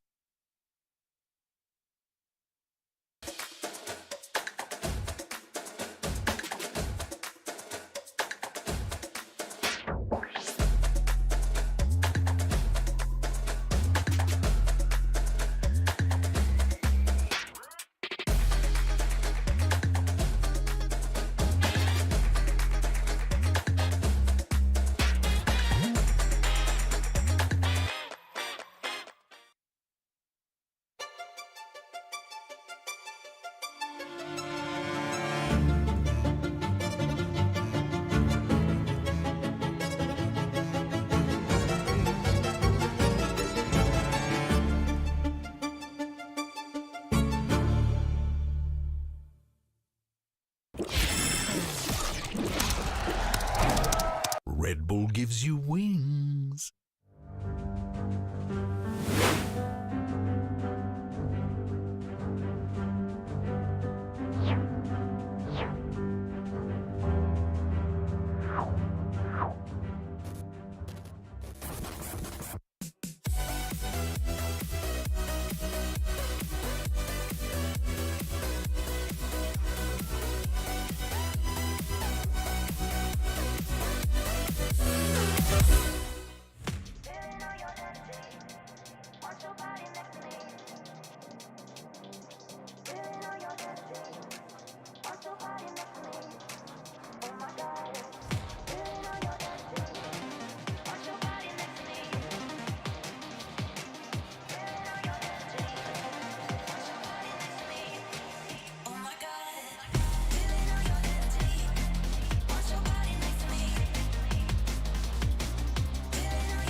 Luscious, divine, I'll empty your mind, 'cause you want me to.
After the game ends, it's really break our heart.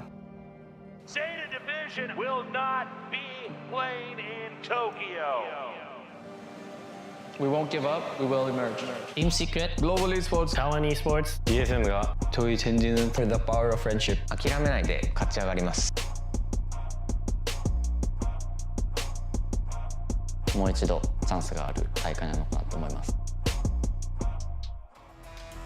Welcome back, all fans of Valorant. We continue with the Last Chance Qualifier Pacific 2023. We are still currently in the single elimination stage. One more single elimination match to decide who will be the remaining teams in the double elimination bracket, and it's going to be Korea's Gen.G versus Thailand's Talon. My name is Will Cho, hosting the desk alongside Paper Thin and Quack.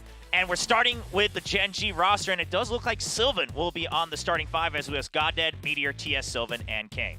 I mean, I think this is probably the best roster in terms of overall firepower that Gen.G can field. Sylvan was absolutely incredible towards the end of the year, really starting to get comfortable on that. Sova in particular was really devastating, was getting his utility in check, but his natural gunplay has always been strong ever since we've seen this guy, since his WGS days and other things. He's just been absolutely incredible. My real question here for Gen.G is, what roles are they going to be playing? Are they just going to stick with what they were doing at the end of the year, or are we going to let, with what we've been seeing with the IGLs going over to initiators, is TS going to be swapping, and is Sylvan going to be going back to that natural role of controller? I mean, hey, the trend so far says that that's been working out. I mean, if they do go for that, then maybe it's going to be a different brand of Gen.G. Maybe it's going to be something that sets up Meteor for a lot more success, but that's going to be revealed later. I mean, we don't really know.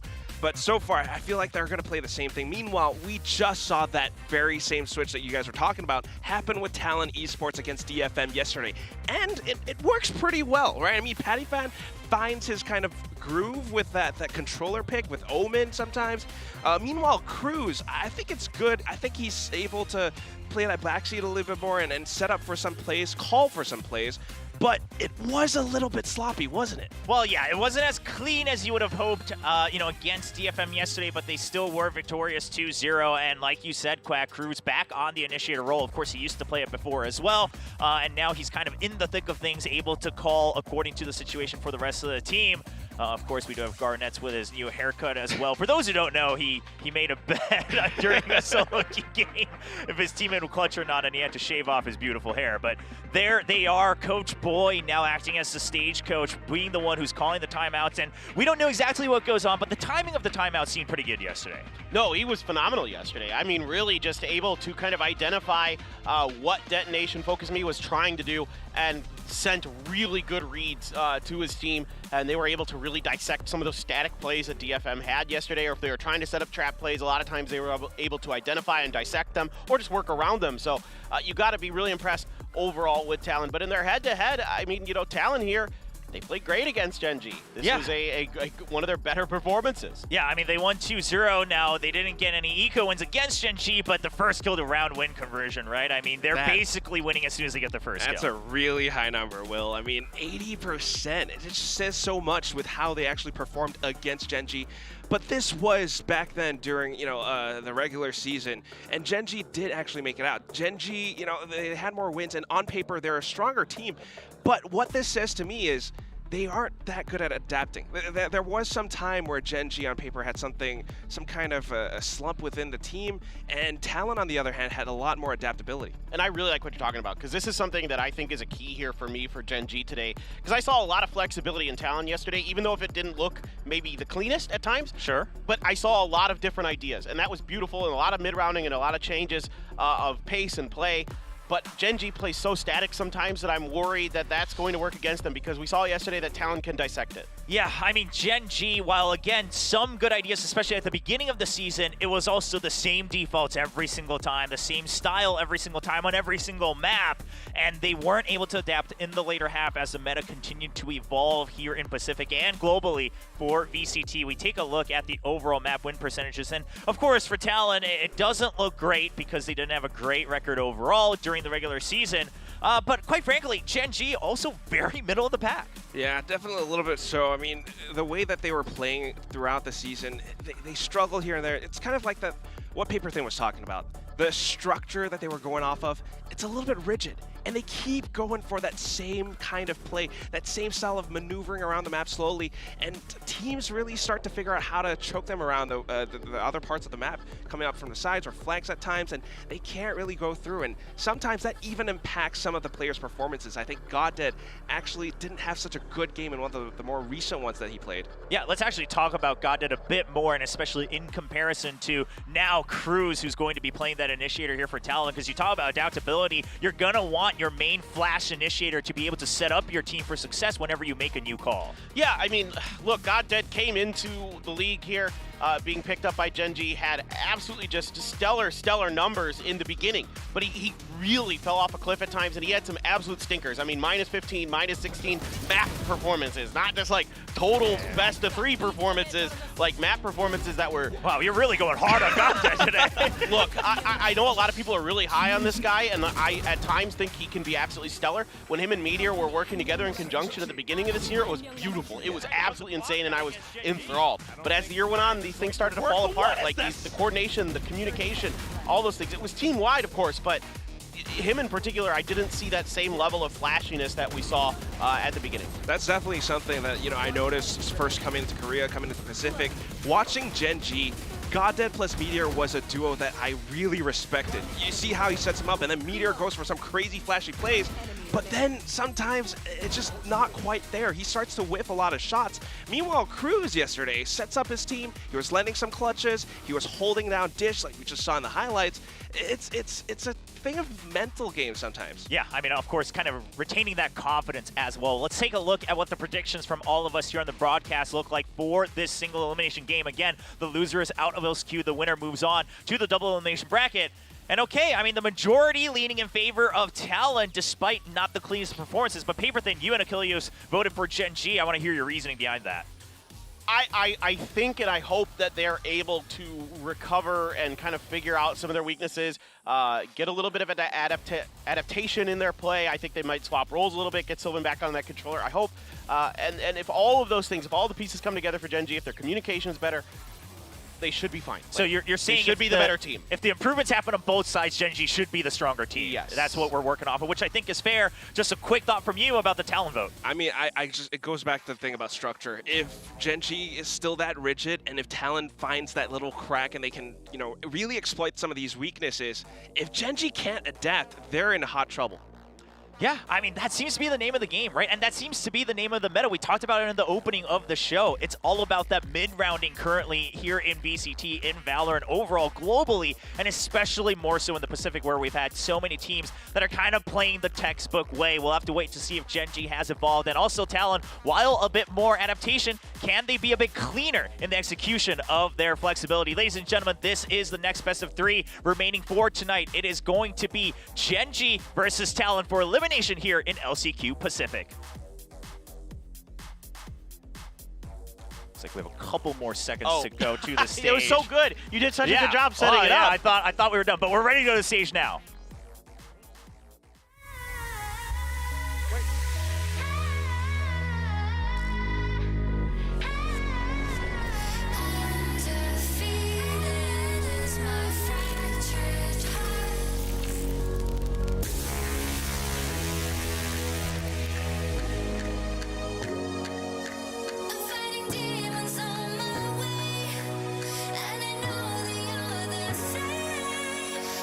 Keep on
Two teams trying to extend their lifeline here in the last chance qualifier Pacific 2023.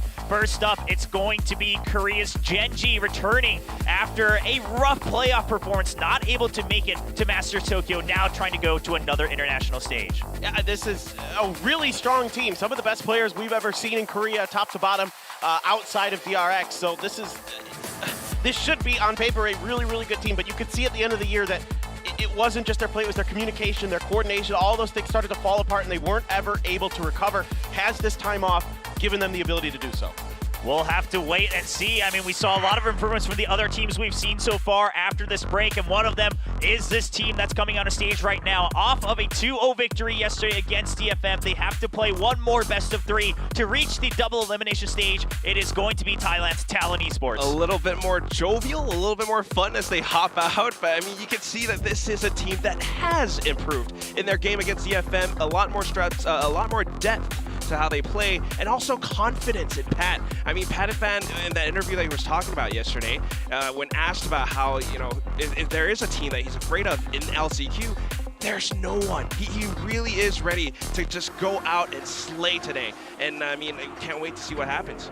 Yeah, I do like that. Jip Boys and Fox making the cameraman's job easier, standing together there for the 2-shot. And of course, we do have the head coaches of each team. It is Elmputty and Zeus coming out on stage now. Something, you know, again, unique about these teams because of the deep coaching staff that they have. They also have other coaches, of course, in the form of Bile for Gen.G and now Boy for Talon that will be in-game calling those timeouts. So, I mean, everyone is on board, right? You've got extra players on the bench that you've rotated in and out throughout different maps throughout the season. You have a deep coaching staff, and right now you have to throw everything you got to stay alive for a chance to go to Champions LA. I mean, they really need to go in for it because, again, like you mentioned, Will, single elimination, you got one shot and one opportunity. If you whiff, if you just let that slip, I mean, Talon actually made it through, right? But they might lose today as well. You know, I always do wonder, is there ever going to be more than one opportunity after one shot? Because when you have one shot, you always got one opportunity. You know, You got it just mom makes spaghetti. Well, is it like the golden gun and, like, you know, it resets after you get a kill? There you go. There you go. Now we're bringing it back to Valorant. I like it. Yeah. But of course, you know, we like to have a little fun whenever we can. But quite frankly, for the players and coaching staff on stage, I mean, this could very well be the most meaningful match. Because right after today, if you win, you still have a little bit more breathing room. It turns into double elimination. You still have room to try to adapt, improve, maybe even get like an extra day off if you continue in the upper bracket. However, if you lose today, your 2023 season is entirely over. Yeah, exactly. I mean, and so for Talon in particular, like, if they're able to win here today, if they're able to come through, like, what an impressive feat to have 2 back-to-back do or dies, or they're able to push themselves through, especially against here Gen.G. And they're gonna ban Bind. Now, yesterday they banned Split, so this is kind of interesting. We've never even seen Bind from Gen.G this year, so who knows? Yeah. A Fracture ban? Okay, I mean, Gen.G, they started off good on Fracture, and then it started to get a little weird, and then we're going to see Talon pick up the Pearl. So already a bit of a curveball, and Gen.G picking Split as well. I mean, this almost feels like perhaps it's more counter picks than anything, right, against each other. I mean, they're not going off of their usual stuff so far. It's not the most usual, but, you know, in the recent performances that they did play on those maps, they actually did perform quite well. Gen.G beating Team Secret on Split, you know, to make it into playoffs. And at the same time, Paper Rex was a team that lost to Talon on that Pearl. Yeah, and it's Haven for the Decider, which is a really good map for Gen.G. Historically, a great map for them, great for Korean teams in general. But so now I'm a little bit worried for Talon. Like, if they drop one of those first 2 maps, if it goes to Haven, man. I mean, I will say Talon also. I mean, we're reaching very far back into the pockets, but they played on Haven really well at lock-in, and they played it in a way where they always just kind of ditched one site, made it into a 2-site map, and they would always just try to stack and play that mental game. So we'll see if that continues today.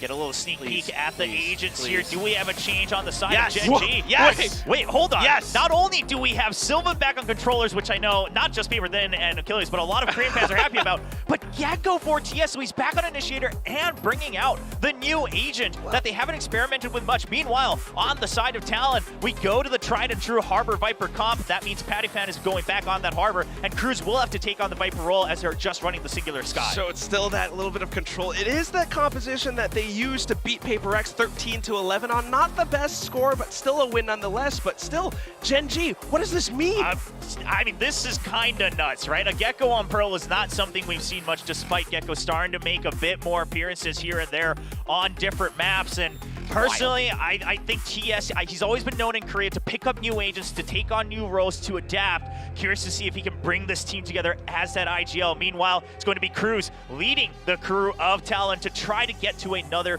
victory. Ladies and gentlemen, that best of 3 kicking off on Pro. We go into the game with our casters, Achilles and Tasteless. Excellent work at the desk. I am excited to get right into this match here. Again, it seems to be a match where we should be going to game 3. It should be epic. We had a more one-sided best of 3 earlier than I was expecting, but I think this one was a tough one to call.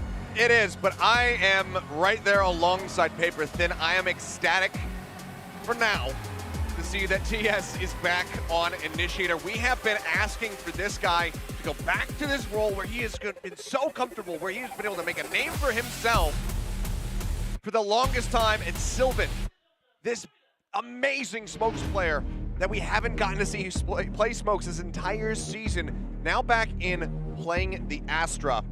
The question is, how does this work? Because we have this Gecko. TS picking this up now, bringing it onto a map where it's a bit more unconventional, to say the least. How does it look? Clearly, they must have something up their sleeve, similar to what we were seeing from Global, pulling out the Phoenix back on Ascent. We saw some moments there from that. It wasn't enough to get the victory, however. Can this composition from Gen.G find its footing? Let's not forget that Gen.G, you know, when they fail, it's usually because they're too conservative. They're a little bit too conventional. We wanted to know, are they going to be able to mix it up? With a team comp like this, I think they can do that. Have to show us some new stuff that we have not seen before, so we'll see how it does fare. For now, just going to be guiding lights sent out over towards B. Nothing going to be noted, though, as TS as well as Meteor are going to be holding that mid door. Double stack onto Art as well. Gen.G just not really looking to have anybody play by themselves here in this pistol round. Tension builds over here on the A side. We don't have any peeking yet, a very quiet round. As they continue to just angle up towards main, a little bit of Killjoy utility to try to catch him and trip him up. Godhead's ready with that flash. We'll send it if that turret makes any noise. Notes anybody pushing forward, but could be fast enough for the Talon members to go ahead and just break back away from the flash. But now looks like they're going to just go ahead and try to push up, guided in by the Dizzy. They managed to find it. Cleanup comes through. King now going to be upgrading his pistol over to a Ghost. So 5 Ghosts across the board. Spike now being planted. It's a double push all the way through to the defender's spawn here from Fox as well as Garnet's just trying to get a spot. And Sylvan looks like he's very wary of this. Yeah, we got Fox over here ready at this angle. Can they start to get the drop? Because right now, Talon's so outnumbered, he gets the first. Fox finding one. Still a lot of pressure on the rest of the team. Patty Pan's going to be taken down nice and early. Garnet's now looking to hold things. Gets one, gets a second. Now it's all on Fox. The wingman through. Needs to be cleared. Shots flying. They know that he's going to be back in Flowers. Pop flash. Oh, it's a little bit botched on the wall. Flash goes in, and it's going to be TS who manages to find it. It seems like he kind of mechanically bungled that right at the end. But, I mean, a pretty tough situation regardless. So Gen.G narrowly gets that first victory with that spike diffuse. That's the official term, is the mechanical bungle. That's what they say. Yeah. That's what all the top casters are calling it. I like it. By the way, I just like the passive hold here from the side of Gen.G, just basically allowing for Talon to come through. Once they get a sense that the A side's being taken, they have that nano swarm to try to slow up, and then they decide to rush out from Art, get themselves out in the mid, find those 2 kills, get the cleanup. Garnet's still going to be moving forward here with this Marshall. Sentry. Still a decent amount of cash, just wants to be able to trade out against Meteor here. This time around, Talon is sizing up the B side here, beginning to try to come in. Oh, whips the shot. Meteor kind of bungling the dash there for a brief little moment. Gonna be tagged down to 8 HP. Obviously, not having this guy on his team, so that is going to be completely unhealable, whereas Fox can help take care of Cruz and get him pushed back up towards maximum health. Cruz and Meteor pretty heavily damaged here. Right now, Talon not making much headway. They're going to go ahead and leave Garnet's back here to try to make a bit of a distraction, and instead, they're going to seesaw this back towards A, taking the longer route, and basically try to come back in up through main and set up like they did in game 1. Oh, swing, shot. Wow, that missed. Okay. Both of them not quite able to line it up. Now just making his exit. I see nothing else over towards that B side. Likely suspecting that it's going to end up the spike being brought over towards A. A good catch. It was found there by Sylvan. Clean up on the kill. Right there. Star now set up as well. Ready for them to just fall into his trap. 30 He seconds backs left. away. Sylvan's the last line of defense. He gets that drop on a Cruz. Wraps the corner, but Fox gets him. Great headshot. Look for a little bit more. They know that Goddead's around the back as well. Stray shots flying in, but Goddead replying does get Fox in the face, so that's just going to be another kill coming in, but it's good damage dealt. I mean, you got two players who are so very low, but Meteor will be able to shut down Garnets as he tries to go for the aggro push. Gen.GE will lose out on one, but that Bulldog can be recovered. Juggle around some of these Sheriffs as well as they move up 2-0 at the start. So far, so good here for Gen.GE. They do seem to be having very good executes. They seem to be on top of their game, but we're still so early on here in this. So I want to see in this round 3, what has Talon got, and can they try to bring this to a 1-2? If Gen.GE are going to be able to get the ball rolling, it's going to be very concerning here because Talon feeling fairly confident, but we haven't seen either team play that much of Pearl this season. It's been 3 times for Gen.GE, twice for Talon. But the most recent time that they had an outing on this map, that was versus Paper Rex, and they were able to win that one, 13-11. So still very hard fought, but that's a Paper Rex that did have something in the lineup. They went on to lose the rest of the series, but given what we've seen, we know being able to take down PRX is definitely something to celebrate and to give yourself some confidence. All right, A main's going to be a no-go here. Gen.GE has that sewed up tight, and instead we're going to see that spike seesaw right back around to the B side. Over in the distance, Sylvan going to be waiting here with the Sheriff. Just in a hole by himself. Viper Wall cutting off his vision now. Yeah, standard Harbor Wall here for the push to try to set up a better position and see if they can't get anything done. Careful here. Start working their way forward. That wall eventually going to fall. Or picked up. That's going to be Fox with the Seekers online, so could invest that into the round to try to see where people are situated here on this B site. As Patty Pan goes ahead. Sets up the Tides. Dizzy over the top. Gets one blind across. Try to work their way forward. Nanoswarm actually delaying anybody from getting up here towards Hall. Push into the smoke. Somehow we're going to be taking down. Garnet's able to find him, but quickly replied to by King, who just comes away with a 3rd elimination now in the round. I mean, this is wild. It's just Jip Boys left over here. Outmanned, outgunned. 30 seconds and no way to really get back to that spike, and so... That Thrash almost came back to find him, too. That would have been a hell of a way to lose out on the round. All the work to be done now. This Meteor is just waiting for this push out, has the dash already, and we'll be able to get him down. They'll lose Goddead in the process, but the cash is looking strong. Everybody else upgrading their weapons now to Phantoms and a Vandal. And that's going to be Gen.GE getting that conversion now up 3-0. And the question now is, when is Talon going to be able to catch a break? It seems like for now, Gen.GE has really brought in a far superior iteration of themselves than what we saw in the past, where, you know, Gen.GE had a funny history a few months ago where it was like, at times they looked unstoppable, but it was almost like they only had one mode, one approach. And as time passed, for the other teams, they were able to download and kind of acquire that play style and figure it out and punish. But this time, they do seem to have reinvented. Well, trying to up the pace here in the eco. Patty Pan, unfortunately, just going to be greeted by a Dizzy. Very swiftly dealt with. That could be recovered, as well as potentially the wingman. Looks like Sylvan does pop a smoke for him to potentially be able to move up and pick that up for himself.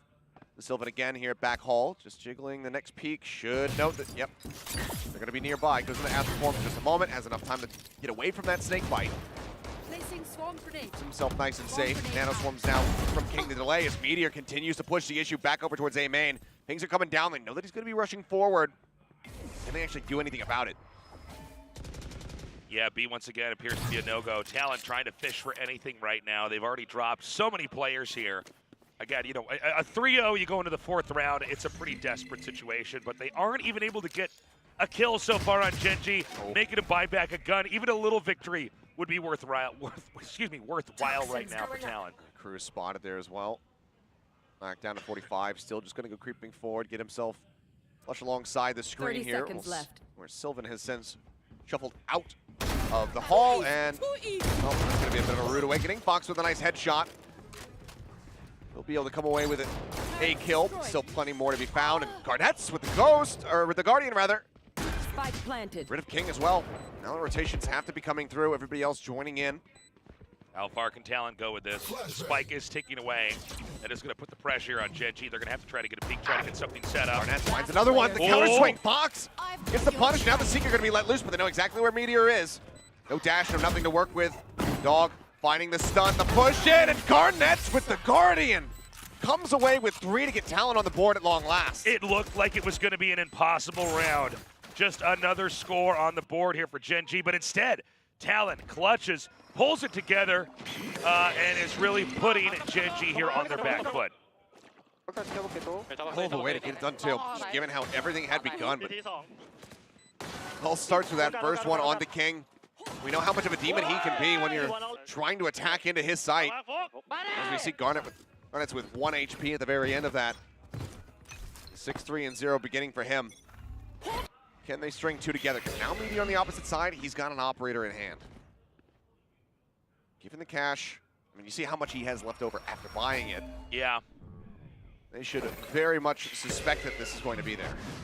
Well, they appear to want to back up, at least for a little bit here. Not clear if Meteor's going to find anything just yet. But again, Talon here, not a lot of information so far as, you know, who's where. They are going to keep the Killjoy over here. Jit Boy is going to stay back, maybe try to make some sound. As it does appear, it's going to be once more a seesaw maneuver back over towards B. Meteor not getting called to rotate back over. They end up just faking this a bit. I mean, yeah, you've got looks 3 like people. it. Okay, yeah, they're going to try to fake the hit here onto B. So they send the wave, they send the guiding light. I'll tell you what, man. I mean, Meteor is being pulled all the way back over to the B side. Yeah. So they did dislodge the operator position. A side is a lot more of an enticing target. Not a lot of time on the clock here. Only 35 seconds left over. So let's see if Godded can cause a bit of a ruckus and try to slow him down. You can't really do much to stop Garnets from getting in. 30 seconds left. Other than killing him after on the backside of the dash. The fragment can definitely buy them some time. Stop the rest of the team from pushing forward. Oh, the mosh pit is well set up. Almost gets the kill. Garnets making it off of it before the final burst comes through. 16 health for him. Spike planted. Yes, it's a bit of an adaptive plant position here for the side of Talon. All right, I mean, they got a heavy stack over here onto A. Given the control, you have to suspect that there's going to be people Yeah. swung forward. There's the kill. Sylvan taken down. Garnet's still somehow alive. Yeah, only 16 HP over there. They go for a swing around here. Turns into a bit of a trade. He does, but that's Pat. Patty Batting is already built up. Towards that Reckoning has it. Jit Boy's holding down for 3. Knives out, Meteor. Updrafting, drops down into the pit here, and will end up falling. Jit Boy's with 4 for Talon to get themselves a second-round win. We saw that ulti get procced there at the very end. That's an important moment, right? At that point, Gen.G says, okay, we have to take this. But now they don't have that going into the next round. So they've kind of cost themselves an opportunity there. Yeah. No Blade Storm. You get the Reckoning out, but you're giving Talon away back into this game after a very clean start. Certainly something that they want to avoid. The Reckoning just helps cause so much chaos here for the Gen.G players who are looking to retake. Jit Boys say nicely tucked to the back and clean up kill after kill. So monstrous round from him, and it looks like we will have our first time out as Gen.G look to pump the brakes. Yeah, this has been a very exciting recovery here from Talon. At the start, though, Gen.G, you know, they had a lot of momentum on their side here. It does appear, though, especially with that clutch play from round 4, that Talon was really able to kind of get inside the heads of Gen.G in a moment where it looked like, excuse me, that should have been a pretty dull, redundant ending, right? Yeah, I mean, sometimes you just don't really anticipate that the guy with the Guardian is going to be the one that clutches things up, but I mean, if we learned nothing else from that last map, it's that you have to respect that weapon when it's in the hands of somebody who does have an immense amount of accuracy, because we saw Monette getting them across the line in that one round over on that A site. And it was Garnets doing very much the same here on B. Plenty of fans, though, showing up, of course, to give their support, wanting Gen.G to be able to really find their footing once more like we had at the beginning of Pacific. Because, I mean, we're talking about some of the inconsistencies, how they're going for the same plays, the same maps kind of repeatedly over and over again. You have to remember, out of their last 8 series that they played in Pacific, they were only able to win 1 of them. That was them taking out Team Secret and then quickly falling to the wayside afterward. Double up draft used here by Garnets, up over the top, looking for the head. Spots Meteor, brief little second. Shots coming through. Yes, back away. All right, once again, they've driven them out of A main here. It's going to be a no-go. Talon, though, definitely a team that knows when to withdraw. They are not overextending on the attacking side here. Need to be cautious. Garnets, yeah, still has a couple knives remaining. Get a kill, get that reset. Still be in a good spot. It's pushing forward. Really, all there is to greet him is just going to be two sheriffs on the opposite side. Cosmic Divide going to be sent through. One spot at the dive forward. Swap over to the shorty, but Cruz is already taking the kill. TS, however, with the Guardian, speaking of which, finds Garnet's now finds Jit Boys to boot. Sylvan also picks up an additional kill, so the man advantage now here in the hands of Gen.G. They might just be able to drag this round back into their favor. Talon's been here before. The question is, can they do it again? It's just Cruz left in a 1v3, and then there's none. The Sheriff's the Guardian again finds value. Our second Thrash, mind you, used here by TS of the map so far in just 6 rounds, which seems insane to me. Yeah. And he's already had that up twice. But Gen.G, off the back of the timeout, Coach Bile able to talk them up, strategy in mind, and able to convert. Yeah, pretty miraculous recovery there from them. You can see TS able to make those shots connect, able to thin out those numbers so that that B site can be recovered. Why aim for the head when you can just shoot them 5 times in the chest? I know. The chest is bigger than the head, right? Yeah. More targets, more vital organs around there. So, here we go, round 7. Gen.G keeping that lead. We've got Meteor over here with that operator checking down inside of A main. Gonna actually swing around here. Maybe find Jit Boys. The Dizzy shoots, you go for the peek. If it gets shot down, you run away. For a second, I thought TS was actually going to commit into that, but nice little Nebula kind of does set up a bit of a one-way for him. Tiny little gap that he can peek through, and he makes use of it, spotting out the Jet's feet. Fox jumping across the gap, may have been noted. With the wall raised, Goddead setting out some shots, does knock Pat down to 76. This Meteor will now look to replace them here with this angle. Oh! Sees him for a moment. Fox, a bit of damage, but very much still alive. Nicely done there. The very moment the King was about to check here onto Cruz. He ends up getting his attention drawn by the turret clear over in mid. Now swinging out, will be able to take him down though. At the cost of their Astra once more. Nicely done by King, able to cement that position. Talon, again, always fishing for info, fishing for kills. If they can't find anything, they're going to run to the opposite side, and that's exactly where they're going. But could they be entering into the jaws of Meteor? No, Meteor pulls away for a second. He does, but now he gets the site back over. The dog not going to be cleared out, has to take it again. Shorty out, he wants to interrupt this plant, but the Cove is really denying him. He knows it's way too risky to try to jump out of that. Yeah, so he has to basically wait for the rest of his team here. He's been zoned out perfectly. I can at least respect the restraint that he's showing. It's now the lockdown around the back. TS looking to clear that one out, and he should be able to. Yep, swing on the corner. No one else able to counteract it. Fox, he's staring down into the site. Pat in the meantime, Patty swinging through flowers. Trying to catch them off guard here with this little flank. Oh, but he pulls the trigger. Will still be able to find one. Swings around the opposite side. Knockdown 25 HP. Yeah. The cleanup is going to be there. Meteor can just drop the Vandal, go for his operator once more. Once he finds it, Gen.G very firmly back in control. Now stretch the lead by 3. Gen.G looking very good. A lot of patience exhibited there by them. You saw Meteor really taking his time back there as well. I gotta say, Gen.G's playing a lot better than I expected. Talon's doing okay, they just can't finish the job here in a lot of these rounds. I mean, it's not really registering that was going to be, that one-way smoke setup, just swinging into it with pretty much reckless abandon. Ends up costing the player nice and early there. So, I mean, good on Gen.G to kind of find these little setups and make them work. Meteor, oh boy, well, that's probably not the direction you wanted to dash in. Goes forward instead of back. Gets caught. Quick headshot from Patty Pan. That's the AWP, and the Jet now on the floor. Yeah, beautifully done. Again, here, they're just going to go ahead and try to find solutions somewhere else. They are going to be proccing some of that Killjoy utility here. The alarm bot's going to be ready. In fact, it's going to skip away. They do shoot it down the last second, coming up towards A here. When you hear that, you know how many people are rushing towards you right now. There's the Reckoning sent out. King barely able to jump over the side, manages to stay elusive for the moment. Now gets stunned up, hugs away into the corner, over a dugout, swing out. Aggressive swing from Sylvan, instantly shut down, and suddenly that leaves TS on his lonesome with a pit to deal with. Yeah, gonna have to reload over here. Kind of impossible, but he's starting it. Fox is already down. Can he rotate through the side here? A decent amount of HP. The Mosh isn't deep enough to actually get the hit here onto Cruz. Oh the my gun God. barrel, but Cruz is able to catch him in the head.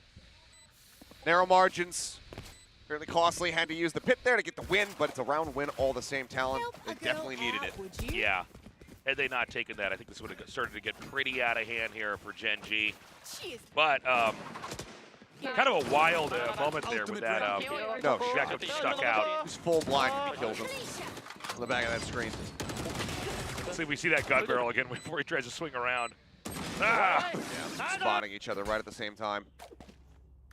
Meteor definitely going to be regretting the way that he played out that round. Looks like he's going to be shifting off of B. Now moving over towards Market. Turret set up. Will get cleared.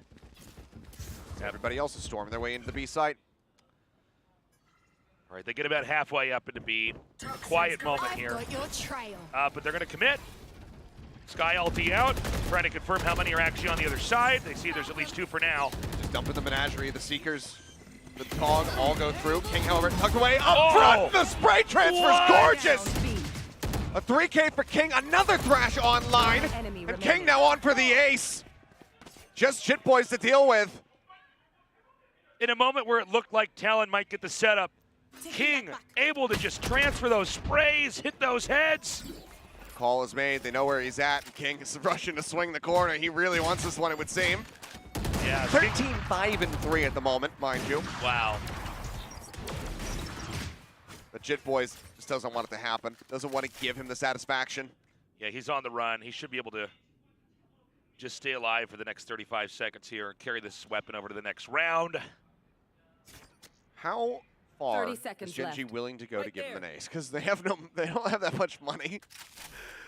So if they had some heftier stacks, I think that maybe they would actually say, okay, you know what, we'll actually have 1 or 2 die for you so that you can set up for this one. But I don't think that's going to be the case. I think they got to play smart here. Yeah. Talon is no joke. 10 Gen seconds G left. definitely bringing in such an improved version of themselves here. So it's going to be a quiet ending. Jit Boys is not going to be found here. It's going to be the 6th win on the scoreboard here. Not much left in the first half. Can Talon try to even this out, or is Gen G just going to get further and further ahead? That's something that Talon can't really afford to have happen here, and that's why Boy is going to be calling their first time out of the map so far.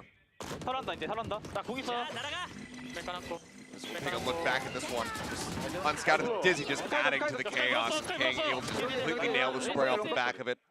Gorgeous stuff, and you know, one of the things that we didn't really talk too much about is obviously the Gecko is kind of the out in front feature of the comp that Gen G are bringing, but it's also this solo controller. It's just the Astra, it's just Sylvan that is providing them with coverage, whereas on the opposite side you have that Viper and the Harbor. Normally from Gen G, we were seeing King, we were seeing him playing that Viper when it came down to Pearl. He had that incredible performance versus Loud on this map back at Lock-In, where they were able to put up 9 rounds against them.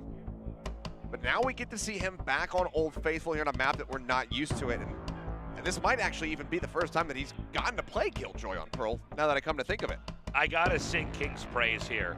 He's been very calculated, very much on top of it in all these key moments where it could have gone either way. And I mean, look, we've been casting in Korea for a long time, Achilleos. We've seen King really clutch out what he needs to with that Killjoy, but today it is just on another level. Beautifully done so far.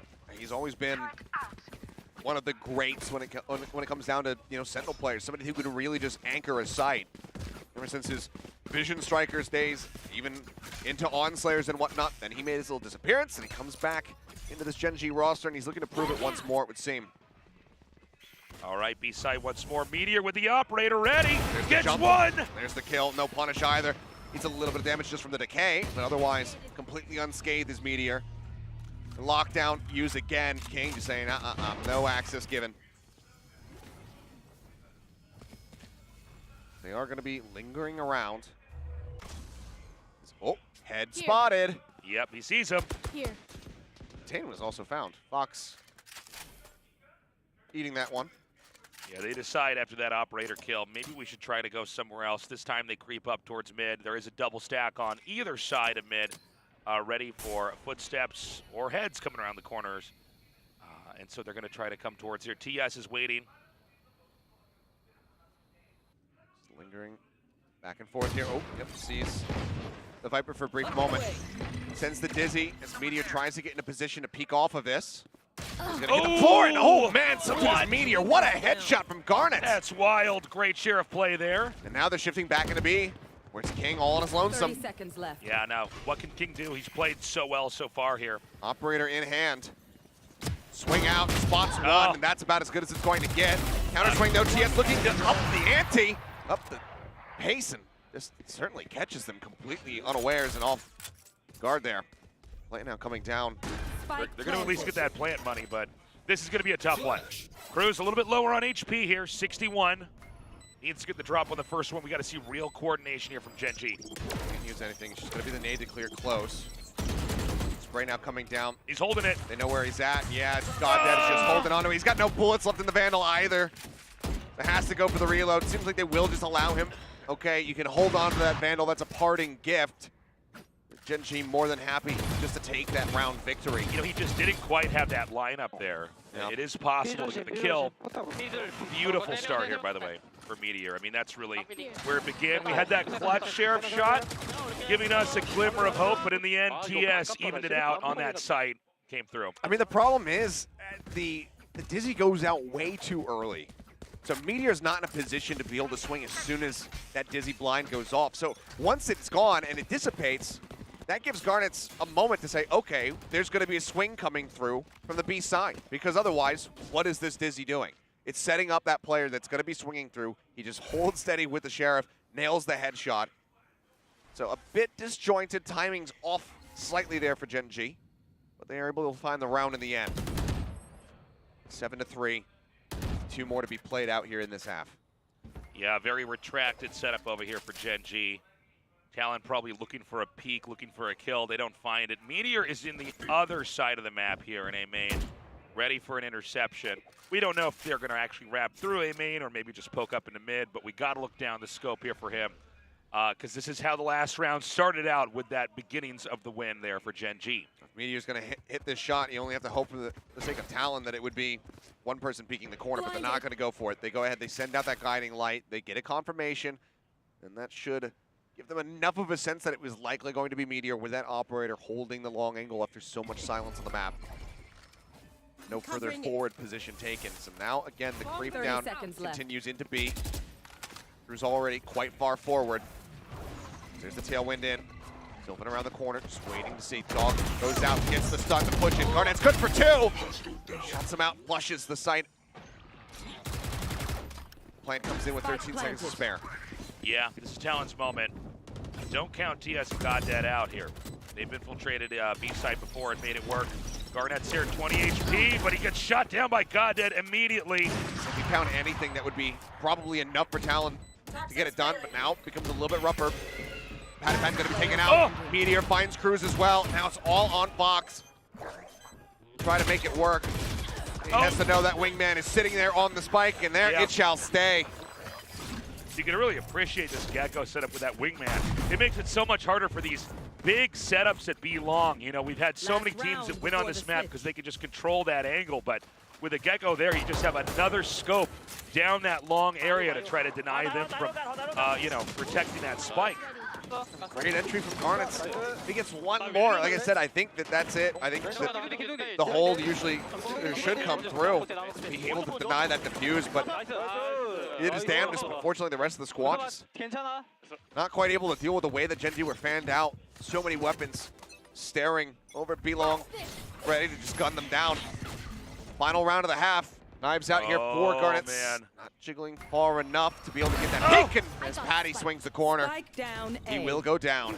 That's so much of their entry util taken out of the equation here. It's a kind of insane. I mean, the fact that Meteor basically every time gets a pick, it makes the rest of the round that much easier is huge. It's the cascades, the high tides, all those things that you would use to help escort yourself forward towards a site. Right. Now completely removed. Anything to obfuscate your advance. And Cruz caught as the double push came all the way through. And I mean, this is something that he's not really going to be anticipating. His Garnet's going to get legged.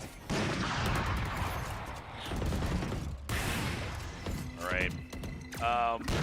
Things are looking dire right now for Talon. They haven't made any headway. 50 seconds remaining. It looks like they find an opening up through mid, so they're going to wedge Chit Boys in there as the rest of the team tries to gather around. But both B and A are very well covered. They know that at least last time they checked, Meteor's over at the A site. They may try their luck at B, but of course, you've got King and Sylvan there who haven't had any issues defending that site already. Pushing their way in. The updraft, Garnet's able to find the headshot, but Sylvan makes his presence very well known. Just needs a one tap to finish off Fox, and it's 9-3 on the half. That was sick. You know, Gen.G closing out the first half here with a 9-3. I didn't think it was going to look like this. I don't think anybody did. We had Global Esports in RQ. It was so close. It was so dramatic. You really didn't know who was going to take it till the end. Now we need to have an insane half here in the second half from Talon, or this is going to end right away. A really strong beginning here for the side of Gen.G. Granted, is their side selection. They set themselves up really well with this. Now just need to have a decently strong attack to be able to close it off. I mean, I am thinking a bit back to the LCQ, or not the LCQ, sorry, we're in the LCQ, to the Ascension, where we had quite a many few 9-3 swings. Now comes to mind versus Scars, who were able to bring it back on this map of Pearl after being in that 3-9 deficit, but King has been such a huge factor in them getting these 9 rounds. Just continues to be an absolute demon, whichever site he's looking to anchor. Gotta respect King, man. He knows when to, you know, hold his ground. He knows when to pull away and wait for the rest of the team. His gunplay has been top tier. The way he's able to randomize his utility there for Killjoy. In that, you just never really saw Talent get too far. They've shown they're very comfortable rotating back and forth between A and B and A and B, but they're not getting deep enough in there. And then when they do get their plants, they aren't able to cover it. Certainly not at B long. Very important remaining seconds in this halftime break for the side of Talon. Set the stage, set a plan as they get ready to move forward into the second half. And I mean, the pistol, they couldn't get it in the first half. This one feels absolutely necessary if you want to try to get that run back, because if you end up dropping that 10-3, you're probably then going to be looking to force up going into the second round of half. And if you lose that, it's pretty much over. All right, well, good luck to Talon. They're going to need it. This pistol round couldn't be more essential. As Gen.G is just looking so on top of it, at least so far here. The Gecko pick absolutely paying off. Yes, now. Moving forward. 0 point does get cleared. Dizzy not noting anything. So a couple shots do come through from Garnet's way back in screens, and he's going to dash over the side as he gets knocked down at 58 HP. Does put a shot into Meteor as well. Not completely unanswered, and actually re-swings, and suddenly wow, an explosion of kills is going to be found. 3 members taken away. They got to go back and get that spike now. It is stuck over there at B-Long. King able to find just the one. Spike can be grabbed up here. The wall raised, actually locking the spike on this side of it.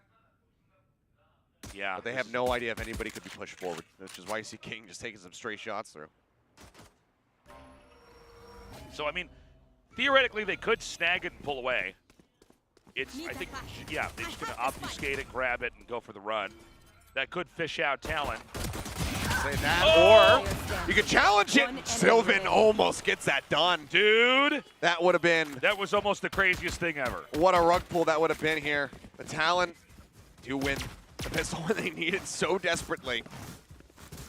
And Gen.G, even with a comfortable 5-round lead, not going to be looking to invest too much. I saw Meteor with a stinger for a brief second, but looks like that's going to go right back into the shop. Yeah, Garnett's really delivering there. Garnett's, by the way, going to be going to the Marshall into round 2, going to look for some picks. But, you know, the way that ended, that's got to be scary there for Talon. For sure. Do not drop your guard even for a second against Gen.G. At no point can they breathe easily here. Dizzy over the top, and yeah, the Singer actually does come in the end here for Meteor. So still wants to try to up the pace a bit. Is Sylvan going to be caught in a bit of an awkward position? Has that classic in that duel, so isn't really able to challenge against them. Just backs off. As Garnett's as well looking to take his place, and this is going to be 3 players shifting here over towards B. They're expecting somebody in the corner, but I don't think they're going to be expecting this Marshall. Garnett's is waiting back here. Gets the first shot, beautifully done, finds a second. Spike down, B. Oh, what is happening? That's 3 quick kills. Finds him. I mean, the right click in. Meteor trying to beam somebody down there with that stinger, but they cannot find the kill. Just a smattering of damage. Talon have a flawless follow-up now in the anti-eco. Tell you what, man, that's the kind of wins we need to see here from Talon. Turning a new page here with such good play. Not only getting it, but getting it flawlessly. Obviously, a huge boon for him. And just very much not anticipating that Garnets would be moved up into that spot with a Marshall in hand. What is that? Villain laughs. It's like a 1950s like twirling a cigar villain. I'm gonna win the round, see? Yeah. Oh boy. Nothing else. Great headshot from Fox. I gotta say, you have to very much love the personality shown from the Talon players at every twist and turn. All right, well, Gen.G having a tough time here on the attacker side so far. Already thinned out a little bit. Cruz stealing away that gun. Yeah, Cruz is at a great angle, but Meteor is too fast, too good. Does strike him down. And that means that Garnett's is by himself on the B side for the time being. Garnett's blades in hand, sees him. Oh, I mean, he's completely full flash by that one, and now blades taken away from him. Still gets a headshot. Almost gets a second. Nearly does, but that one going over Meteor's shoulder. Meteor immediately turns around, finds Fox. Pushing out on the top ramp. Swing onto the corner. Patty Pan good for 1. Finds the second. Meteor now gone. Just King all on his lonesome. King 8 is so HP low. in a dream, and he's not going to be able to get it. Jit Boys will upgrade the Stinger as Talon close out 3 consecutive rounds here in this second half. That was really something else. Extremely impressive plays there. I mean, Talon from Pat all the way through. They were able to pull that off. Meteor for a second looks like he might have been able to take it. He got that double, but he was stuck in a position of, do I plant the spike or do I try to wait for the peak? And he made the wrong call. Well, damage dealt as we get, wow. This is not something that we've seen. Okay, 1 less Guardian, but still. 2 Guardians now being brought forward here into this round. Bulldog for God, that Vandal for King. Still spending all the way down to try to get this win. Keep Talon further separated. Flash onto the corner, the op. Creeping forward, the push up. Goddead taken out. Lockdown still rolling. Patty Pan finds the kill. King now falling. Scope back through. Garnets gets the bank shot there onto Sylvan. Takes him out. All right, it looks like TS is going to get the plan here. Meteor finds the first, but now it's just going to be Meteor all alone in a 1 versus 4, and he's dropped. Yeah, into the corner, photoable out. That's the defuse, and that's Talon getting within 2 rounds after 4 consecutive. That's insane. What a recovery here from Talon. I mean, it's looking damn good for him, and I have to wonder at what point for Gen.G, do you pump the brakes here and call that timeout? The second one that you still have available. Yeah, they still got it. There's still time. I would imagine maybe a few more rounds, though. I think it has to be after this next one. If Talon ends up winning it, bringing it within touching distance, I feel like Vile's going to pull the trigger on it. It is a situation where it seems like the longer that these two are in a game together, the more adaptive Talon is becoming. You know, Gen.G comes in with new ideas, but Talon recovers quickly and can intuit where to go from there. They expect this one. Here. Garnet's forward at the door. Just seeing if there's going to be any kind of aggressive push to try to challenge into window, it would seem.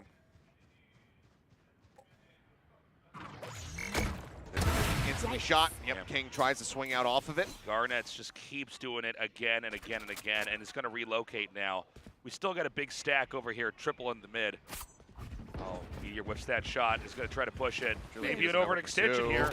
Up over the top, and the knive's not going to connect, but the headshot certainly does. Patipad down to 50. Managing to stay alive.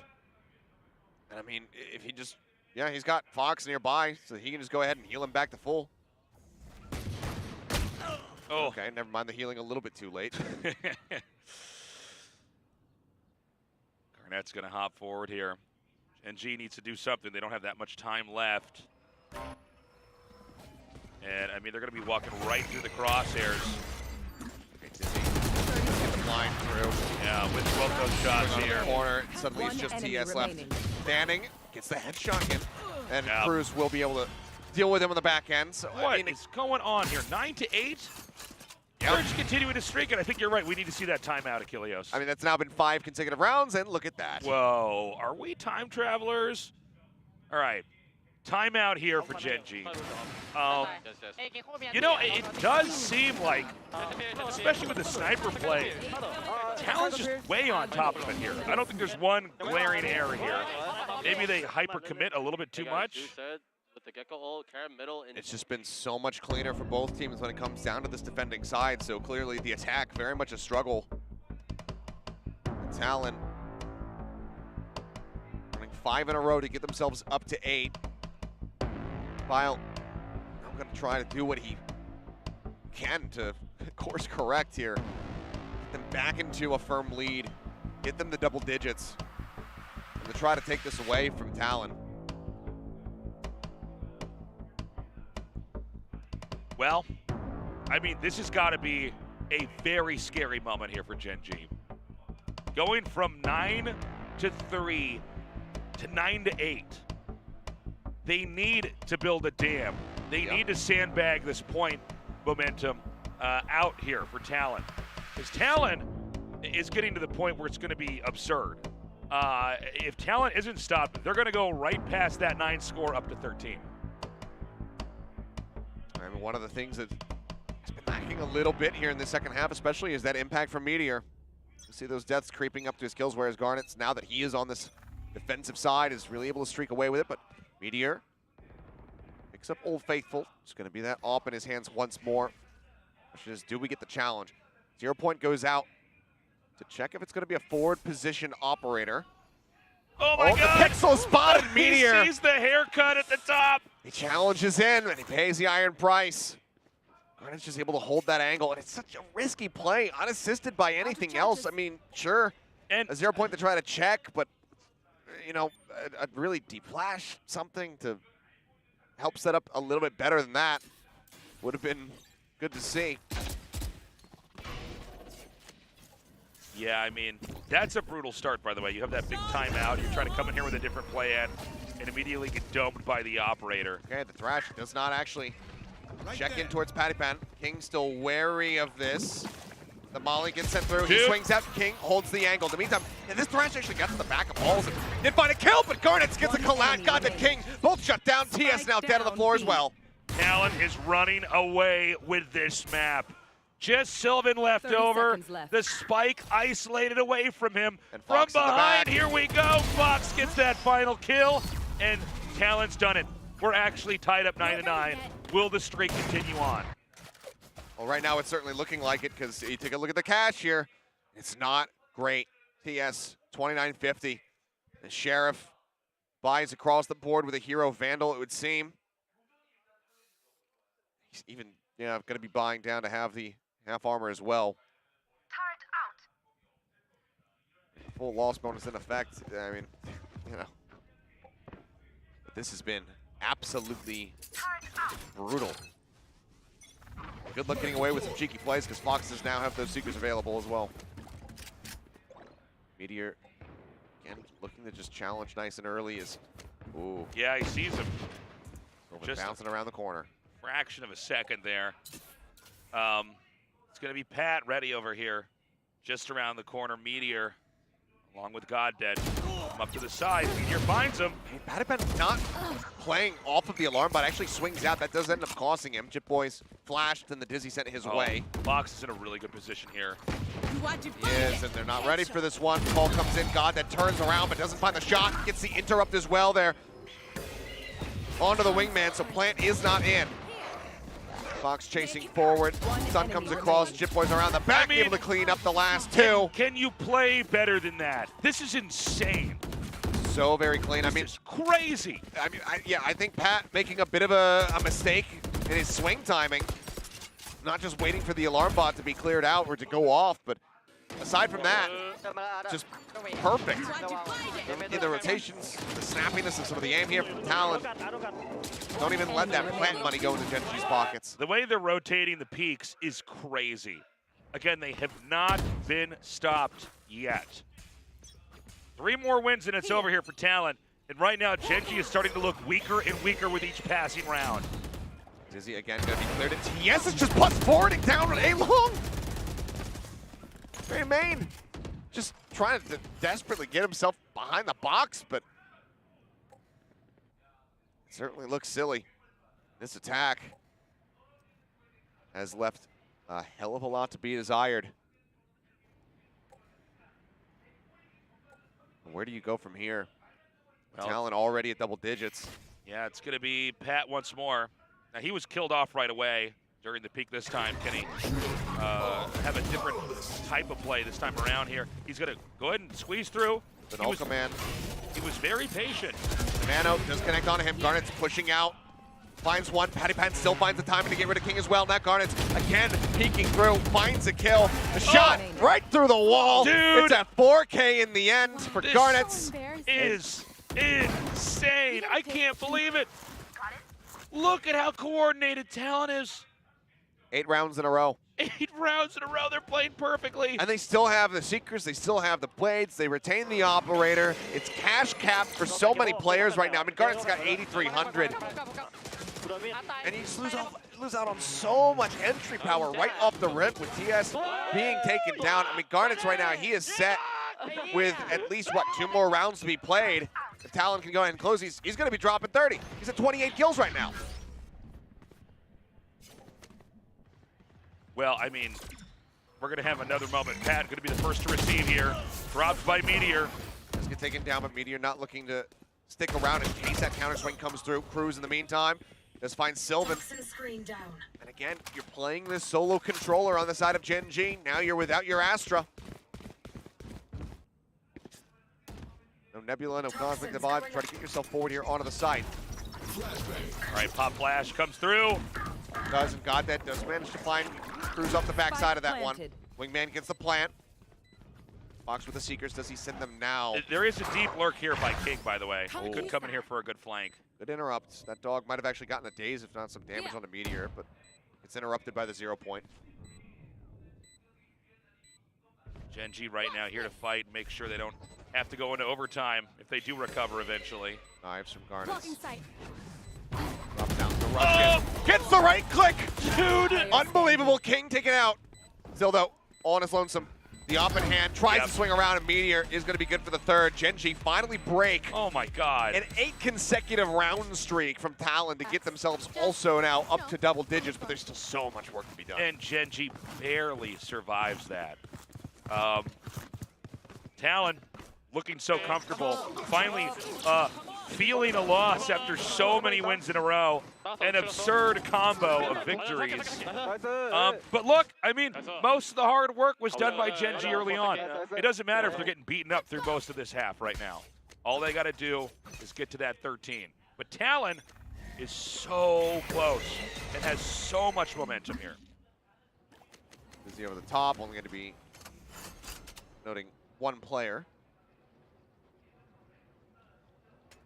This time we've got Garnets at B, so there's not going to be any operator picks or opportunities for that at least. On the other side, we've got Meteor who's going to try to come through here and might actually find a shot all the way down here. Patty Pan just in the corner. Waiting for any kind of peek here. Also holds the Reckoning, so could use that to dissuade the push. They have a lockdown, kind of combo in with it. God dead. Nasty shot there. He's dead. I mean, that's the flash is gone. Yep, a lot of your entry power. Dizzy, technically counting as a flash. We'll find one, but not really in a recoverable position now. And that's going to be Gen.G pulling away. Right, fires another shot there onto the dog. Gen.G decides to build up into mid. We have a very interesting setup here from Garnets over at B if they try to pull through the side. He's tucked into that corner. Yeah. Seeker's going still 30 seconds left. on that chase. It's like, yeah, two of them, a couple of laps. Cruz holding down, comes away with a second before falling. It's already so much work. As they will just get the mowed movement. down. It's the movement. It's the way one player's popping out, getting the shots, and then they escape, creating another opportunity from another side. It's forcing Gen.G to guess as they move out. Talent shows they know when to get in, but they're just as good as getting right back out. And from here, the complete reversal is almost done. Talent just needs one more. If Gen.G can manage to get another win, which they've only had one in so many rounds now, right? Last 10. Maybe they can win it in overtime. But right now, Talent seems to be completely in sync. There's still just so many ults to try to deal with here from the side of Talon. Bladestorm out, the rush coming through. Cruz just hearing the footsteps. When does he strike? That Molly's not really going to save him off too much. Goes for the pickup, swings out. Finds one before King will take him out. Here. Garnets now swapping over to the shorty. The off shot not connecting. TS lives the fight another day. Now starts working his way over towards the site where you see that lockdown coming into play. Up top, here you have a Jit Boys. Finds Sylvan, finds King. Meteor around the back. He wants to clear it, but he's running out of time. It's all going to come down to Knows this that he moment. can't play for it. Jit Boy swings out. Meteor finds the headshot. A 2v2. Hat and Garnets. It's still try possible. to end the map. Swing in. TS finds one. The tap onto the spike. The punch into the cove. Meteor gets the clean up with the right click there off the Bladestorm, and Gen.G just need one more round now to take us into overtime. It can be done. So close. I mean, what Jit Boys started back there was incredible. So Talon calls that timeout. They saved it for the last possible second. Play for now.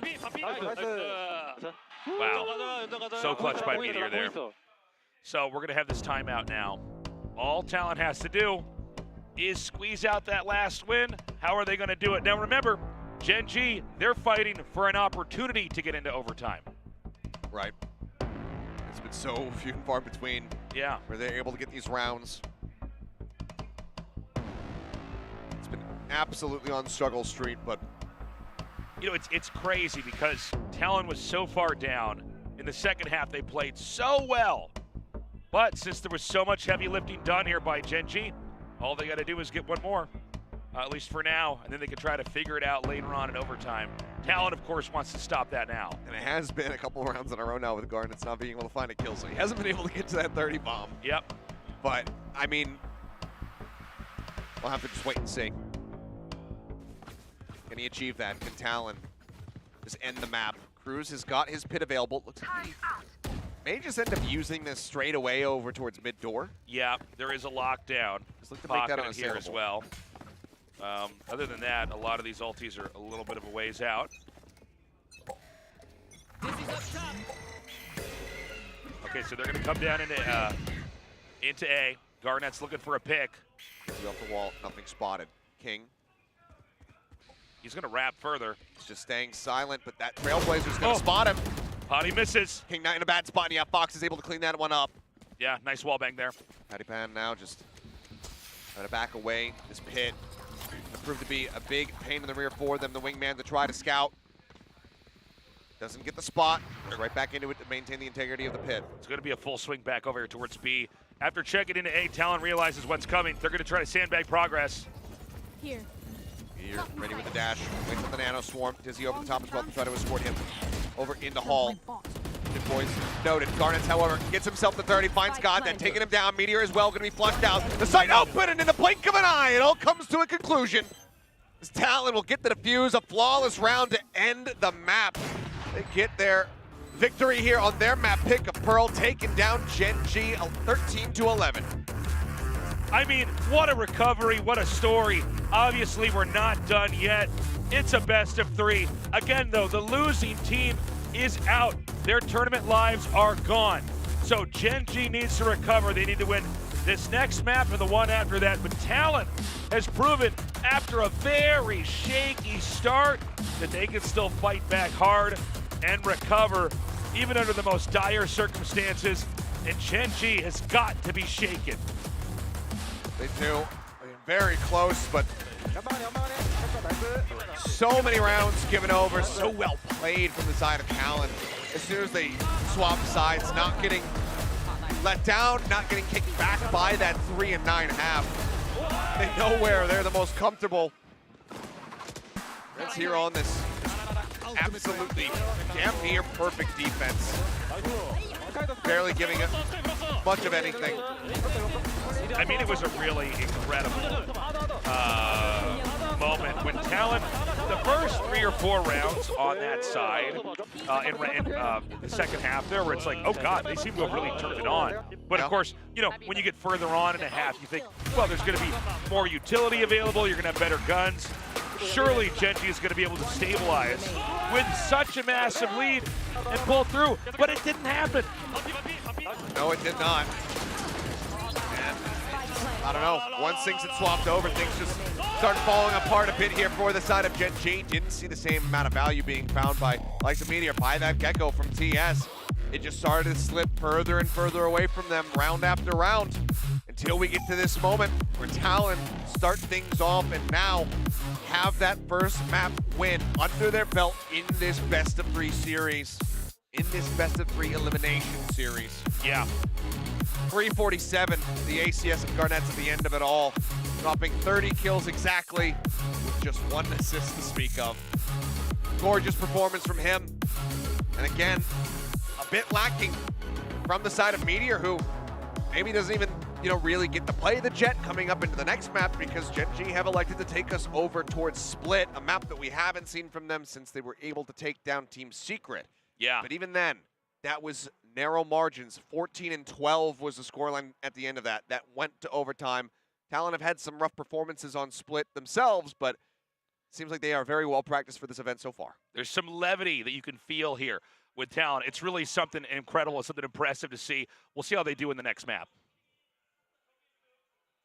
That's the throw. That's the throw. Now they're going to just go ahead and push up, take it in, find the Dizzy. They managed to push into the smoke. Somehow we're going to take it down. Garnett's behind him, but reply. Dog finding the stun, the push it. And back 30 built up. Where's that Reckoning has it? Did go down into the pit here. Lockdown on the back. Yes, looking to clear that one out. The Dog all goes through. King, however, tucked away. Up front. For the operator ready. Gets one. That's about as good as it's going to get. Counter swing, no TS looking to far enough to be able to get that peak. Sylvan makes his presence very well known. Just needs a one. Not completely unanswered. And actually re-swing fish out Talon. Or you can challenge it. Gets the first shot, beautifully done. Finds the second. Moving forward, the push-up got lockdown still rolling. Operator. Oh my God! Pixels. Yes, and they're not ready for this one. Ball comes in, God heading forward. Stun comes across. Jim Boy's around the back. SA will just play.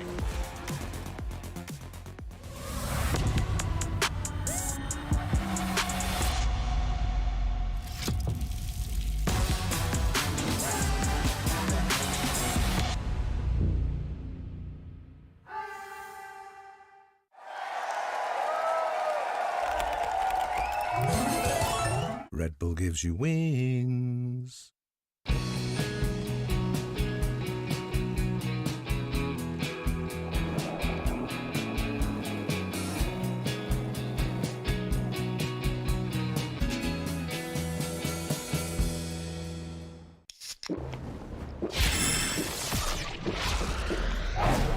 Red Bull gives you wings.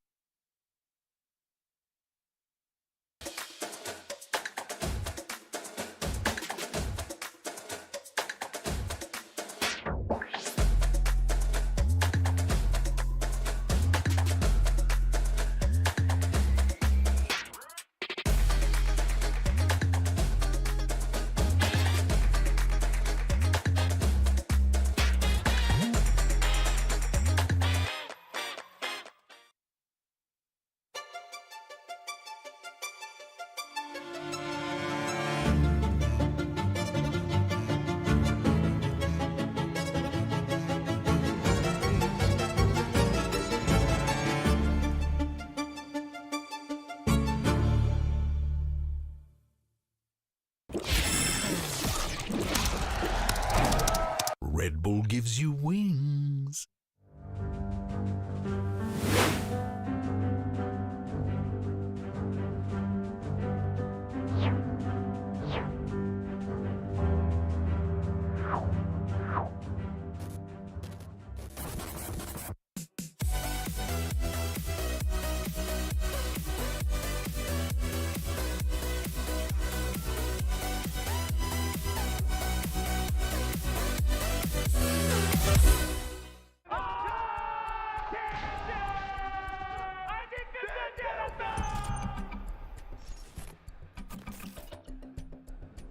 Welcome to day 1 of Masters Tokyo. どこから始まるのだろう。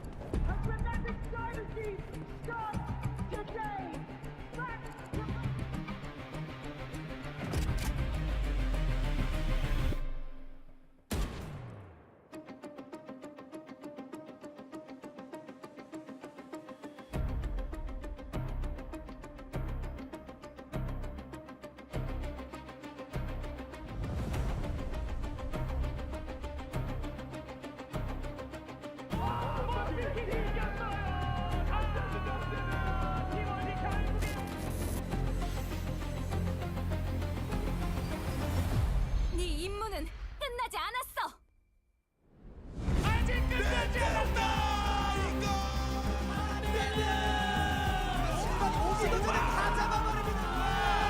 킥이 클라치입니다. 어려웠습니다. 젠지의 여전히 4연승 위에 5연패였거든요. 리그에서 TS 선수가 혼자 남으면 승률이 너무 좋아요.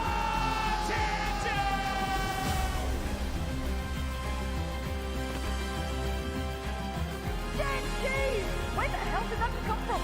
What a fantastic beginning! 젠지가 연패를 펼쳐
We are currently still in the second round of LCQ Pacific, still single elimination, and TLN is leading 1-0 against Gen.G. Now Gen.G only one map away from getting eliminated and ending their 2023 season. I mean, it's really close. They were so good in the first half, but what happened? What happened in that second half? I mean, they were just not able to attack. Yeah, I mean, the second half of this map looked like the second half of the season for Gen.G. It just started to slip away. I mean, giving away 8 rounds in a row to TLN.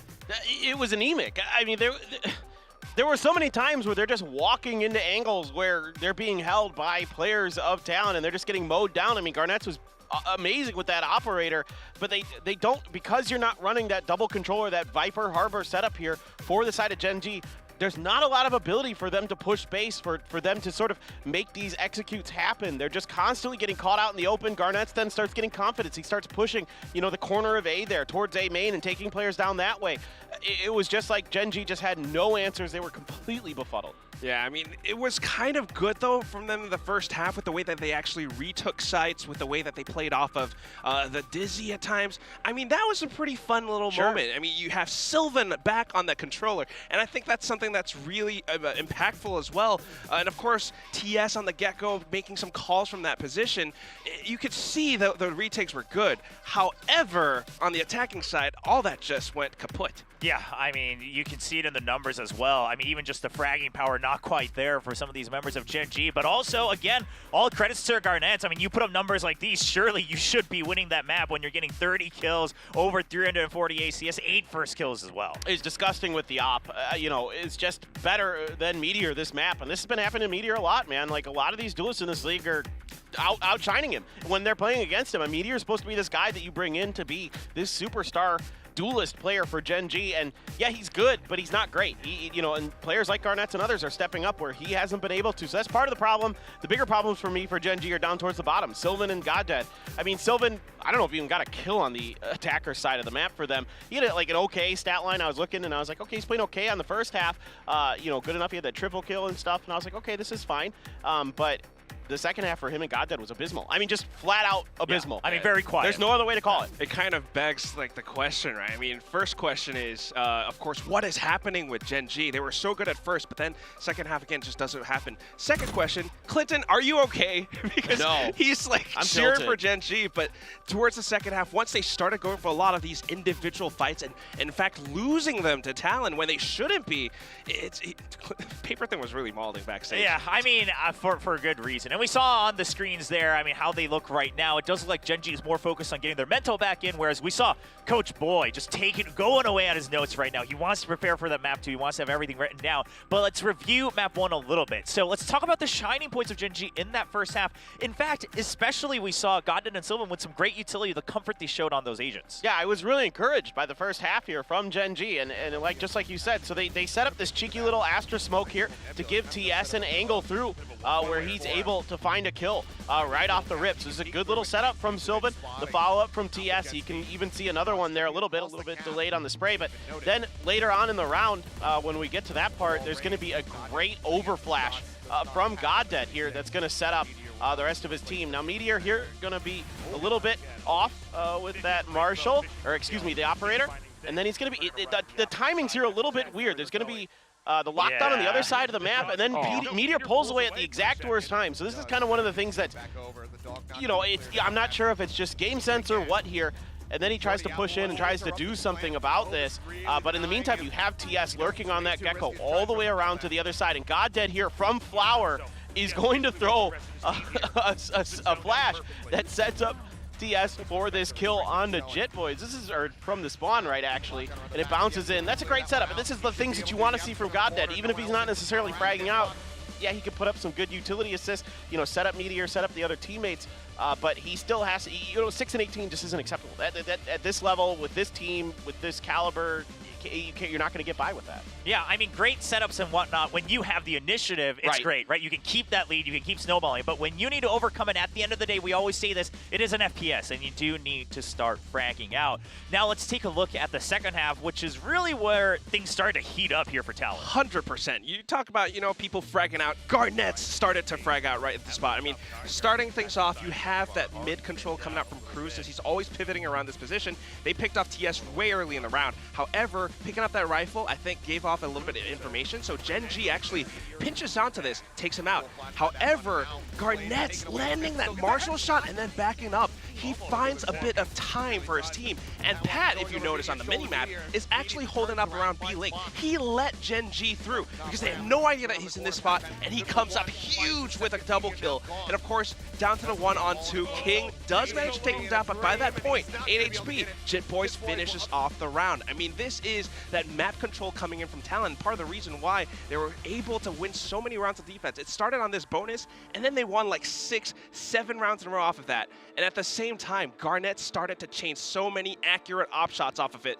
He was that sniper. Yeah, I mean, he started with the Marshall all the way into the operator for the rest of the second half, and that's why he's going to be our key player from map 1 on Pearl, putting up the numbers and especially the impactful kills. Even that bonus round, like you said, Quack, he's the one who buys him enough time and also dwindles the numbers enough where just the double kill from Patty Fan's going to be enough. Just insane stats here from Garnet. Well, what more could you ask for? And like you were saying, Quack, it was the snipers pretty much top to bottom for him on that defender side that Gen.G never had an answer for. We're never able to find any success with that, you know, double initiator. I mean, you got to start staggering those flashes. There's got to be some kind of plan to play off the Dizzy. A lot of time I'd see Dizzy's go up, there's no follow-up. Meteor would go in by himself. There's nobody behind him to kind of catch up with his overheating. So whose fault is that? I'm not going to blame anybody for sure, but it's a team thing, right? And so Gen.G there needs to kind of figure that stuff out if they're going to play Pearl again, going over to Split on their pick. I'm super curious about this. This was not a map I expected them to be picking here. Yeah, I mean, one good thing that we'll say altogether is we talked about this backstage and even before the show. Okay, we're glad to see all these teams have made changes, right? They're trying to improve. They're trying to adapt to the meta in their own interpretation. However, on that Pearl, it was Talon just one step ahead. Yeah, they managed to adapt, especially in the second half. I mean, it is true that although they were sticking to this old comp, the scoreline was the exact same as when they played that Pearl against Paper Rex, 13-11. It's not the cleanest, it's not the best, and they were definitely shaken up by Gen.G's innovativeness, coming up with that Gecko in the first half. They didn't really know how to play post-plant against it. And Patty Fan looking really comfortable. I mean, I will say Patty Fan's been looking very relaxed here in LCQ Pacific. Yeah, but it begs the question, you know, we're going to move over onto Split. I mean, no roster changes to what we're seeing. Are they going to change up their compositions? Gen.G picking this is a very deliberate choice. Okay, so Gen.G, they will be bringing out the Cypher for King, but otherwise Sylvan staying on the smokes. He's playing that open this time around. TS goes over to that Sky. Meanwhile, we do have the Raze Breach combo coming out for Talon and the Chip Boys with the Cypher as well. Yeah, this is kind of interesting. No double duelist from either side, so could be a potentially pretty defenders-sided affair. We'll see. I'm not too sure, especially with that Sage in there for Gen.G. It feels like, you know, defender side of the map going to be pretty important for them if they're really going to get this done with that Cypher as well. So this is going to maybe be a bit different than the Split we're seeing a lot these days. This is an old school Split. It's old school, right? I mean, especially with the Sage. I need to see impact with that because GodDead, his performance needs to be so much better. As the initiator from before, but now on Sage, the walls need to be good, but at the same time, it's lovely to see Sylvan on the controller. Yeah, I mean, hopefully both Sylvan and GodDead can frag out for Gen.G's sake, but currently Talon is in the lead 1-0, trying to get to the next stage of LCQ Pacific. We move on to map 2 on Split with our casters Achilles and Tasteless.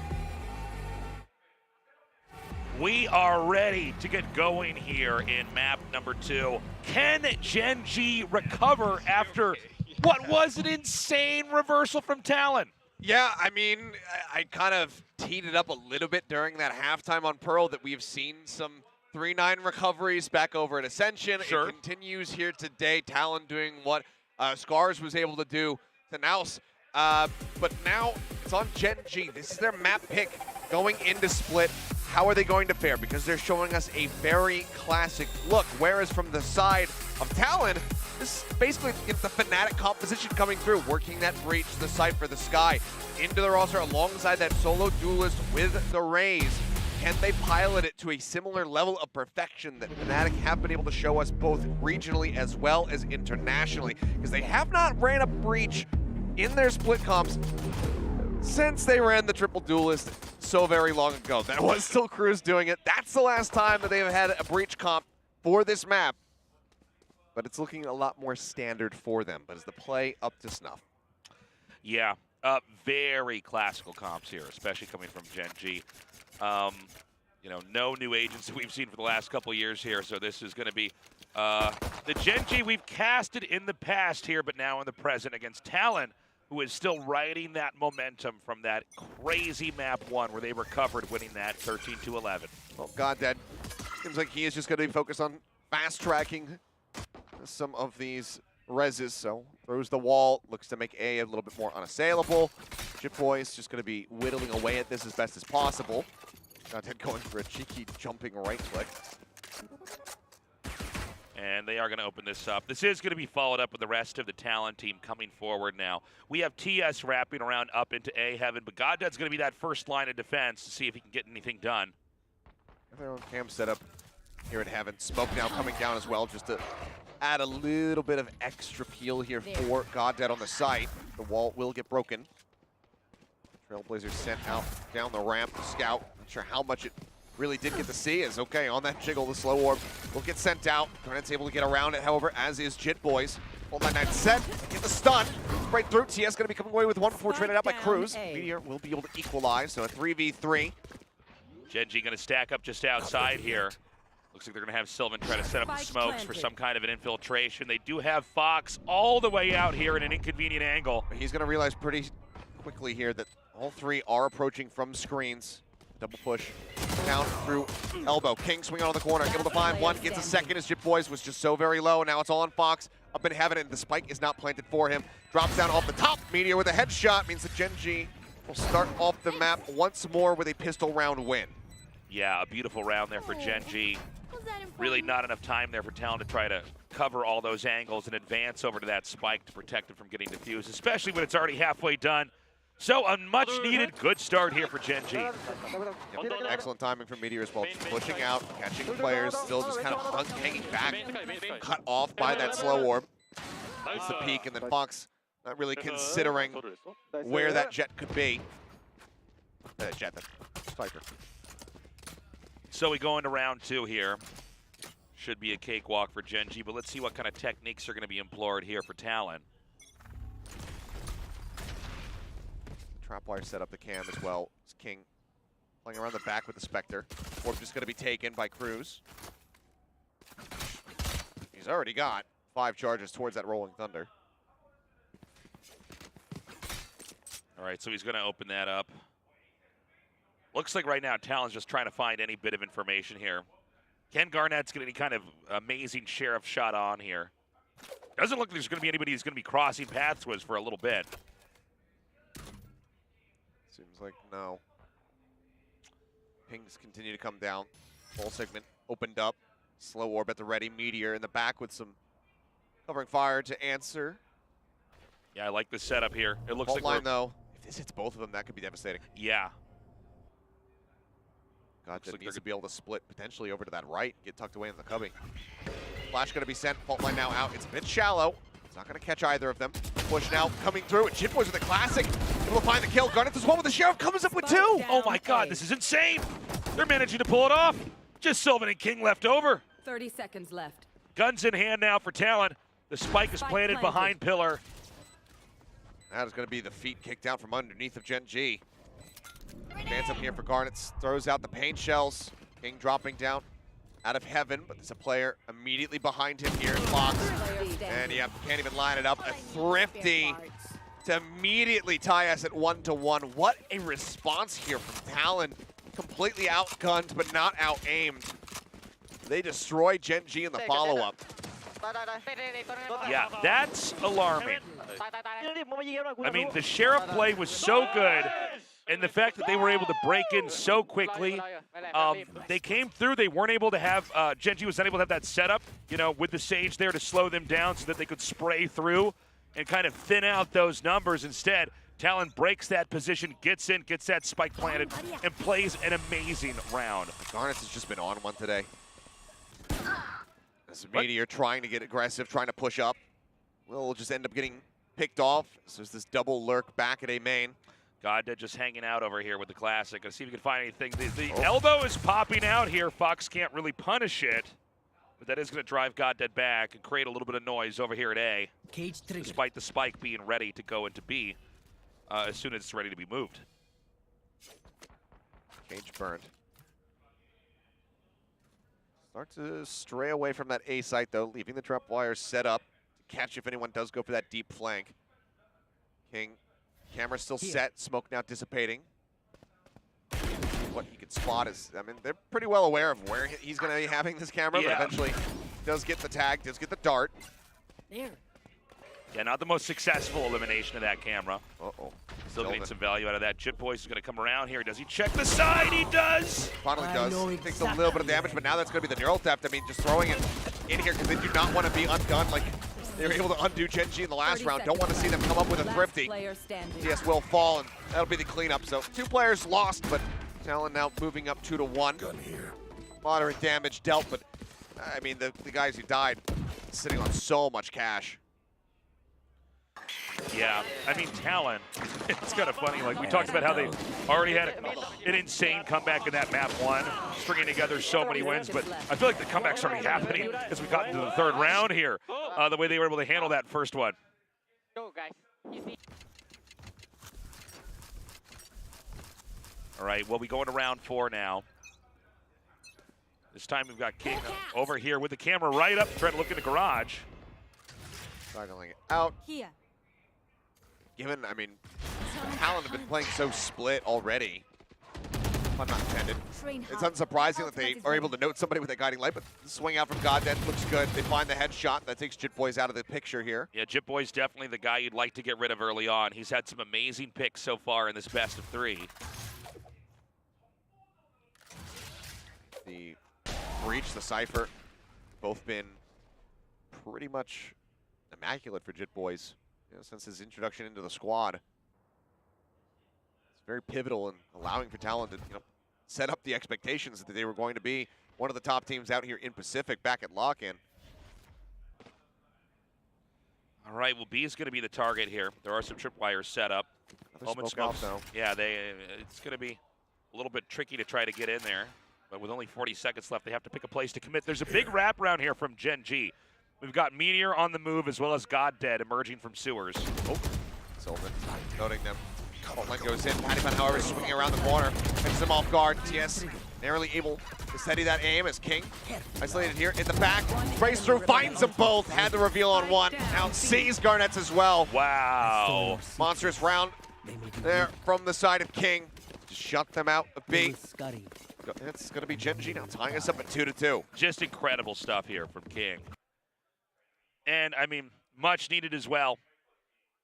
Talon, I mean, again, with the sprays there from King, just through the smokes, just making that connect. I mean, Pattyman was just kind of like a fortunate thing. He was like, okay, I've got the reveal on the cruise because the trap wire starts spraying. Patty swings out. Minor adjustment to the right, then back to the left. Very cleanly done.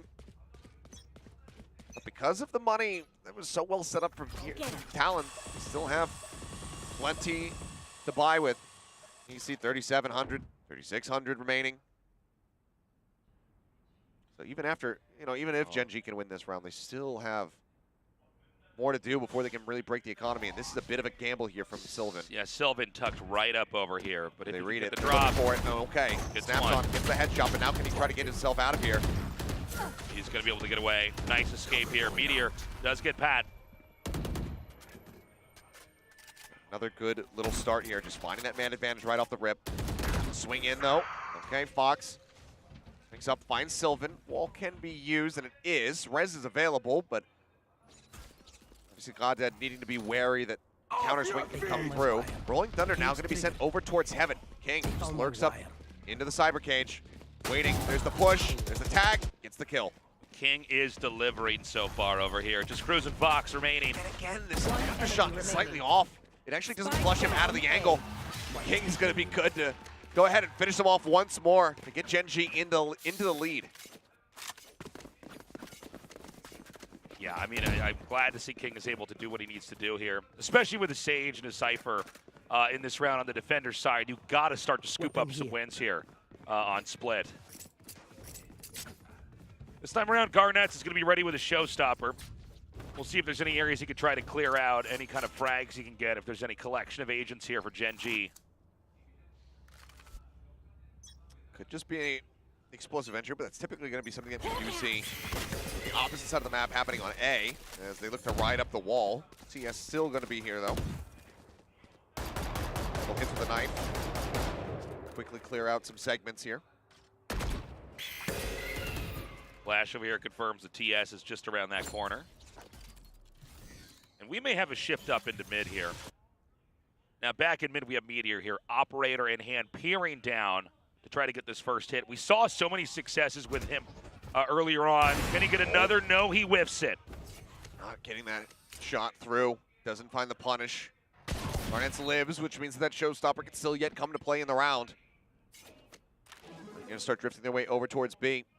Getting King out of that backside. Giant rocket explosion would be one hell of a way to go ahead and displace that Cypher. I must wait a moment. Flash confirms nothing. Cruz set up, fault line ready to go. Paint shells in the back, trap wire cleared. There's the showstopper, there's King gone. Lawrence blows him up, finds that first kill. TS, however, situated up onto the Raptors, comes away with one, looks for a little bit more. It's going to be Sylvan, however, tapping his way to two. Knows that there's another lurking within the smoke. Puts Fox down low on HP. Jitboys now arriving around the back, but is only going to be good for one. Ends up falling. Rez committed, but Gen.G now moving up 4-2. The way that Gen.G was strafing up in heaven, but also right down there in hell around the pillar, was making it such a difficult infiltration there. from Talon. You could see that coming out of that Omen bubble, they just couldn't figure out exactly where they needed to be. And so Talon calls for a timeout. Forced to use theirs first this time around. Didn't see it until Talon had already netted themselves their 3 total rounds they were able to get in the first half. Now calling it early. Don't want to have this much struggle on that attacking side. See what Boy is able to get together here for the team to get them ready to try to regain a lead, keep things close here. Yeah, Talon's had their moments of greatness, but we're seeing really good defenders plays here from Gen.G. I mean, they're really able to kind of shut down any ideas before they can even start. Okay. We get it, shoot Talon. What are you trying to tell us? Shoot Talon, kill them, win the game. Again, though, we kind of expect on this defender side here, Gen.G is going to have a lot of cool tools at their disposal. So far, so good. But again, it's such a young half so far. They're only going into round 7. But the big ults that they would love to have, such as the Rolling Thunder. Obviously now the Showstopper as well being expended. The next closest thing that they're going to have is Jit Boys. If you can get a kill, will have a Neural Theft. Looks like just flashback jumps over the side. It does note King back towards screen. TS gonna hold in heaven. Trailblazer cleared out. Push starting to come through. Some shots in the boxes to try to force them back, and force it back they will. Now complete control of A heaven, but Sight still a bit more of a challenge for them to take. And they don't have to commit onto this. They haven't gotten much information right now into A. They're going to send a little scout out to see if anybody's behind him in mid, and nobody's there. And so they're going to advance further up into A heaven. TS, though, sends out that Trailblazer. Would have seen 2 around the corner. Looks like they're still widely just kind of pinned in this position. King lurking right down here in the middle of A. Seeker's sent. Try to flush him out. They can follow the Seeker, spray it down. They might be able to find him. Bolt line doesn't connect. Garnet swinging around the back. Looking for one, but now Neural Theft's going to be invested. King trying to dance here into the smoke. Swings out, finds one. Can't stabilize for Fox, but God dead. Claims him, and Garnets is revealed. Now here on the site, the spike still dropped. Yeah, just out in front by main. He can't safely get to the spike here. Looks like Meteor's going to just miss him here with his scope. It's just underneath. 20 seconds. He's grabbed it now. He needs to get away from that window. He does. He wants to peer around this corner. Tap onto it. Wants to try to bait somebody forward. Meteor. Oh my God. But suddenly, 10 seconds it's all on God Dead. Again, the tap. He sees him drop. But now he's running out of time. Has to stick to this one. It's God down. Not going to swing off of it, actually. Puts a little bit of damage in. The paint shield is available, but he's so scared to try to pull out the utility. God Dead will just challenge. Boldly done. Comes up with the kill. Saving the round here for Gen.G. I got to say, that was insane. God Dead just going to run back over here. Grab that up. Grab that up and take that into the next round. Nicely done. Gets himself a sheriff as well. And we'll get that diffuse off here. But a tense moment. Talon, I mean, some great ideas. Barely able to not get away with it there at the very end here. A clutch moment there from Gen.G. And one of the things that the desk was talking about in between the maps was needing God Dead to have a bit more presence. Only saw him get, 6 kills, I believe, on the first map. And, I mean, it's definitely a testament to the confidence that he's feeling and the fact that he goes for that challenge, not during the plant itself, but afterward when there's just that hard angle being held, just swings out, takes the fight, manages to win it. That's exactly what they need from him if they want to take this all the way to 3. 3-round lead now here for Gen.G. TP up close. Oh, with this. Before this cast can get started this round, Patty's unexpected tempo being set. King taken down. Right, Meteor with the peek over here. It's a double stack just around the corner. Is Talon going to peek? They see the dog. He escapes. Escapes for the time being, but now Garnet's on the hunt. The dog losing track of him for a brief little moment. Drops down into the smoke. Angle being held. Paint shell sent to the side. He sees his back. Meteor able to get that kill. Goes for another one, but Patiphan swings in. Manages to find a second elimination. Now it's going to be a 2v3. It's Goddead and TS. It's still doable here for Gen G. TS finds Fox. Spike planted. That's the flank. Last two players now here onto the site itself. Slow orb makes that. It cuts off the site a little bit here. Stops him from being able to retreat, but now will expire. It's all on TS. They're stacked up. He's good for one, but cannot get Cruz. Beautifully done. Talon gets that win. Could have gone the other way. Could have gone like the last round, but thankfully for their sake, they do manage to scoop up a win. So 5-3. Gen G will take a look at the economy for them in just a brief little moment. But great on Patty, being able to get that kill really sets up for the closeout here on this round that was teetering on the edge. It looks like everybody's going to be able to get a purchase widely. 3 half armors here from the side of Gen G. No operator is the crucial thing to point out, however.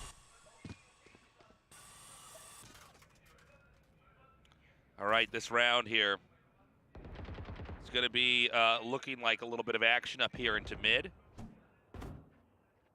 And right now, especially over here at the B side, Gen G pretty pulled back. They are going to send that Sky around, see if there's any information. They're going to hear that, push forward. Meteor could be ready over here if we do see Garnets try to push up into A. Starting to work his way through. We'll hear the blast back forward as well as that guiding light, so they know that the Vent's control is very much in the hands of Talon.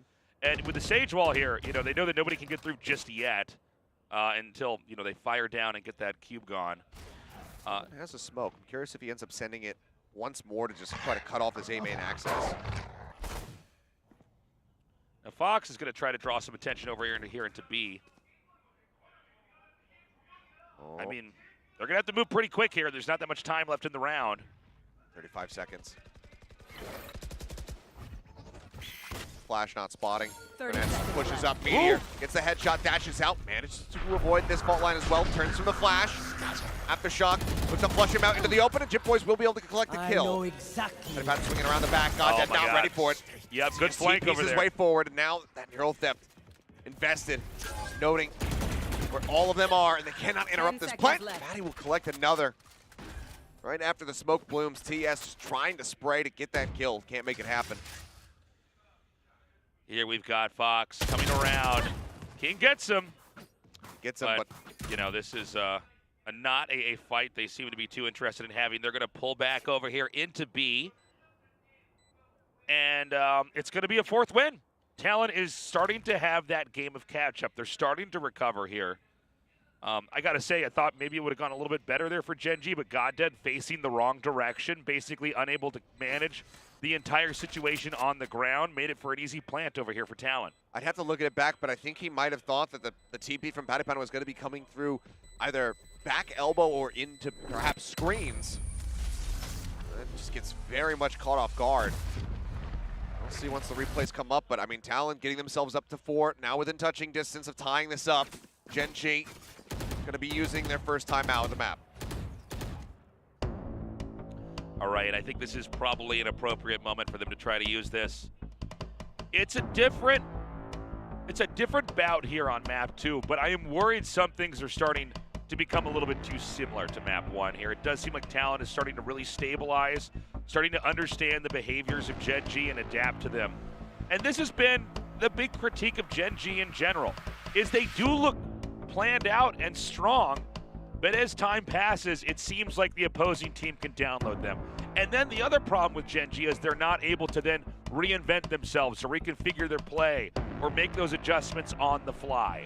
It's kind of the struggles of, DRX and Vision Strikers of old, where it's very rigid structure. This goes into this. It's a flow chart rather than, heavy adaptation and ability to pivot in the mid-round.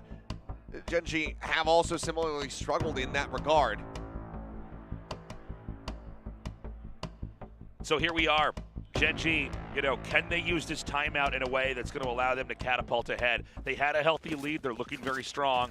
Talon here to try to recover this and tie this up 5-5. They're still economically in this one. Got the cash moving forward into this round. A Rolling Thunder available. Cruz, Goddead. One charge away from having that res online, but otherwise,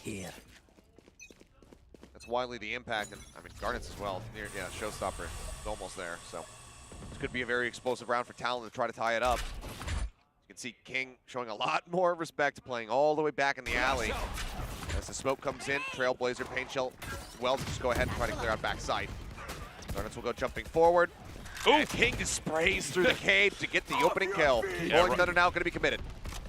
All right, they are going to manage to try to come in here and on to B. Can Sylvan hold this? Jet Boys gets a double. I don't even think the Rolling Thunder had hit anybody, but they're still managing to win this one out. Now Meteor, suddenly in the blink of an eye, the last man standing. It's almost too fast to cast right now. Just Meteor stuck in alley right now. The spike has not been planted just yet. They're going to tuck him back into the corner as Cruz gets that down.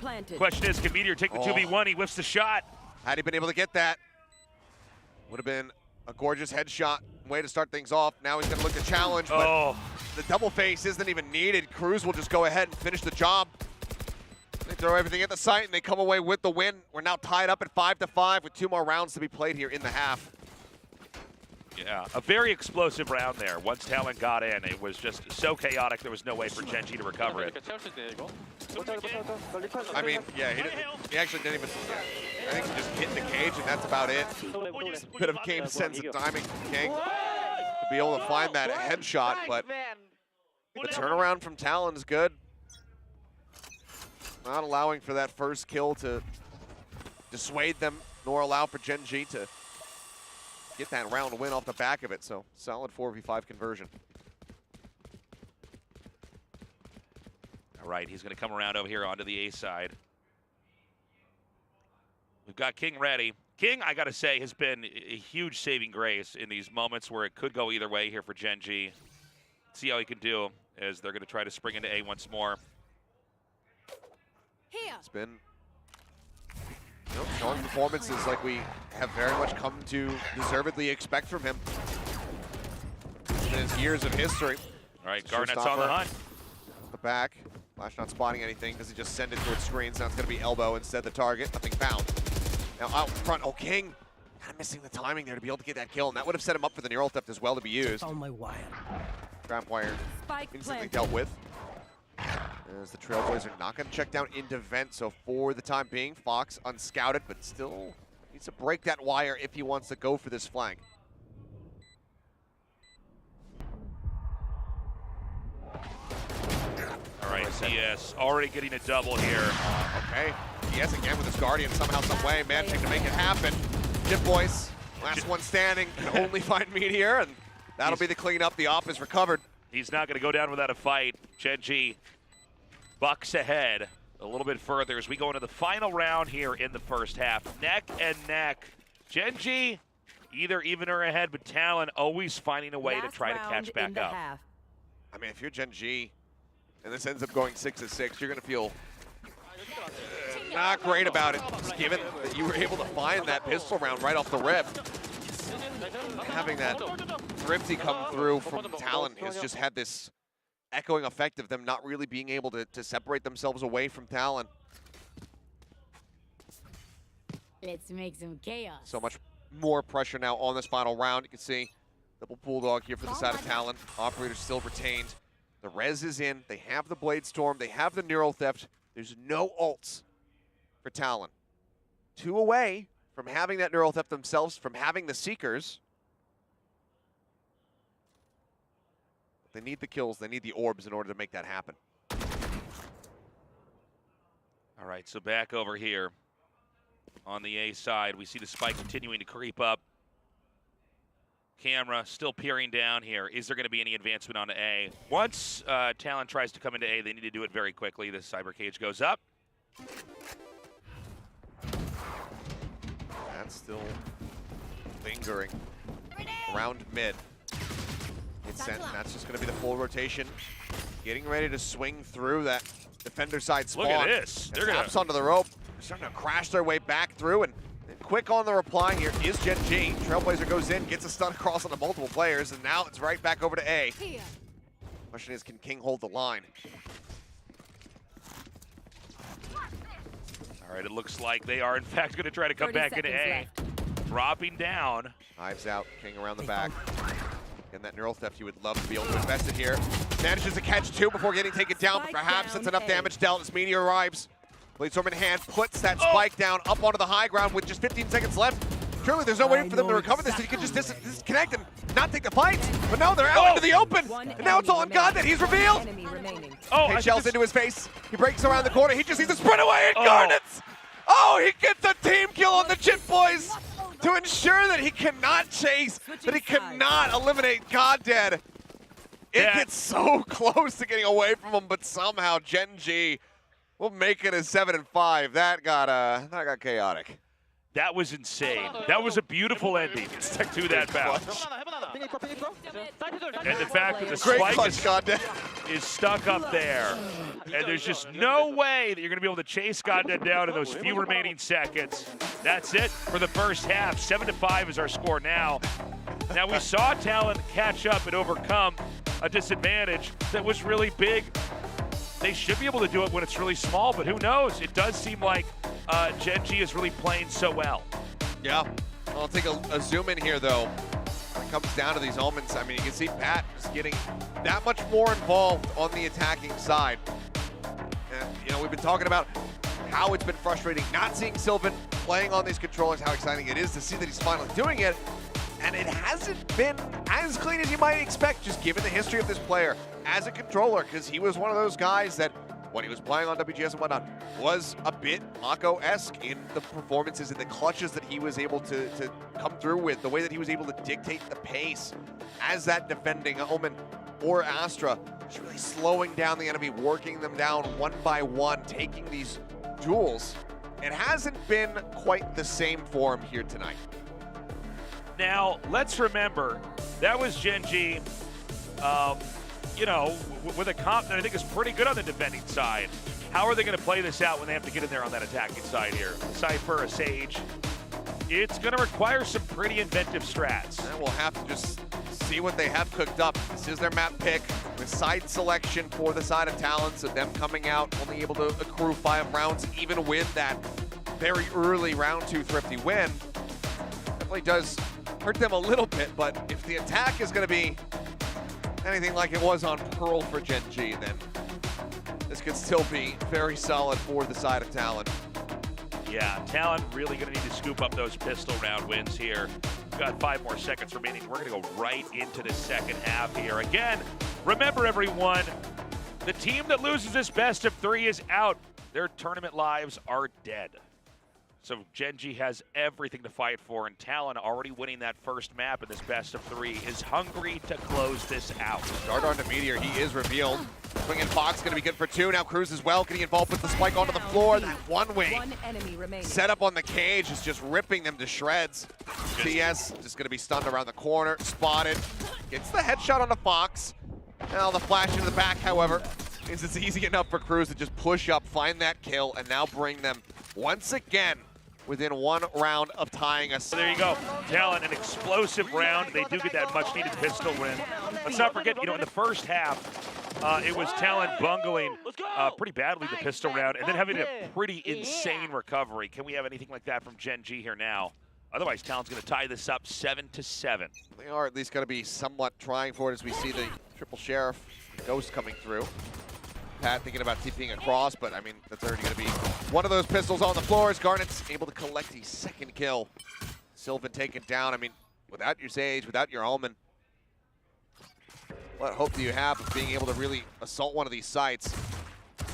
TS just trying to dissuade them from pushing forward. Garnet's happy to hug the corner with that Judge in hand. Gen.G already kind of in dire straits here. They've got Meteor deep over here with a lurk. Can he find something? He gets the first shot. His position now, he's going to have to shift over to somewhere else. This does soften up B, though, for the taking. His own gun, but sure, this would be impossible. The Judge now going to be noted, but he's just so close. It's an easy jump on the corner. Garnet's to find TS. Spike can be picked up, but it's all the work to be done now for King and Meteor. They need to die at some point to this one, so it's either get the spike down, die in the retake, or just kind of run at them and hope that they kill you.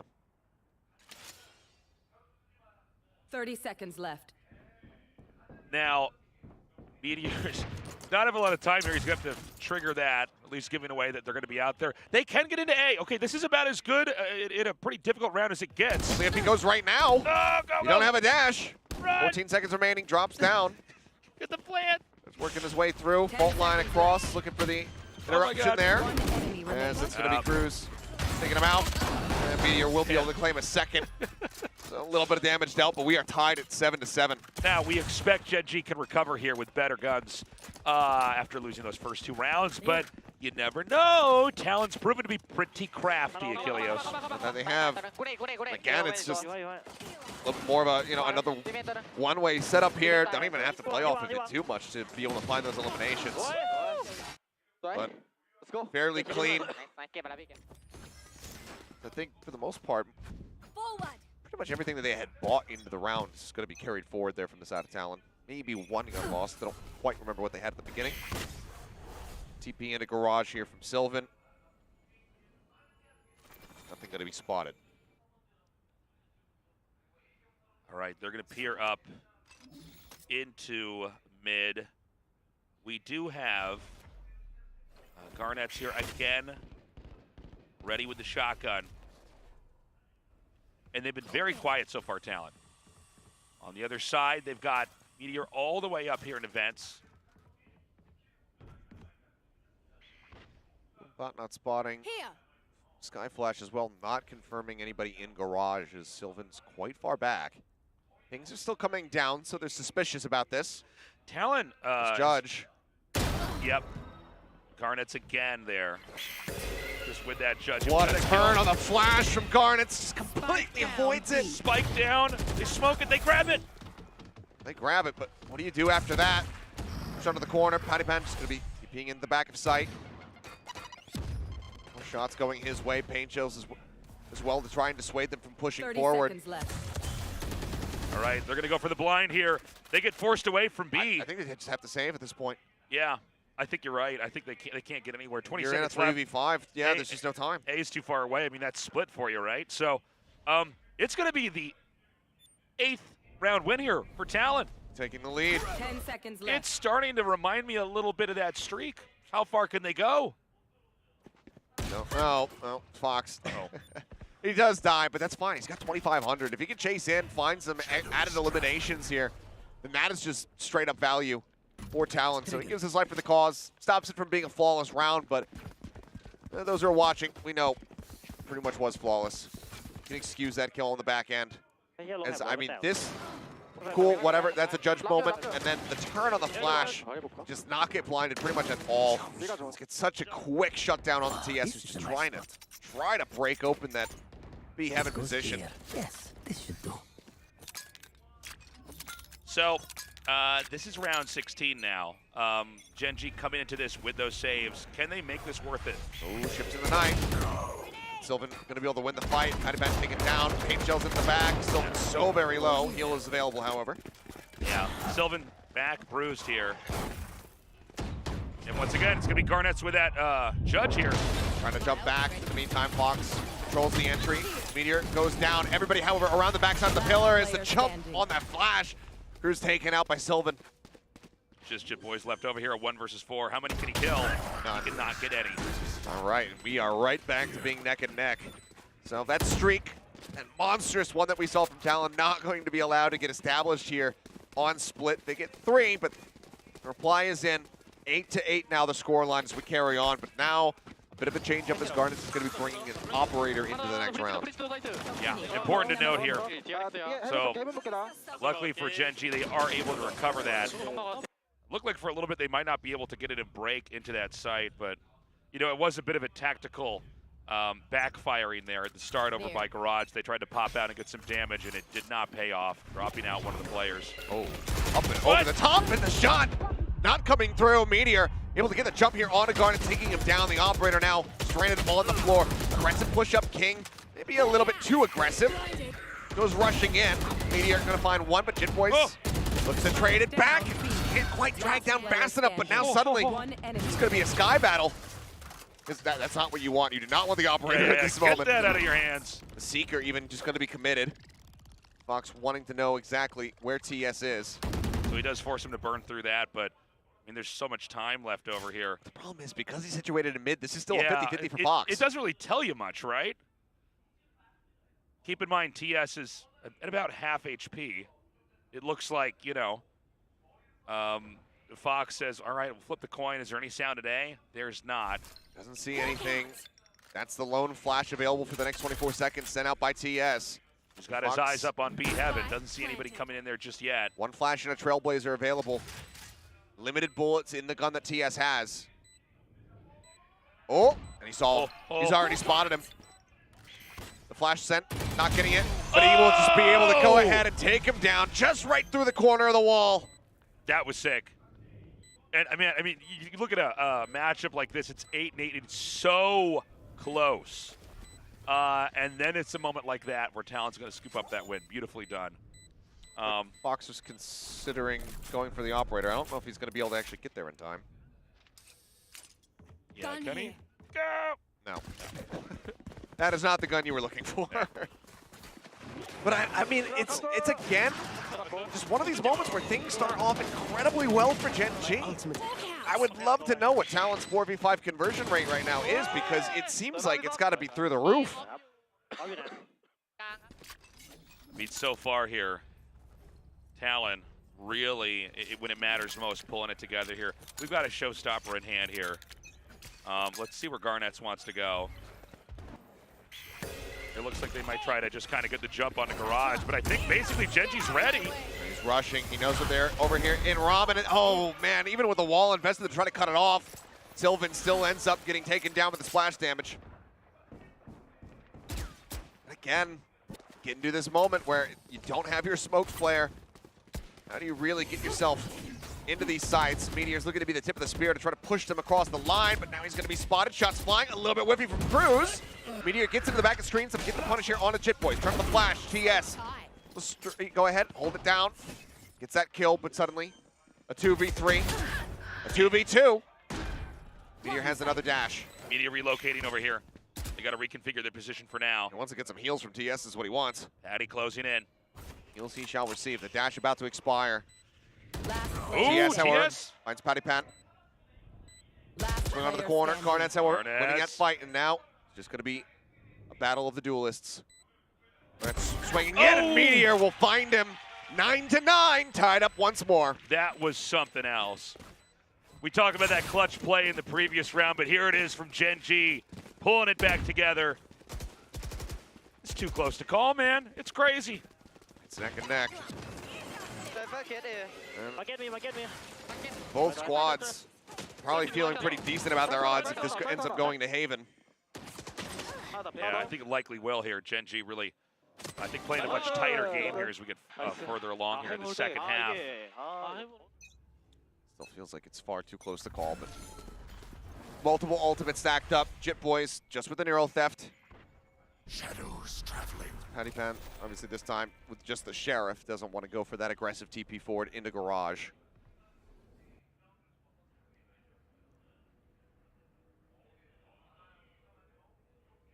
All right, this is a pretty crazy stack here. Right, well, God, it's the first one. Flash not connecting really. Now just keep go in ahead mind, and rip them apart. This was a save round here, right? So, I mean, not a bad idea, but ultimately it's going to be a pretty tough one. Cruz gets a kill. Guys, almost gets a second. Yeah. One more bullet would have taken out TS. Jit Boys looking for anything he can do to kind of force Gen G to buy a little bit more here. It's neck and neck, looking like this Gen G spike is going to blow up, and they're going to go back up into the lead, 10-9. Some added damage here from Jit Boys would be nice. Walled off out of alley. Two people staring up here in towards Heaven. Reloads the Sheriff. Instead, I mean, call could just be to back off, go towards alley, go to that walled position, wait for the spike to explode. So it looks like he does want to try to inflict some form of damage, but Meteor will be able to get him in the end. Yeah. 10-9. Excellent round, but, you know, we expect Talon to drop there, right? Only pistols. They're going to be buying heavy this time around. A lot of different tools as far as ultimates go here. And so a timeout is called, not surprisingly. Talon needs to figure out how to just skip ahead and close it out. In an upcoming round or two that is going to have a lot of complexity and a lot of different types of tactics that can be employed here with so many ultis available. Pressure now mounting. This is the second timeout used for Talon. It's all just before round 7, now before round 20. Gen.G up to double digits. Talon want to match and then overtake. See the money not there for an operator. Even if it was, I'm not sure if they would go for it. But need to get themselves back into the driver's seat here. Try to tie this up, and they've got some solid ults to work with here to try to make that happen. Fox as well, just 2 away from the Seekers once more. Some King support here with the sign. And, you know, let's remember that there's going to be options here. Cruz with a retake here on the defender's side with his ulti available. But this is really coming down to the wire right now.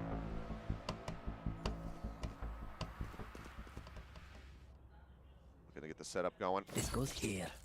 This goes here. Yes, this should do. 4 ults. Yeah. For Gen.G. This could get okay. Very scrappy. It's a heavy stack over here at B. It is just Chip Boys over here peering down in the distance.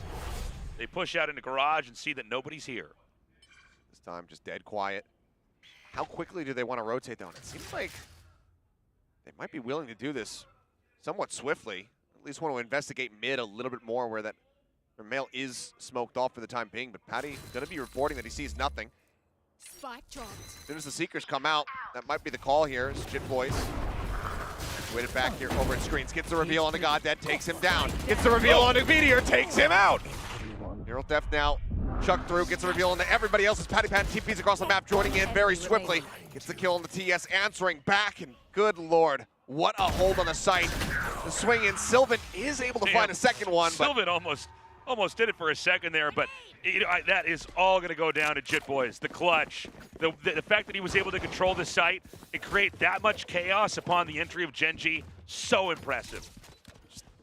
Nobody clearing out the strap wires, the reveals just coming through one after the other. I mean, that's about as perfect as a round as you could hope for if you are a Cypher player. Very clean play. It's 10-10. So we're already going into that next round. Only 2 ultis available now here for Gen.G. They spent half already. You can at least feel somewhat happy that they have them. As Patty Pan no! I mean, he's been going for this almost every single round. Knows that Sylvan will match if he's playing on this B side. Gets the punish. My camera is distraught. Cage triggered. Similar setup. This time actually readjusting that trap wire in case it's going to be that updraft to try to get themselves up into heaven. Instead, cleared out before they drop. Slow orb sent. God Dead. Seeing that spam come through towards TS, who somehow doesn't get damaged at all. Yeah, this is going to be a lot more manageable to try to control this site here on the A side. Everybody coming in from the top here from Talon. Trailblazer checking through. Wants to dive in event to see if there's anybody with that late lurk. Nothing spotted. Watching here.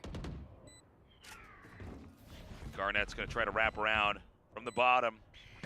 There is TS waiting on the other side. The flash. Oh, dips into the smoke. Ooh, that's smart. Just buy some time. This could set up the net a bit. Meteor, meanwhile, finding the first kill. Many necessary ones, but Patty Pan able to find 2. He kills the res. Is here, but I mean, there's just no good targets, no good chance to actually use it. Now it all comes down to TS. Trying to hold things down. Spike getting closer and closer. If we get interrupted, that might be enough. Even then, it's still so close that they can't get it in time. Oh my God. They slowed up the approach just enough to be able to have that spike go off. Scrappy indeed, but now Gen.G at 11 and Talon picked back onto yet another eco, it would seem. Yeah. I don't know that they can recover from this. Really, literally coming down to fractions of a second. They weren't able to get that thing diffused in time. And now Talon, they may have to fight just for the, for overtime. I don't know how else they can do it. Cover going out. Okay, this time, Sylvan faking the TP. Yeah. They swing up very quickly to check. Good adjustment there. Orb grab from Garnett's, trying to get closer to that showstopper. I mean, it's the next nearest ult that they have, other than, I suppose, Jit Boys. Yeah, they're going to take their time. All right, he's going to take the dart out. King just investigating, sets up his own cam. Eventually gets cleared out. Garnett's going to be noted here, and okay, almost landing right on top of that nade. Bump into on the top of the door there when he tries to escape. They're going to get pushed back out. You know, can we get those sheriff shots? Those moments that sometimes happen where you really do pull that thrifty off. It's what happened in the second round of this map, and could still happen yet again. Granted, the Garnets and Cruz working without those sheriffs in hand.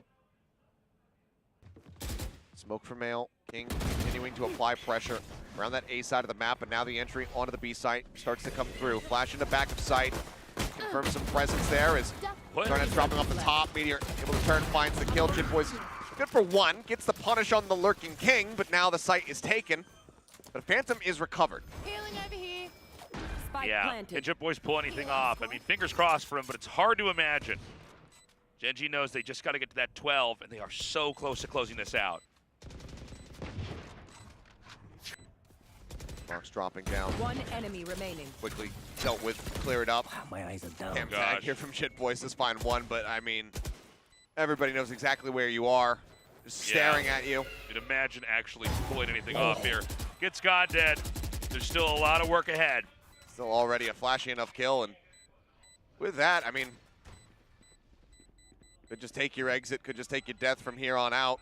You do a little bit of added damage, you get one step closer to having that ult online, going into what could very well end up being the final round of the map. Yeah. 12-10, Gen.G, one round away from extending this all the way into map 3. Match point. It really does feel like Gen.G might be able to cross that line, but let's see what Talon can do. They've got to do it twice. Talon, you know, they played well, but Gen.G is just able to kind of maintain that momentum, stay ahead. Think back to all those clutch moments where it was a 1v1 or a 1v2, and it really was. As good as Talon was, Gen.G had their moments, and here they are.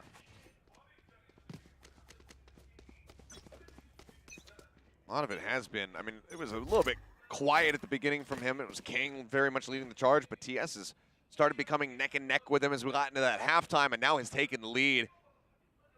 That's something that you certainly do love to see from your IGL. Especially on his long-awaited return back to playing Initiator.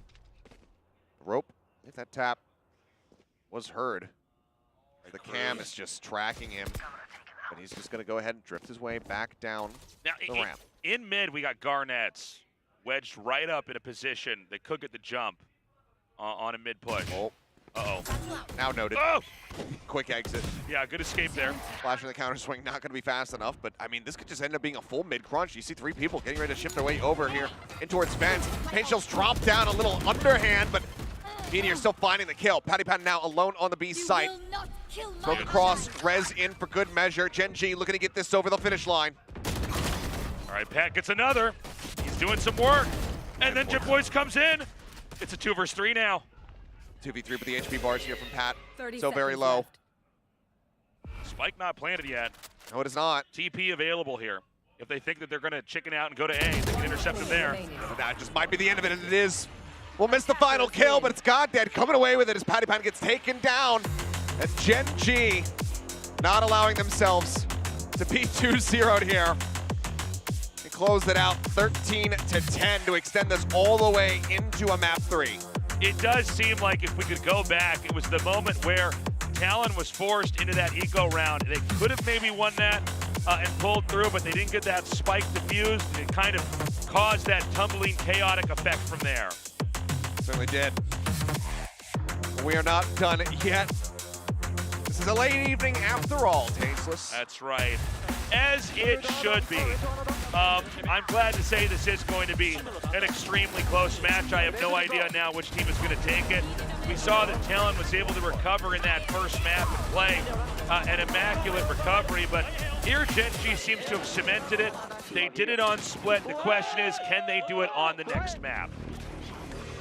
Haven, the one thing standing between either of these teams finding themselves seated forward into the double elimination section of the bracket from playing against Team Secret, and otherwise that's separating them from Oblivion. Yeah, this is it. We have 2 teams left right now, and one is about to be knocked out. Everything they've got, every iota of focus is going to have to come into play. Because if you can't survive in this next map, I guess we'll have to see you next year. Very much is the case. All the pressure adding up here, but it is a map 3 to determine who is going to be moving forward, who is going to be going home, who is going to be having their 2023 ended that much sooner. Gen.G doing well to fight back on their pick of Split. It's been neck and neck the entire way throughout for both of these teams. And I think both overall, as stated, are going to be feeling good about their odds for the most part when it comes down to Haven. They have had some strong performances each on this map.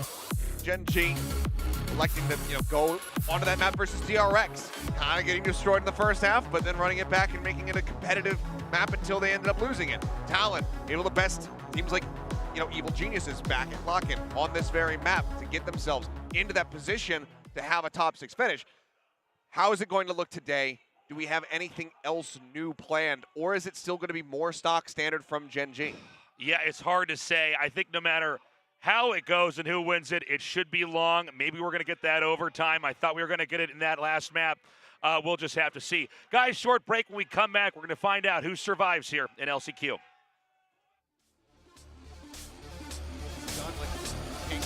Isolated here in the back, breaks through, finds them both, had the reveal on one, now sees, comes away with one, but goes a little bit north, and he's still over tap.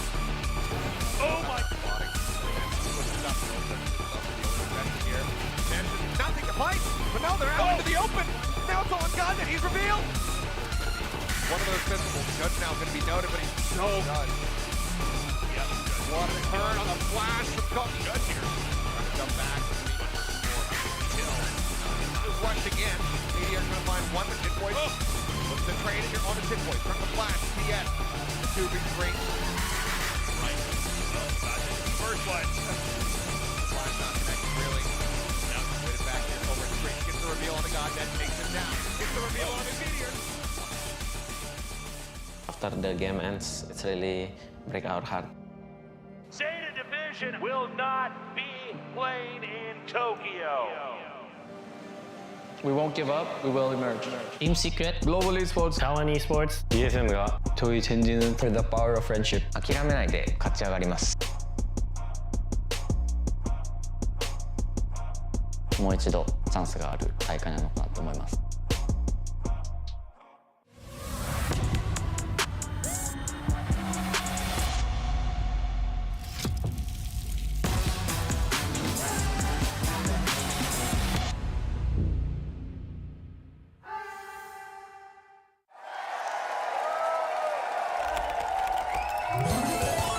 Red Bull gives you wings.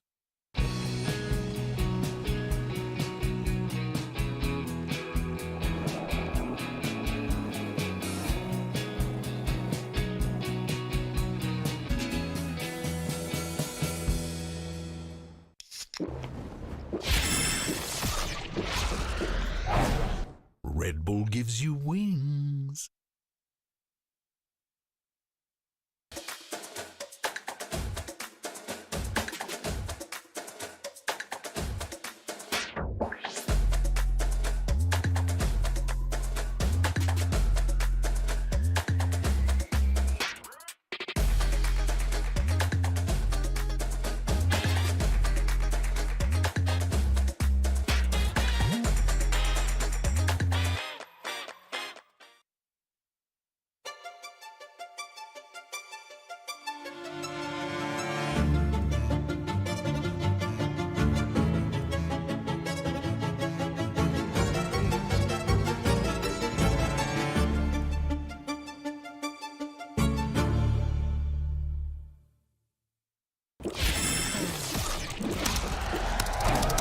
Red Bull gives you wings.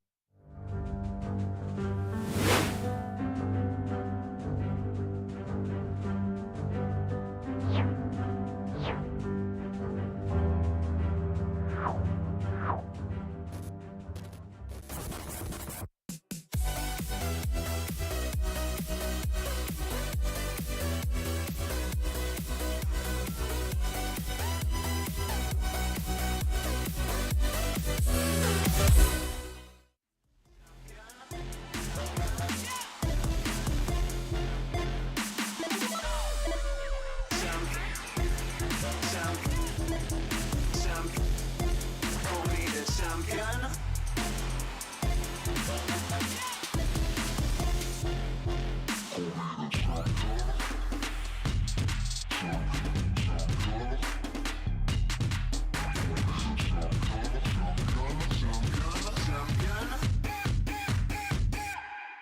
Call me the champion.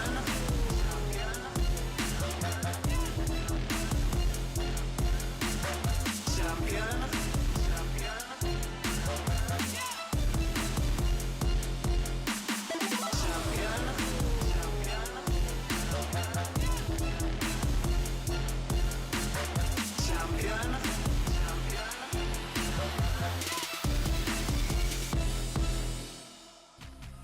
Welcome back. Map 2 on Split was pretty neck and neck, and now we have a series on our hands, as the casters like to say here in esports. I mean, we have... It's going right into the caster colloquialism, just diving into it. I mean, do we or do we not have a series on our hands? In our heads. I think we do. Is it do or die now? It's do or die. But Gen.G, I mean, they bring it back, and let's be very honest, it wasn't easy, but quite frankly, with the composition they had, we were kind of surprised that they actually were able to continue to keep that lead in the second half. Yeah, I mean, typically Gen.G's comp is very defender-sided. It's very, like we were talking about before, old school Split, especially with that Sage in there, you know, and the Cypher, which, you know, Cypher's not bad on the attacker side by any stretch of the imagination, but really you're just trying to slow everything down for Talon. And the 7-5, I was thinking, I don't know if that's good enough for Gen.G. I thought Talon probably could have a pretty good defender side themselves with not a extremely aggressive attacker sided comp on their own side, but yeah, I mean, Gen.G's attacker side was really pretty darn good. This was also off the back of Talon continuing to win the bonus in that second half, right? On the defender side, they were trying to make that comeback happen. Yeah, it's a little bit weird, right? Starting in the second half, Talon gets the pistol. The bonus round, it was Garnett's with the judge. He gets like 2 kills outside of mailroom, and Gen.G backs off into a save. I think that decision kind of gave them a little bit more wiggle room. And the thing about Gen.G and Talon in the second half is that Talon's entire game plan was about taking forward space despite being on defender side. They wanted to push out because they knew that if Gen.G manages to take the site, it would be so much more difficult to retake because of those 2 sentinels that they had. Goddead, especially with some moments on the B site, when he places up his wall, it's so much more difficult for Talon to actually break through that they kept on going for early fights, and sometimes it's these early fights that cost them the round. Yeah, I mean, you lose a couple of the support members early on, and it gets a little rough, and I'm glad that you mentioned it, right? There was clear reason why Talon's doing this, and also Split, generally a map that after some time, if you don't push out, it's so hard, no matter how defender-sided it can be, it's hard to really gain any information. However, the early duel's not quite going in Talon's favor. Everyone on Gen.G playing a lot more to their expectations here on the second map, and looking a bit more relaxed here after map 2, tying it up 1-1. Yeah, I thought the rounds that Talon did the best on their defender side is when they played for, you know, retake or tried to play, you know, to catch Gen.G off guard, like those flashes up into B heaven that would catch them while they're trying to take space and things like that. Those were the rounds that worked really well for them, but like you're talking about, when they got aggressive, it kind of just started to get read by Gen.G. They were able to handle it, able to adapt to it very nicely. So then, you know, kind of it felt like Talon sort of overheated just a little bit, but overall they've been really good here today for the most part, so let's see if they can maybe bounce back on Haven. Yeah, I mean, again, a very close map, right? It wasn't one-sided by any means, but let's take a look at some of those shining moments from Gen.G. We're going to take a first look at their defensive side, and they had one of those rounds where they had a really solid retake here, Clint. Yeah, this is kind of one of the things I was really looking for here, and this is, we're going to slow the map down a little bit, so they're playing really safe this round. They give up the space, then they're going to clear with this Trailblazer up into heaven. Because they know that Trapwire hasn't been tripped in ropes, that gives them a little bit of extra comfort to start taking some space. Eventually, Sylvan's going to smoke off A main here to make sure that if there's any crossfire set up there, then he's going to lead with a Paranoia into the elbow, which hits a couple. That forces them back. That allows them to clear the corner. You can see the ping there onto Jit Boys, and then TS goes absolutely nuclear as well to help everything out. Meteor there to watch the player from ropes to make sure in case anybody's coming. The Seekers are going to come out, and eventually Jit Boys is dealt with. So this is just a really good, well thought out retake execute here from Gen.G. Like this is the way I want to see Gen.G play more often, is kind of work as a unit, work as a team, you know, kind of play at times this more Korean style Valorant, like this execute heavy style of Valorant, because it can work for them when they all have it all kind of in the same, wavelength, Sure. the same brain wavelength. Yeah, and we could definitely see that. I'm glad we kind of took a look at it from the minimap point of view, right? Because just the discipline they had of like clearing angles, put the smoke out, TS is safe to drop. Even if he dies, you've got the trade ready from screens, etc., etc. So a really good look at that retake, that kind of, like you said, Korean style of set play heavy, execute heavy style of play coming up from Gen.G. Now, moving on to the second half, again, we talked about some of these early moves from Talon, and they had a lot of these, and sometimes it wasn't a bad idea. It's not bad. In fact, sometimes it's really good. But the thing is, you got to think about how you want to spread yourself out across the map, because this was so much utility spent just to get control outside of Garage. And yes, there is that showstopper play coming through. GodDead kind of knew that was coming, but didn't put the wall up in time, so they lose one player. However, a quick adaptation coming out from TS and the rest of the squad, they decide to press onto the A site instead. It's at this spot where you start to see moments of greatness from Meteor, from TS, because they started to find some of these moments where they were feeling a little bit more confident. Remember in the first map where Meteor was actually a little bit shaky with the operator at times, but here he pulls out his blades, he goes a little bit deeper past screens and actually dwindles down the retake from Talon a little bit, and off of those kills, they managed to turn things into like a one-on-one and one-on-two, and that's where they find that win. Yeah, and let's also note that he didn't overheat, right? He came back in that round to get that heal from Sky, which, by the way, a lot of people don't realize just how often the healing is so clutch from Sky in a lot of these pro matches, and Meteor's able to pull back, make sure they can focus on the 2v2, the eventual 2v1. But sure, Meteor played well in that round, but a lot of this was off the back of TS. Not only was he fragging out, but the utility to set up his teammates, and he's going to be the key player here on Split, really carrying more than his own weight's worth here in the second half to bring up those numbers. Yeah, I mean, you can tell that he looked really comfortable on this map, after moving off of the controllers back onto these initiators, which is his old school comfort. He didn't really miss a step on this map. Yeah, Pearl was, maybe a little bit shaky overall for Gen.G here, but I thought this was a good game from TS. The fragging was phenomenal from him. He was really on point with a lot of his utility, but really the mid-round IGLing here was really good on Split. They were really working the map, really kind of reading and adapting to Talon, especially after that bad 3-0 start right on the defender side where Talon wins the bonus. I had literally just was ready to get up and head back to the stage and be like, all right, we're done. So this is really nice to see from him. A guy who, we're used to seeing frag out from time to time. Yes. Now with the initiators back on a map that we don't often see him frag out on Split, really awesome. Yeah, and for me personally, this is one of the reasons I used to rate TS highly as that IGL. He seemed to have just a bit more mid-rounding flexibility than some of the other Korean IGLs we've had throughout the history of Korean Challengers and now VCT Pacific as well. So great to see him get right back into the stride of things. But now we have to start to look forward. Sure, you performed well on map 2, but you already dropped map 1, which means we're going to a third map. Let's remember, both these teams now facing elimination after this last map of the series. We are still in the single elimination stage here in LCQ Pacific. Now we go to Haven, and Quack, I mean, it's Gen.G, right? It's a Korean team. They've always liked playing Haven. They seem to have a lot of comfort roles on Haven. But on the other side, Talon, it's not like their Haven's that bad either. It's not bad, but it is a little bit different. You're thinking it's about not bad, but it's not great either. Is that what you're trying to say? Perhaps, because you're thinking about, again, we're talking about LCQ. It's been a couple of months since the regular season, and they might have made some changes, right? Talon. Went back to the past for a second. Talon, they used to play Raze on this map, which, it's a bit of a contrast to how the Koreans would go for the Jet, the Breach, and maybe, the Sova. It's odd. But you got to think about how they're going to play it. And, talking about mid-round adaptations, I think Haven is one of those maps where it's so important that you know how to kind of adapt to how your opponents play. The rotations on this map are really crucial. Yeah. Yeah, and I don't know if they're going to go into the Raze or not. We'll see. If they do, I mean, it's a little bit trickier, especially on that A side, to hold it down once you get into the op, right? You want to get that Jet with that op on that long A side, really being able to lock that down, or long C as well. With the Raze, it's a little more dangerous to use that op. A little bit. A good Razes can make it work, of course, but things like that are kind of what I'm curious about. Are we going to see Cruz go back to the Omen and Pat on the Breach is what we used to see? Is that going to be the agent comp here for Talon? I'm pretty curious about that. I mean, Sylvan and TS as well, right? So they used to play, the Omen or Sova. Astra for Sylvan.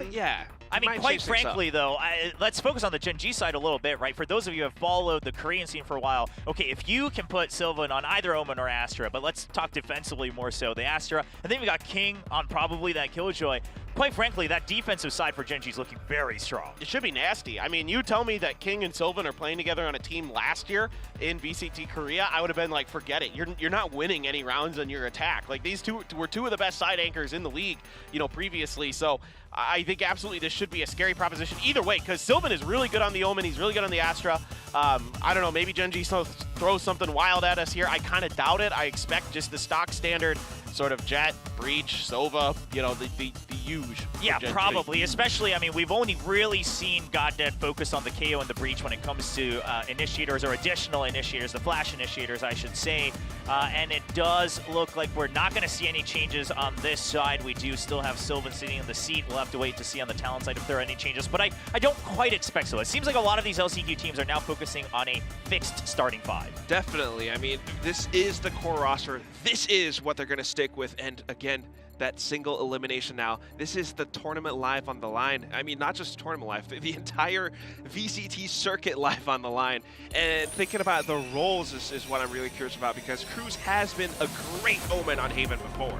All right, well, we do see the Asians coming online, and it is going to be the Sylvan on Omen, but all right, we do have Viper Omen coming out. So Cruz sticking with the Viper. Patty fan still playing that Omen that he seems to be really gelling with. What year is this? LCQ. Back to Jet. But Viper Omen is like original, like old school Haven. Like well, this EU, is very, like 2020 or like 2021. And we are seeing more Vipers come back, but yeah, on this side of Gen.G. OG Korean. Yeah, this is literally what we expect. And TS back on that Sova, so it does look like the role is kind of being fixed here for both teams. Cruz, of course, continuing to fluctuate a bit, but hey, we've seen more teams try to experiment with the Vipers here on Haven, right? Trying to bring it back, whether it's with the Harbor or sometimes if you want more of those trap plays with that Omen. We'll have to wait to see if it works out for Talon. We are tied 1-1 in a single elimination best of 3 to try to continue their season here at VCT 23 at the Last Chance Qualifiers Pacific. We go to map 3 on Haven with our casters, Achilles and Tasteless. All right, everybody, this is it. One team survives and the other is knocked out. Yeah, that's going to be one of them going home after this map of Haven, and a big change up here from the side of Talon, because they have never run this Viper in their setups when we've been seeing them with this 5-man squad. This is the first time that they are going to be debuting this. And yeah, we've seen some changes. We've seen people running Viper more so on Haven. We've seen people doing, you know, Harbor as well. But every time I see a Viper Omen on Haven, my mind goes back to FPX versus DRX at Champs last year, and it did not go well. Let's see, though, how practiced this is as we jump into map number 3, final map, rather, of the evening. See which team is going to be sticking in the tournament alongside RRQ, Zeta, and Team Secret. And this couldn't be a better map to start on for this final match here. I think that both these teams have proven they've got a lot of great ideas here. I expect this to be another long series. I don't think it's possible for it to be one-sided. I'm just saying, man, fingers crossed for overtime here. We'll see if we can get there. But, I mean, you're talking about damn near maximum comfort for just about everybody on the side of Gen.G. King gets to stick to the Killjoy. You've got TS back over onto the Sova. Yeah, very vanilla comps here coming into this. And this is it, man. Whatever is the best that you've got to deliver here, or that's going to be it. We do see the orb getting farmed down here, but a big wraparound over here from Gen.G. Yeah, turret. He's trying to take it out around the corner here. He's going to be running out of bullets, and Pat on the corner. Swings out, finds one, puts TS and GodDead low on health. So even though it is a trade at the end of the day, still, you favor Talon a bit more here in this pistol. Down over here in A short, we've got a double lurk. But they might not even go into A at all. They're going to probe up here and maybe look for an opening in mid. Well, Jip Boys, though, with that kill, I mean, that's the healthier member now eliminated. Flash out over towards long, nothing going to be spotted. TS just trying to stay tucked to the corner. Will be able to right-click in, gets 2 kills. Grabs up a ghost, now looks to drone in from behind. 2 players left, and Rogues of TS brings this back into a slight little advantage here. Spike planted. This is still doable. Right now, TS very low on HP, only 20. Curious if he went to fake his footsteps out the back. Sylvan, though, spotting at least one. Not sure if he saw any shoulder there from Cruz. Drop down. No, he had not. King still going to be good for the kill, however. Leaving Cruz now in a 1v2. One bullet will finish off TES. Now the 1v1 gets the take, but Sylvan gets the headshot in the end. And that's going to be Gen.G taking the lead, not just here in this map, but in pistols across the series. 3-2 in that regard. That was impressive. So there it is. Sylvan closes that out. Spike defused now. Talon, I mean, it could have gone either way. Again, a delightfully close pistol round here. Started off catastrophically until this moment. Yeah. At the very end there, it looked like Cruz might take it, but, you know, having that extra HP advantage. Let's see. No fist Sigh of bumps relief. here. Big sigh of relief. Sylvan, I mean, finishes the round the way that TS did. 20 health. God dead.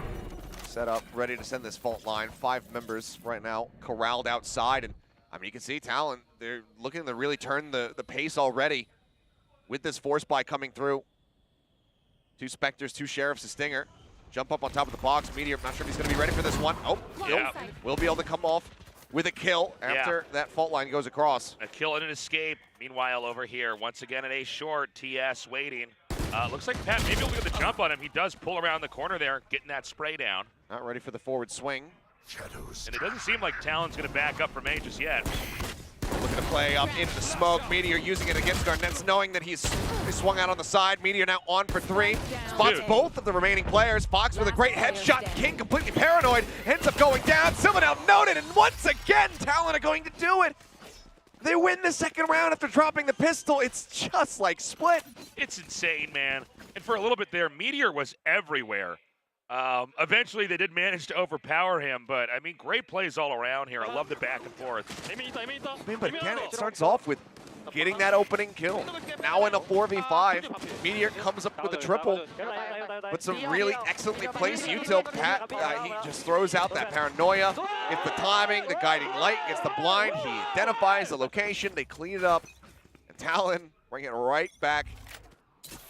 Neck and neck, not allowing for Gen.G to get that early lead. Quick drop on the poison orb. King with this Marshall. Yeah, he does whip it. He's going to try to get another, but Pat is too fast. Tags him in the chest, but the heals are going to be there from Fox.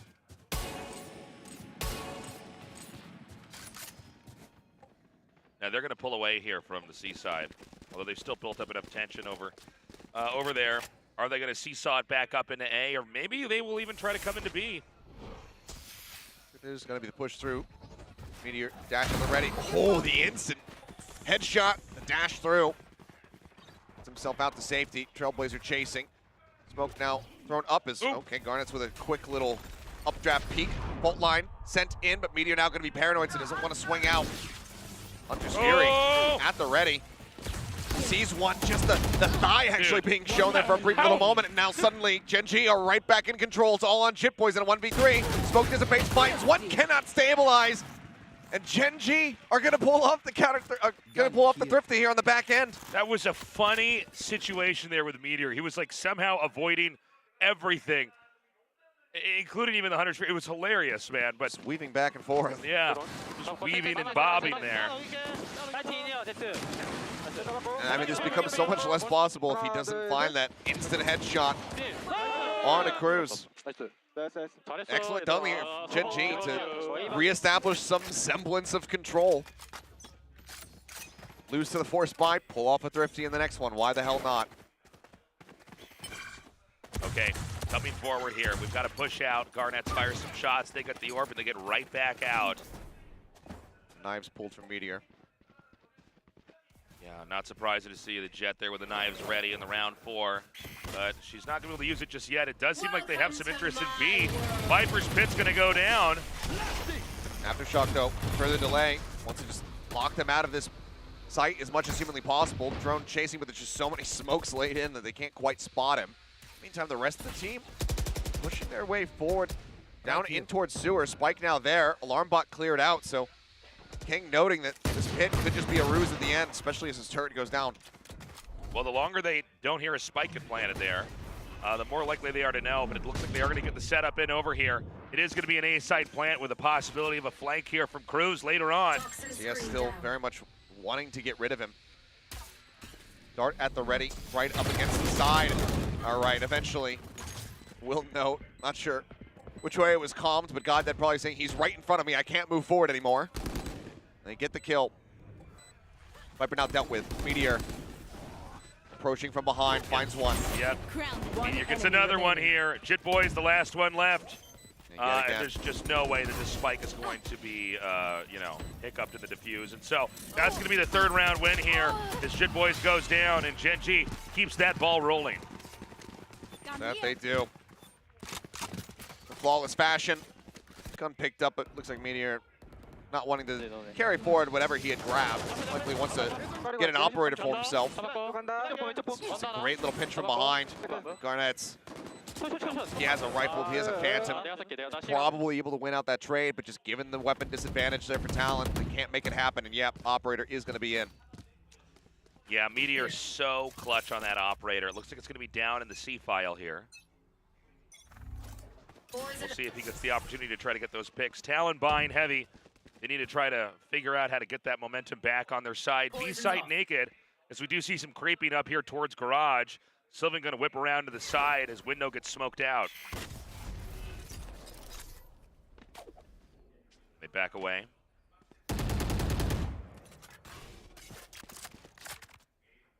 A lot of util being used. One of the nanos going forward just to try to clear, I believe, the cubby outside of B, in case anybody had gotten themselves into that position. Meteor going to come down here. Is Pat going to pick? Pat is so clutch at these picks in these moments. They're ready to send the wall as well. Smoke out to Garage. It's not yet happening, but push through Garage. Getting ready to begin to bite. Try to zone him off the back of Platt. Cover going. Meteor, it's one. Checking, finds one. They know Garnett's now having dashed forward. GodDead going to be taken out. Fox finding that kill. Updraft heard. See him over the top. Meteor eliminated as Jit Boy finds it. Fox just sprays through the smoke to find Sylvan. That leaves TS with a Bulldog in hand in a 1v3. Yeah, Talon fighting back very nicely here. TS going to come around from the long angle here. And Jit Boys is going to be peering down this file. See if he can get that kill. Some pre-fires there. Do not connect to any targets. They have the smoke as well. Just make it impossible for him. Send that. Swing around, you know, if you wanted to try to make a play through Garage, but otherwise, TS looks like he's just going to reroute all the way up into B, but without the gun in hand. Fox, a little bit of damage. They know where he's at. They really would love to get that gun. Yeah, they will. That nicely done there. Big closer. The Talon does get that second win with a clutch play over there onto the C site. A lot of patience exhibited there as they did not overextend. They tried to probe and get as much intel as possible. And I thought, you know, when Meteor got that first shot, that was going to be the moment they would be able to stabilize and, you know, the rest of the team could come in. But Talon is so on top of it. Let's go. They are. You can hear the players getting a little bit more jazzed up as they bring this close once more. Operator reported by TS. Handing that over to Meteor to see if he can put it to better use this time around. Off the fault line, just going to be clearing a turret. Well, they know where the operator is now. Will they try to get some kind of a rotation here? Pressure builds up over by Garage. Two on the outside, but King. Nanoswarm at the ready to play off that turret contact. Does seem like Gen.G is getting a little bit more worried. There might be more action over towards the CB side. The window does get smoked out, but it's not a fake. I mean, they are appearing to be very committed to coming up here. I'll turn on the flash. King gets himself in there, but it's only going to be good for one. Jit Boys in the meantime taking down two. GodDead now eliminated Sylvan. TPing back Platt with the Seeker. Going to be able to reveal him here. Meteor still having his own struggles. Back on the opposite side of the map. Sylvan good for one. Can't quite get the second. Puts Patty Pat down. 57 HP. Once again, it's TS all on his lonesome. He's not quite ready for the timing. Fox eventually finds the shot and ties it up. Beautifully done there from Talon. And so they're fighting back very nicely here. We got a lockdown in hand here for Jit Boys, but a lot of utility over here on the defending side for Gen.G. It's going to be hard for them to try to create an opportunity on ultis alone. Let's go. Now a chance to take the lead. Multitude of ultimates on the side of Gen.G to utilize to try to keep themselves in the driver's seat, reestablish some dominance. Hunter's Fury is well available to deal with that lockdown should it come through for Jit Boys. Okay, Meteor's on a bit of a walkabout, just instant headshot comes through. Great shot from Garnets. All right, Bird sent down over through A. It's going to be A long, where it's going to be King trying to deny any movement. The wall goes up, and so slowly and carefully, Talon filters through. Yeah. And not even the trade is going to be found instantly dealt with here. Garnets is just damn crisp with these shots. Fault line in, now the paranoia in response. Goddamn, in such a bad spot, completely blinded out. He'll go down, and this is looking like a pretty flawless round for the side of Talon, unless TS and Sylvan can find something, but they're not quite ready for Patty Pan to be up in heaven. Just Sylvan remaining here. Talon with a full 5 stack. Can Sylvan get a drop on anybody? Oh, the turret. Enough of a distraction. And that will be the flawless as Talon take the lead off the back of 3 consecutive rounds. The question is, and I see that timer paused, I was going to say, is this where Gen.G decides to pump the brakes? It is. I mean, it's not surprising, right? They had a pretty good start here, but suddenly Talon's really starting to string them together. Talon really showing a lot of patience here and an ability to not overextend. Even when picks occur early on, you know, they don't get frazzled. Now Bile looking to once again right the ship, get them back. A tied up score line as they get ready to come through with yet another bye round. This boys' efforts very much going to be focused in on getting them up to that 5th round. Right. The last one, you know, I'm thinking about Gen.G versus DRX in particular when they were playing on Haven. It was a complete wash when they started on that defender side. Right. DRX running all over them, 10-2, maybe even 11-1 was the score line at the half. And once they got to the attack, that is where Gen.G really started finding their footing. So if things are going to play out anywhere close to similarly, then I think the Talon absolutely do need to shut down this defense as much as possible. I agree. Well, this timeout has almost expired here. We got to see what ideas are going to be at play here for Gen.G. They've managed to be destabilized over and over here by Talon, who is able to really kind of zip back and forth between positions and try to find that weak spot. Who can't bring another operator into the rounds here quite just yet. Low impact so far from GodDead and not in a position to try to really grab ult orbs means that still 2 charges off of having that first Rolling Thunder as TS tries to hold down Sewer, but Garnets will just go ahead and flush out both. Only 1 trade now, man advantage there. C-Site completely wide open as King tries to get the catch, but just isn't quite prepared for it. Yeah, C-Site's cracked wide open. They just got to get that spike in there. The Killjoy can't do anything. GodDead does get Pat. If you find one more, that would be Rolling Thunder available. Lockdown used into the window. So Garnet's maybe thinking about trying to go for it, but instead we'll just hover around, see if anybody makes themselves known, makes an appearance through that window. We've got that classic C-Long setup over here. Garnets with blades drawn, coming in for the flank. And already GodDead goes right around down. Yeah, it's sprayed down. Flash through, knife, whiffing, finally gets the last one. Sylvan made aware of this position. Sends out a smoke. Or no, it actually dissipates. Turns to the side. It's just too many angles to try to clear. Garnets with 4 will deny that round win off the back of the timeout. Talon now move up by 2. And I think they're buying an attack off. I have to just wait and see. Yeah, this was getting a little scary until that last knife actually connected. But I mean, really nicely done. And again, he was able to just go right around that alarm bot. I see him breathing heavy, getting a little bit stressed in that moment. But yeah, it is an attack operator. And it's on Pat. He's just going to look to try to clear out C. As we can tell, no one is going to be peeking that angle. Placing alarm bot. But Patty Pan, I mean, known duelist player. Played duelist a couple times during the Pacific season. Made a name for himself in Valorant. And playing that jet, playing that op. See if he can get anything here. So for now, it's Meteor with a quick exit. Chip down to 45. Oh, nice flash over there. Suspect that he's going to be on the corner. Again, it's clear Talon's not committed to any one location. They're trying to get information. They're trying to get picks. They do decide to creep up towards B. Patty is so deep. He's actually going to start backing away. He doesn't want to overextend and hand the op over. And the Hunter's Fury going to come crashing across here from TS, just looking to get a catch, looking to dissuade this push here onto B site, but nothing found. And now that gives Jip Boys free reign when it comes down to using this lockdown. Rolling Thunder across, Goddead trying to enter into the site. Goddead shuts him down from behind. Fox just setting in the flash, swing on the corner, Meteor dealt with. They back away, Plant not in quite just yet. Pat through, Spike now on the floor. Spike down. A 2v1. All right, Fox gonna wrap around. Oh, boy. Yeah. Up close and personal, Sylvan perfectly poised to be able to deal with him. Yeah, a lot of patience there. Just let that plant start and slide around the corner, get that kill. Yeah, I wonder if he kind of burned through that Hunter's Fury. Seems like now a lot of problems can be created by the opposing team. Would you agree? I mean, yeah, absolutely.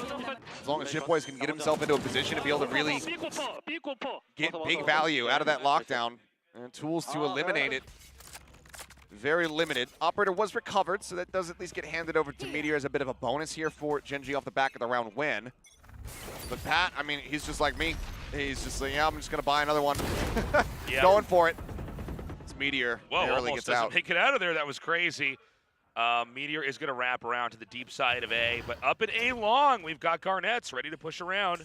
The shot he got on the cruise doesn't matter too much. I mean, it gets rid of the armor, forces out some healing from Fox, but because of that Sky, they are able to put him back up to 100 HP. There's no push from behind here for Gen.G, so Talon can be pretty comfortable just kind of figuring out when and if they want to try to break in. Yes, he's trying to lurk his way up here, but they're ready for this. Cruz just swings the corner, gets the punish, now just one away from the pit. And that's going to soften up the A side quite a bit. The push Hello! He's not prepared for it at all. A's is there for the taking. Yeah, I mean, for the rest of the members of Gen.G, you should just backpedal out of here. Go for a save. Goddead gonna send a couple shots, see if he gets anything. Now drift his way down out of heaven. Try to get away from these players, but Talon set up to take a flawless and again stretch the lead by 2. All right, well, this spike ticks away and opportunities just don't present themselves here for Gen.G. They're going to bide their time and try to win and get back ahead later on, but Talon with a really brilliant round so far. Not a single player dropped. Pockets getting deeper and deeper as we get further along here in the twilight of the first half.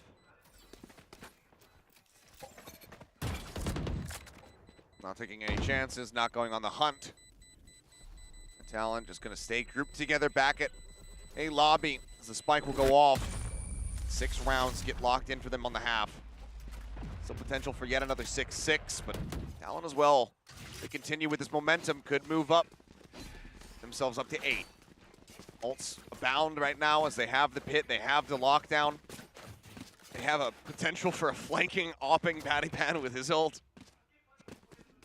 Things could get a bit weird here.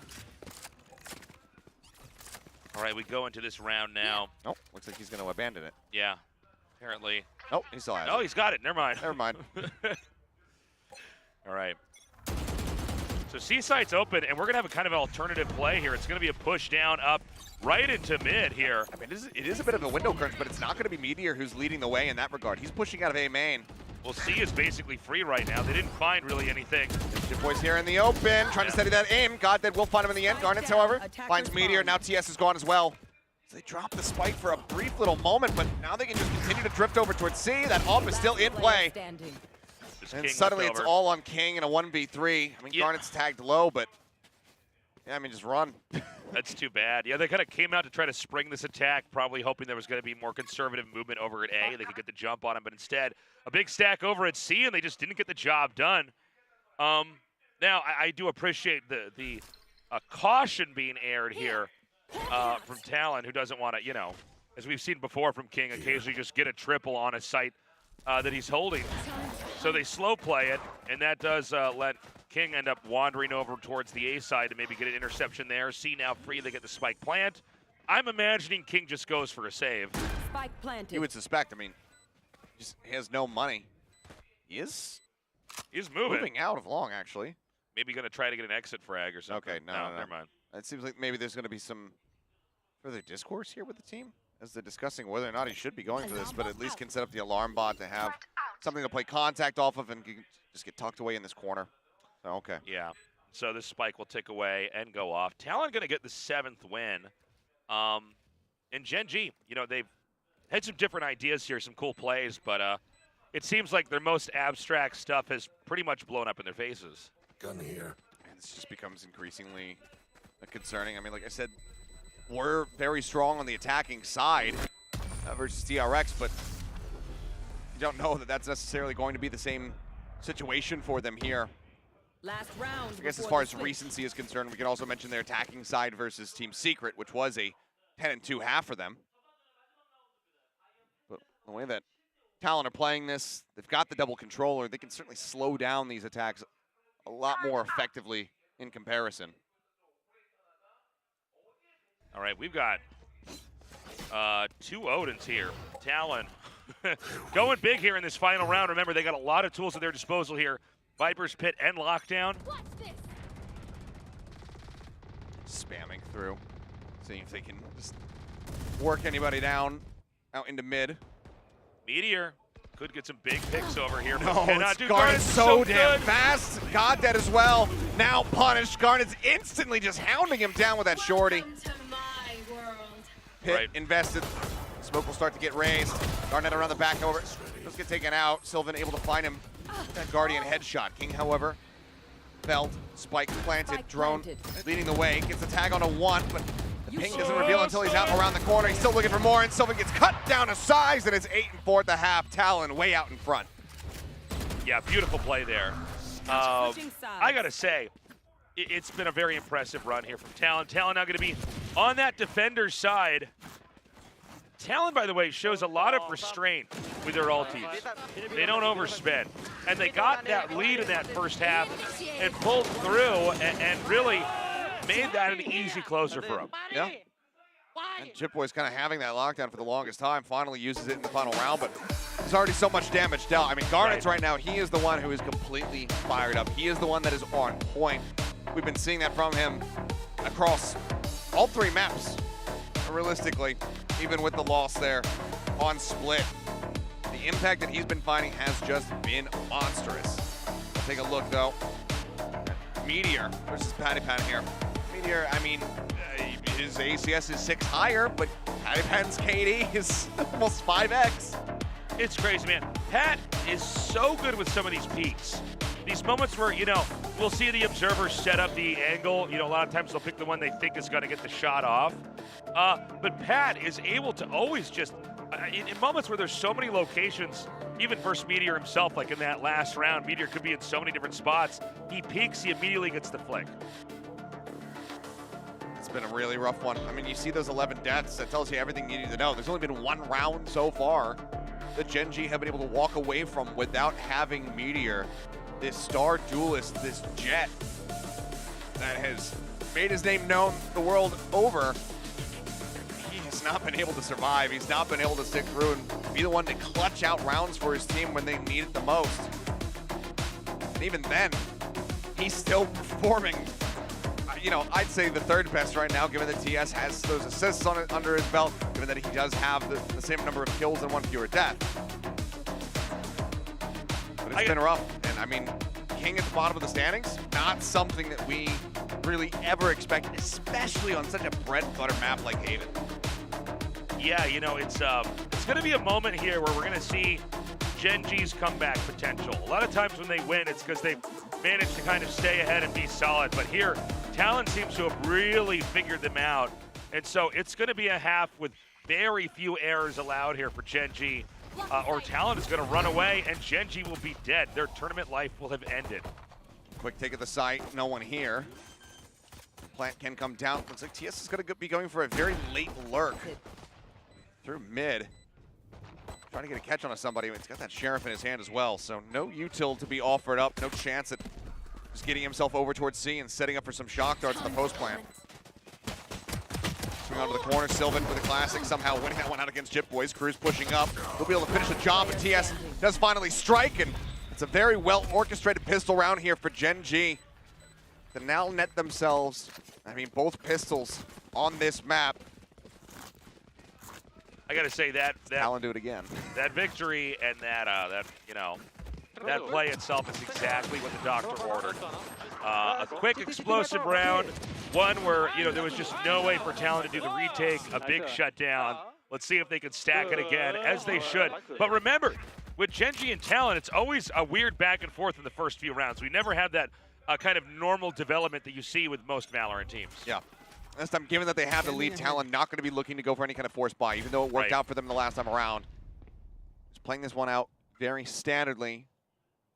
I mean, not even quad stack over here on C, by the way. Yeah, but not even any weapons invested whatsoever. It's just a full-blown save here with the just classics in hand.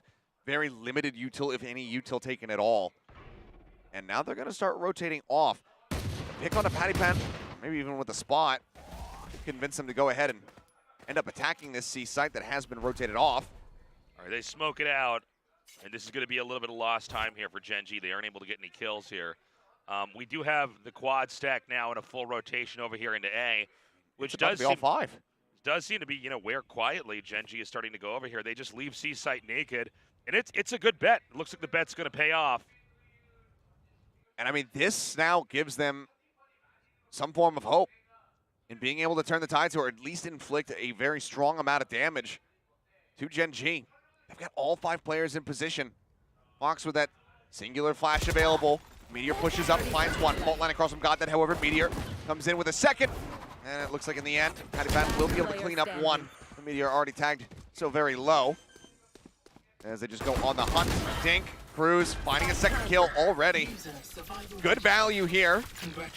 Gen.G will not drop that anti-eco this time around. It's a tough round for Talon, even though I think, everything kind of went their way, or as well as it could have, all things considered. But here we go to that oh-so-critical round 3 here in the second half with Talon already suffering those 2 losses. They need to try to make that bounce back here. They need to try to pull it together. They're going to have better guns. Can they have better execution here on that defender's side? Full purchase coming through. Looks like Goddead still just going to be having that sheriff in hand. Guiding Light goes through. Not going to find anything. Garnet's now going to be noted. Has to dash out. Does he re-aggress? Looks like he's very much thinking about it. Wants to peek off of that flash that's going in. Now they know exactly where Meteor's at. That's just going to be both tailwinds burned from both jets. Yeah, not able to get a whole lot done over there on A-Long. Gen.G retracts. They do still have pretty good eyes into the B site here. They don't see any traffic through the shortcuts on the map. It looks like they're going to tag it and see if they can creep in. The Killjoy utility is back enough. I think they're going to be able to get in on the site pretty easily. Jinboys can't cut that circulation off and is now iced out. I mean, Poison Orb set up to try to allow him to be able to spray through to maybe find a kill. Do deny the plant. Drone, I don't believe that actually cleared out A-Long, so I think that No charges left. Fox was unnoted. Dips back around the corner with just enough time. Swings it. Looks for a second, but TS comes to the rescue. Keeps Goddead alive as he's trying to set up that fault line. Pushing their way in. Garnets needs to go huge. 30 seconds Cruz left. taken down. Catches him again with util in hand. TS answers it back. Could go either way still. TS with the plant here. 2v2, the bite going to be a bit late to try to interrupt that plant. Doesn't even get the damage through, but now Sylvan going to be caught as well. TS, the IGL, the leader, looking to somehow keep them in this and get this bonus conversion. Turret has to be cleared. Position now noted. Cruz finding so much damage as well as the kill. It's too bad. It looked like for a second he might be able to get that kill on the window and then try to reconfigure his spot, but this is going to be that 9th round win here. That spike has been diffused. And Talon, when better weaponry is in hand, able to get the points that they need. We've got a Hunter's Fury available. I guess I'll check the rest after this replay here, but interesting round there. It is exciting to see how close Gen.G actually made that. It looked like for a second, they were going to be able to pull off the 1v2. I mean, the fact that they get him down to just 2 people surviving is still good here for the side of Gen.G. So it's a very solid 3rd round of the half for them. But they're still separated by 3 rounds. Now there's a pit available. Like you mentioned, Hunter's Fury is in for Gen.G. Pit going to be used to just go ahead and cut off all of A short. They get the dart through. I mean, trying to get the Jet with a Hunter's Fury always proves to be a little bit more difficult. Did get a follow-up tag on the Jit boys, chipping him down to 70, but not the elimination that they're looking for. Goes for the ADS, ends up dying. Meteor on 5 HP will fall. Pat now, work cut out for him, but the Paranoia will crash across, but he's already dead. All right, a little bit of a hiccup with the spike plan here, but it's not going to matter. Just Cruz left over here in a 1v4. 1v4, okay, finds the first. Seems like the call will be made for him to save. I mean, yeah, no might as money. well. At least give yourself that hero rifle to carry forward into the next round. Yeah, no point in even trying to get that exit frag. He's going to be deep into A. And it's likely that Gen.G here isn't going to go for the hunt either. Gen.G, you know, they need to really, I think, play a conservative, solid game from here on out and try to just eke up in the catch-up game. Everyone will make their exit back through to the defender's spawn. Gen.G will pick up a 7th round win. Again, just 2 separated. One of the biggest things that the Talon has been able to get away with some form of regularity in this matchup thus far has been these low eco buys, these saves and whatnot. Can they do it again here? They have that hero rifle. We'll see what else they piece together. Yeah, we're probably going to have to see Gen.G play a very safe game here where they don't get bled off too early. Those guns farmed out later on. Quick recap here, you can see solid play overall here for Gen.G. 7-9 is extremely close here. And again, you know, Talon right now tightening their belts here with not great guns. Unless Cruz can start to get picked somewhere, it's likely going to be an 8th win here for Gen.G. Meteor, Stinger, hives in hand, sees one at the front. And they know that Cruz is in the back. Up to just wait and see as oh my he's challenging God. up close, just trying to stay elusive here, and he actually comes away with a kill. That gets rid of God Dead. That means that the Rolling Thunder can't come into play here in the later part of the round. Talon can come up with a little bit more here. This could prove to be very bad for them as Cruz puts that Vandal going to use Fox. Swinging on the corner, finds one with the Sheriff shot. King answers back. 2v2. Now a 1v2 is King. Full HP, Paranoid, the dash over to the side. They come bouncing across, and they do it again! This could be the round that will give Gen.G nightmares because Gen.G, they had the momentum. And when you're behind like this, it's not a huge distance, right? But it's enough. You kind of got to get those quote-unquote guaranteed wins, the ones on paper that you should win. But Talon is so creative and so clutch, and the way they were able to get that blind off with a hopping classic and the spray shot, beautifully done. And now here's Talon moving forward, operator in hand. I mean, now they're up to double digits. They keep Gen.G separated by 3. I don't know how they keep coming away with these as Garnet's now looking for the quick pick. Not able to find it. Shot going just a bit wide, doesn't get the tag either. King creeping up right alongside of Patty Pan, but now King wins that out. Makes the duel, gets away with minimal damage taken. Can look to apply some additional pressure here over towards C.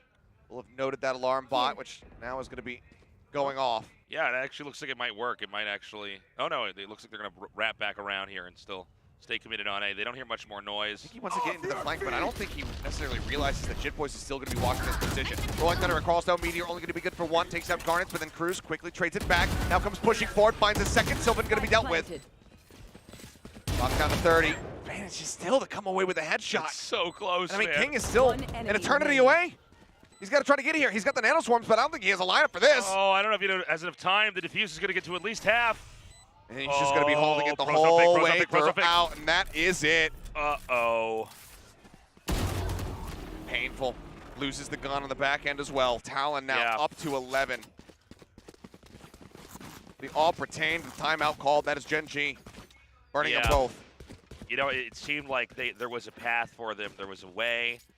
If they could stay consistent. And these last 2 rounds specifically, I think that it's going to be very hard to recover. And, you know, Gen.G, one issue they've had is they're not always clutch in moments like this. When they're dominating, they're really crushing. But Talon, I mean, they seem loose, they seem comfortable, and they seem hungry to move on to close this out with that 13th win. See Talon still continuing to be very jazzed up. Yep. Some of these round wins that they come away with. It feels like it should not be possible, but they continue to fight back tooth and nail. and now are just 2 rounds away from getting themselves into the safety net for the double elimination side of the bracket. Right. The sooner that they can close it, the better it will be for them, because they still have to go home, get some rest, as well as prepare for the matchup tomorrow. That's right. Not a lot of turnaround time. Not a lot of time to, yeah, you basically got to wake up immediately and come right back in here to the studio. I mean, it is a marathon. It is brutal for those here trying to fight for their tournament lives. And again, if Gen.G can't do it here, if that number 13 goes onto the board for Talon, that's it. They're dead. I'll see you next year. That's the season completely done. Let's see if they have anything left in the tank, though. The timeout will end. Go back through to see whether or not Gen.G can get themselves an 8th round win, or if it's Talon getting themselves up to match point. Pressure right now, reaching a fever pitch, you can imagine. But from the Talon side of the camp, as you can see, it's all smiles here for Fox. Well, this is it. These timeout calls, sometimes they've worked out well for Gen.G, and they do seem to come in here with a different approach. Other times, it's the same Gen.G as before. What Gen.G are we going to see as we go into this next round? Again, that pistol round win, the thrifty that they managed to pull off, I think has rattled Gen.G a little bit. That was not in the script for them. No, not at all. And the fact that it's happened twice is just unbelievable, because Gen.G overall across this series, now that we're into the the second half, well into the second half, it's 4-2 as far as pistols are concerned, but Talon have had those monstrous turnarounds where they drop the pistol and they win in the eco or in the force buy in the case of round 2 on this map. And that has happened to Gen.G now 3 times in this series.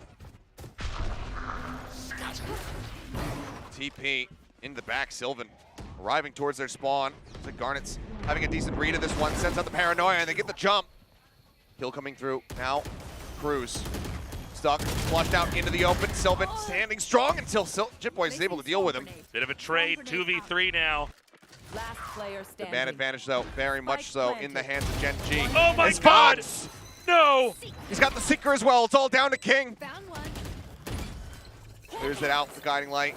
Oh no, goes into the corner. Not what he was looking for. What It's am I okay. looking at? He's got another one. He's got a dog as well. He's got so many animals. His menagerie coming into play. King showing himself for a moment, takes a bit of damage. The swap over the swing out. King gets it done, but good Lord, what a close round. Seeing that bird stuck in the corner, that was a terrifying thing. Ooh. How many bullets were in the gun that he grabbed for the second one? I think the idea was cool, but it didn't seem like the chamber was very full. Look at that. So crisp, remember, not sure how much he had, but 8 HP, the difference maker right there. Oh my God.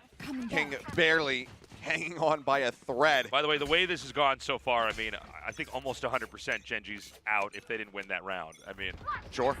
All right, here we go. Blades out. Garnet's looking to rush forward. TS standing back, watching the angle. Ping comes down. Follow-up smoke. Just goes ahead, sends out a couple shots. Around from behind, a Meteor primed for it. A massive punish right off the rip. That's the knives dealt with, but they still have 4 players with rifles to try to work through to keep this map going. Talon really not letting any information in here. And they're going to creep down into A and see that nobody's there. C site is exposed. But it's, it's going to be a little bit tricky here for Gen.G. No, they're just going to rush in, excuse me. Easy peasy site seizure here. And it looks like they're probably going to plan for C long. Good spray damage, honestly. Just kind of blindly sending it. Padipan finds Meteor around the back of the site. No, looks like he was considering going for that ult. Opts to save it. Ends up falling. Goddead just sprays him down through that smoke. Lockdown for lockdown. Goddead. Yep. Still needing to exit. Cruz spotted. King finds the headshot. Now they know the Sky is there as well. The darts go flying. I mean, how badly did they want to try to challenge for this one? I mean, all right, fair play. Rush him down. You've got 3 players at long. They come away with it. Gen.G now up to 9. Looking good. Playing very well. Unless they lose to one of those pesky thrifties. Yeah. Thanks. Which Talon looks like Gonna try to get it done.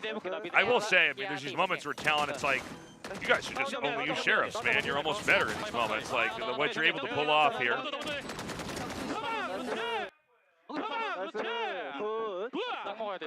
Well, very happy about that one. It was overall fairly clean as well. There's still a lot more work to be done. So again, we go into yet another timeout just 2 rounds later, as it's just the first one for Talon, now suddenly feeling a bit more pressure that they weren't quite experiencing yet here on Haven. It's a tough one. Again, this is doable for Gen.G. I do have my fingers crossed for that overtime. Talon, they're so scary when they're cornered. This is really where they're able to bounce back. They know they just need those 2 more wins. And there's always that sigh of relief you get when you're over on that 12th win, right? You go, okay, you know, we're almost there. We just got to close it out. Can they pull that off here? I feel like it's very possible Gen.G could just get that 10th win. And it's going to be a real neck and neck at that point in time, Achilleos. I mean, as you get into these moments, that's when the smiles do start drifting away from the players' faces. The reality of their situation, their tournament mortality as it would be, very much in the spotlight. Fault line just to force him back for the moment. Meteor gets himself out in towards long. Goddead by his side. As Fox just gets tucked away on the driggle. They know exactly where he is. And he will be able to just backpedal into a safer position. You have to expect that during that timeout, one of the biggest things that Bile was probably drilling into his players' heads was do not underestimate them on this eco round, considering how things have been going. Yeah, can Talon get that first pick? And where exactly is Gen.G going to go? They can't bide their time forever, right? We may have an interaction over here by garage door. With that judge. I mean, he's so scary in these kind of positions. Sylvan just waiting. It's been a very conservative game. I mean, nobody's making any real moves here. They do send the bird out towards A long, and that kind of gives away the position. And so we're seeing a very quiet maneuver out as they're going to wrap around. He's going to drift back, and they're getting ready to actually move in towards him. The smoke into window should tell him just about everything that he needs to know, and Pattypan could absolutely destroy the hopes here of Gen.G. They're not reading this. There's a dash in. Oh, no! Tries to go for the TP, and then King shuts him down. Just in too committed of a position. Jit Boy's dropping out of the smoke, unable to find the headshot that he so badly wanted. 10 seconds to spare. Spike gets planted, alarm bot forward into the smoke. King finding one, not allowing for Garnets to get value off that shorty. They've got it. And I got to go back to that moment with the rush into garage. You know, it's so hard to get the first, Jet as she dives through, right? But so many other times you'll just see them keep the crosshair fixed over at the door. Maybe you get 1 or even 2 kills after that. Then the rest of your team can do it. But instead he tried to go for that Omen teleport, and it completely and totally backfired. Couldn't quite tell from the replay nor from the initial play, but I'm pretty sure that as soon as Meteor is in, he turns around, he identifies the position there.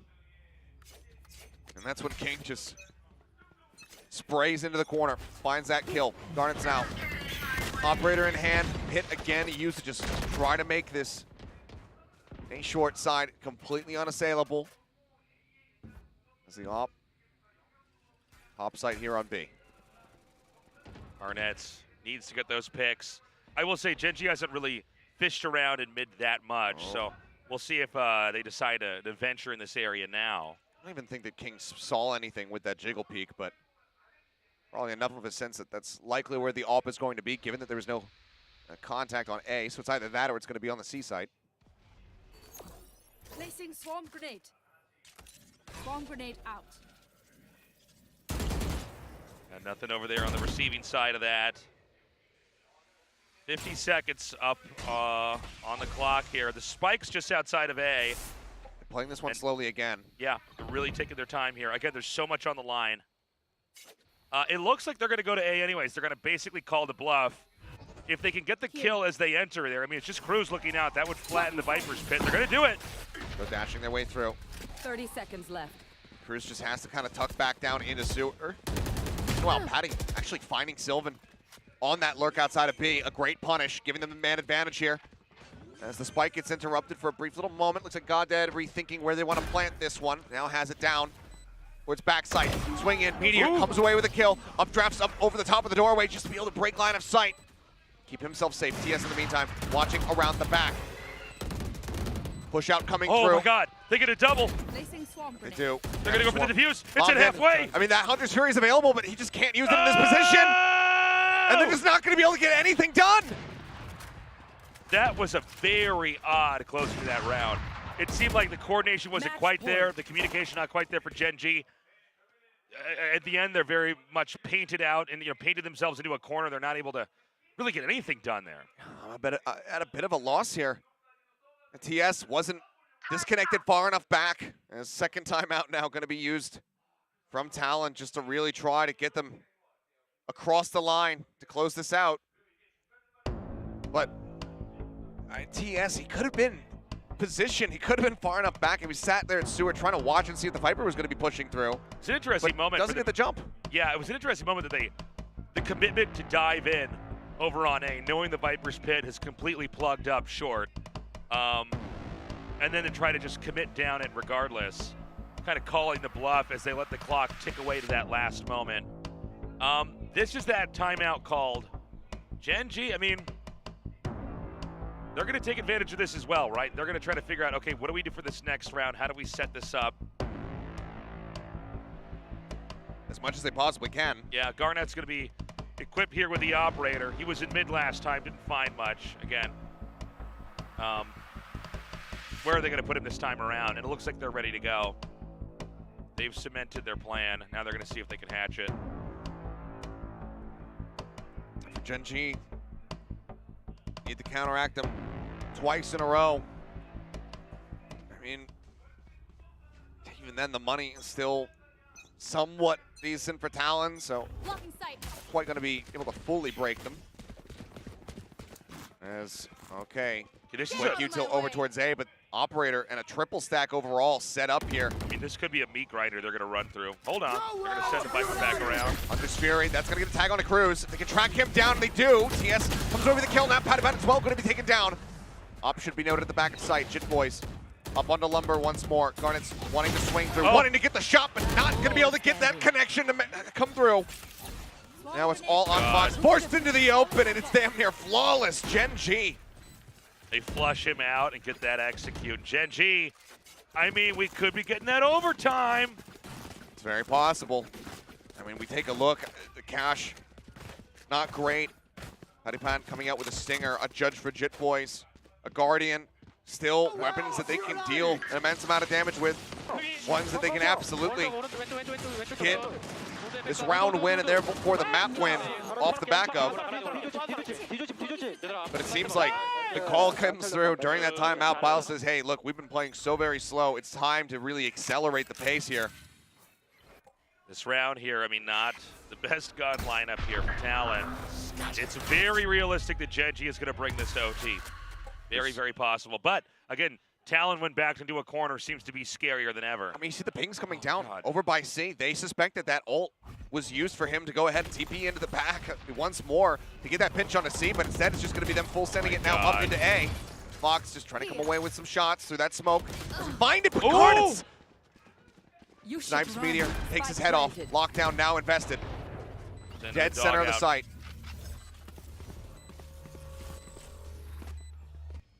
All right, it's the lockdown setup here. I mean, it's not impossible here for Talon. Fox gets detained.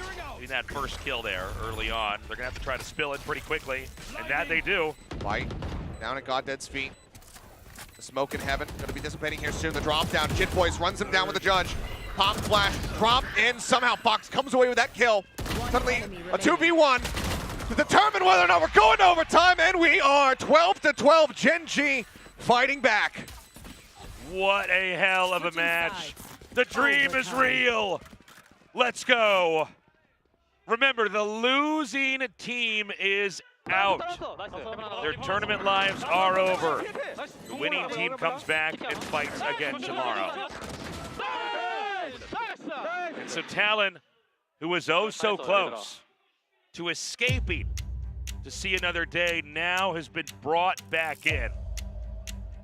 And this is going to be a crazy overtime on Haven with these two teams. I mean, you can tell how badly both of them want this, to be able to stay alive for the opportunity to play against Secret. The pressure continuing to mount here. So they've done what we did not anticipate. Talon got themselves to that match point, called the timeout to try to finish it off. But Bile, TS, Gen.G overall, they get the better read. They get the rush onto C, and the close out here. And that final round attack onto the A site. We'll see who is going to be able to start off this overtime with a win. Truly have that match point in their hands. This is so hype. And both these teams, I mean, they played such a series today. It's kind of sad one has to go, but at the same time, man, I mean, I could not be more excited to see who's going to make it. And so we start this overtime out. Round 25, Gen.G here on the defending side. Talon with that spike in hand trying to plant. No operator buys here, no glass cannon comp. Let's see what happens, man. Both sides just determining that it's just far too risky given the situation they find themselves in. Talon first on the attack as the barrier does drop. Dart over towards A main, I believe actually gets the ping onto 2. Maybe Jitboy is not noted by it, but at least did identify Cruz. King left to his own devices over on the A site, has his setup. Meantime, this triple stack on C might end up paying off dividends for Gen.G. All right, Meteor's over here, but he's not going to find anything because they're turning right around here. Talon's still going to try to inch back over towards the A side. The Killjoy util jungle is set up in A, ready to receive. That adds so much pressure here to King. We're singing his praises throughout the first 2 maps. It's been a bit rougher for him here on Haven. Turret going to be cleared. Draft up over that Nano Swarm. Garnets gets himself into the site. The rest of the team not too delayed. Now arrive. Dart just going to be a bit shy. Follow up, looks like it does actually find Cruz. Knocks him down to 40, but Fox with the healing should be able to go ahead and bring him back up. He's not quite in position to do so. After shock through, Pattypan able to find the first kill. King's going to take it down. Garnet's pushing into the smoke. Catches Meteor. Swing around the back. Just TS now standing. Versus 3. 2 of them so incredibly healthy. And that's going to be that. The shorty not going to be good enough. Yeah. Not close enough to get him that kill. Talon now match point in hand once more. Match point. Gen.G going to burn their timeout, their 1 overtime timeout. I mean, I'm not surprised, right? I mean, they've got to figure this out and how to extend this right away. I did see an operator bot there by Pat. Yeah. Don't know if it's going to keep it. He does sometimes kind of sort through a couple different buys before he actually commits down anything. But speaking of Pat, I mean, really good initiation there on the site, getting those kills and creating that chaos and creating that opening there for Talon. Gen.G, I mean, they fought so hard. They clawed their way back from death to get this overtime. But it could all end with this next round. Very well could. Could just be get into overtime and then immediately lose from there on out. See Boy just trying to rally the guys back. Make sure that they're staying focused. Talon knows they just got to get that win. They just have to get past that finish line.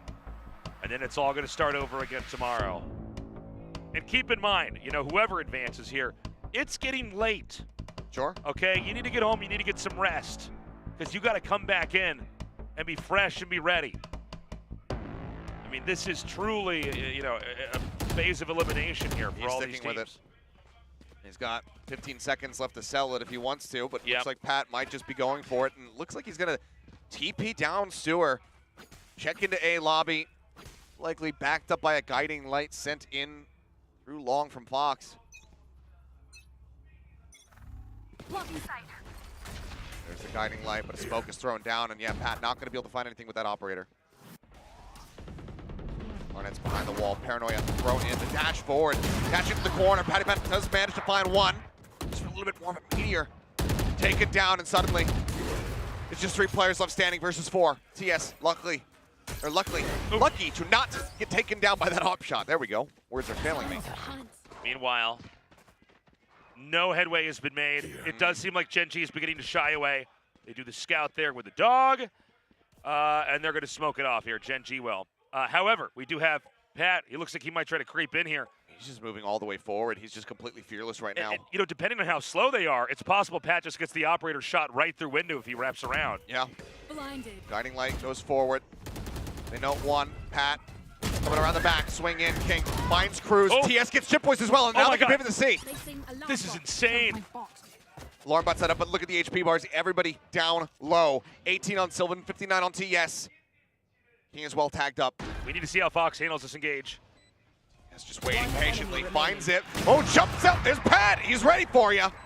One shot, however, remaining in the operator with 2 targets that he's got to kill. Doesn't see anybody. Oh, this is so hard. Swaps to the short. He can't get it done. We go again. All right, starting over here. Man, it was crazy too. Seeing the stalking there from the Omen with the operator where it's like, oh my god, if they set up at B, he's going to get a couple operator shots and this is all going to be over. But the fact that over on the other side, the defending side of B, Talon wasn't able to stabilize, that completely and totally allowed Gen.G to just spill through. That it did. Getting that secondary kill on the Jit boys who wasn't there to, you know, do that double peek. That's what allows him to get to that C site. It allows him to get into those defensive positions and get this reset now on overtime. 3 members outside a garage. Flash in.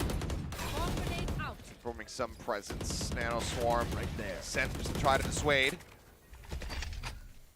Door in the meantime just going to be broken down. The bite also stops King from being able to swing in. All right, they do shy away. No overextensions yet. No real exchanges even so far. And it looks like C's probably going to be where they're going to try this out. There is a double stack on C ready to defend.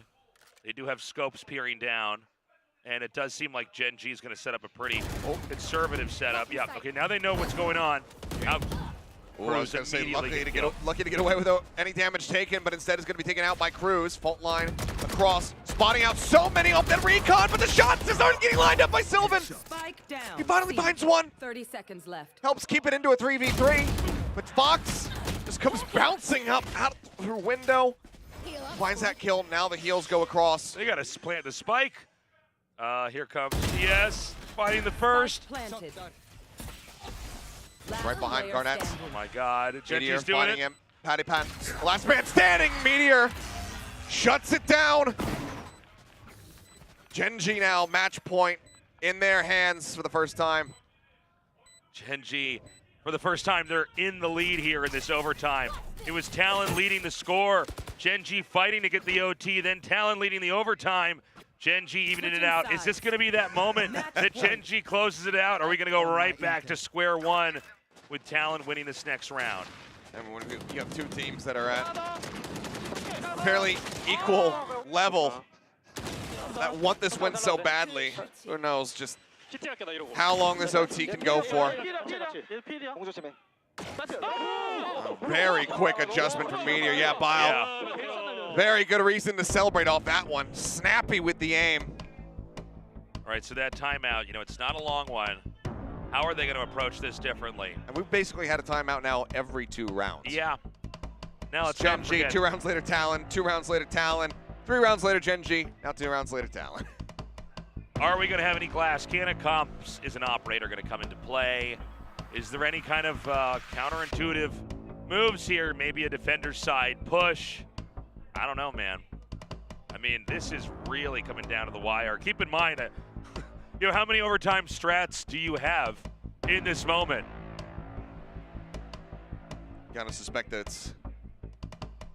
I mean, it's just how many you have on the map in general, realistically. Just hoping that you find something that ends up working. That gets you that 2nd round in a row to then close it out. No ops going to be seen on either side. Haripan, aside from the one kill that he was able to get, not really putting that to incredible amount of use, so doesn't want to repeat. Meteor getting ready to go on the hunt, rushes forward, but Garnet replies with a kill of his own. They have this triple stack here. Trailblazer goes in, finds one, King only able to trade back one, trades back two. Now Patty Pan, however, giving them the lead with Sylvan. Comes up with two monstrous kills, and suddenly it's all on Jit Boys. They get that spike in there. We've got the wraparound here. Is the interception going to happen? He's not ready for it. He's not ready! And Gen.G will fight tooth and nail against Talon and then barely come out on top. 15-13, they keep their Champions Run dreams alive. Talon is eliminated, they will be going home. Gen.G managed to barely persevere. They will be advancing forward to play tomorrow to see just how deep into this tournament they can make it. Look at the emotions fly here. Wow. I mean, what a story. And again, losing team is out. I mean, that's got to be rough. But at the same time, seeing that jubilee on that winning team, see why they fought so hard, man. It's the duality of competition where one team is going to be happy, where they're going to be ecstatic, right? Excited to continue on. There's going to be devastation on the opposite side of the field. And unfortunately, it is our Superfly boys, our well-spirited, jovial Talon players that find themselves a victim to being eliminated here from this tournament. Yeah, I mean, my heart goes out to them, but at the end of the day, it really was a remarkable fight there from Gen.G. And again, it's going to be a lot of pain throughout this week. We're going to be wiping out a lot of teams here at Kilios. Only will be one at the end of it all after the 7 that we begin with. Already, we've now said goodbye to 3. Detonation, Global Esports, and now Talon as well. The 2023 season's come to an end. For Gen.G, though, it's an opportunity to reconcile, to repent for their sins of their regular season, getting themselves set up for greatness, then fall flat, only picking up now 2 out of their last 9 series played. And so the Gen.G dream, stays alive. But what a journey for both of these teams here. And you think of so many of the close moments, the fact that we even got to overtime. In a few small instances, Talon plays maybe a little bit smoother, maybe recovers a little bit better, and we don't even have OT in there moving on. But a well-earned win here for Gen.G. And again, I'm very curious to see how far this team can go. And Gen.G winning in spite of all of the catastrophic things that happened. Dropping that anti-eco round to the force buy in round 2. Dropping, on split to that Thrifty. They still managed to get those wins, but this is something that cannot continue for them going into tomorrow. It's something that you have very little time to try to turn around and get that fixed. Because you have to imagine that Secret has been sitting at home, nice and comfy, taking down notes, studying, watching the squad like a hawk. I'm glad you brought that point up, Achilleos. I mean, the data farming is going to be real.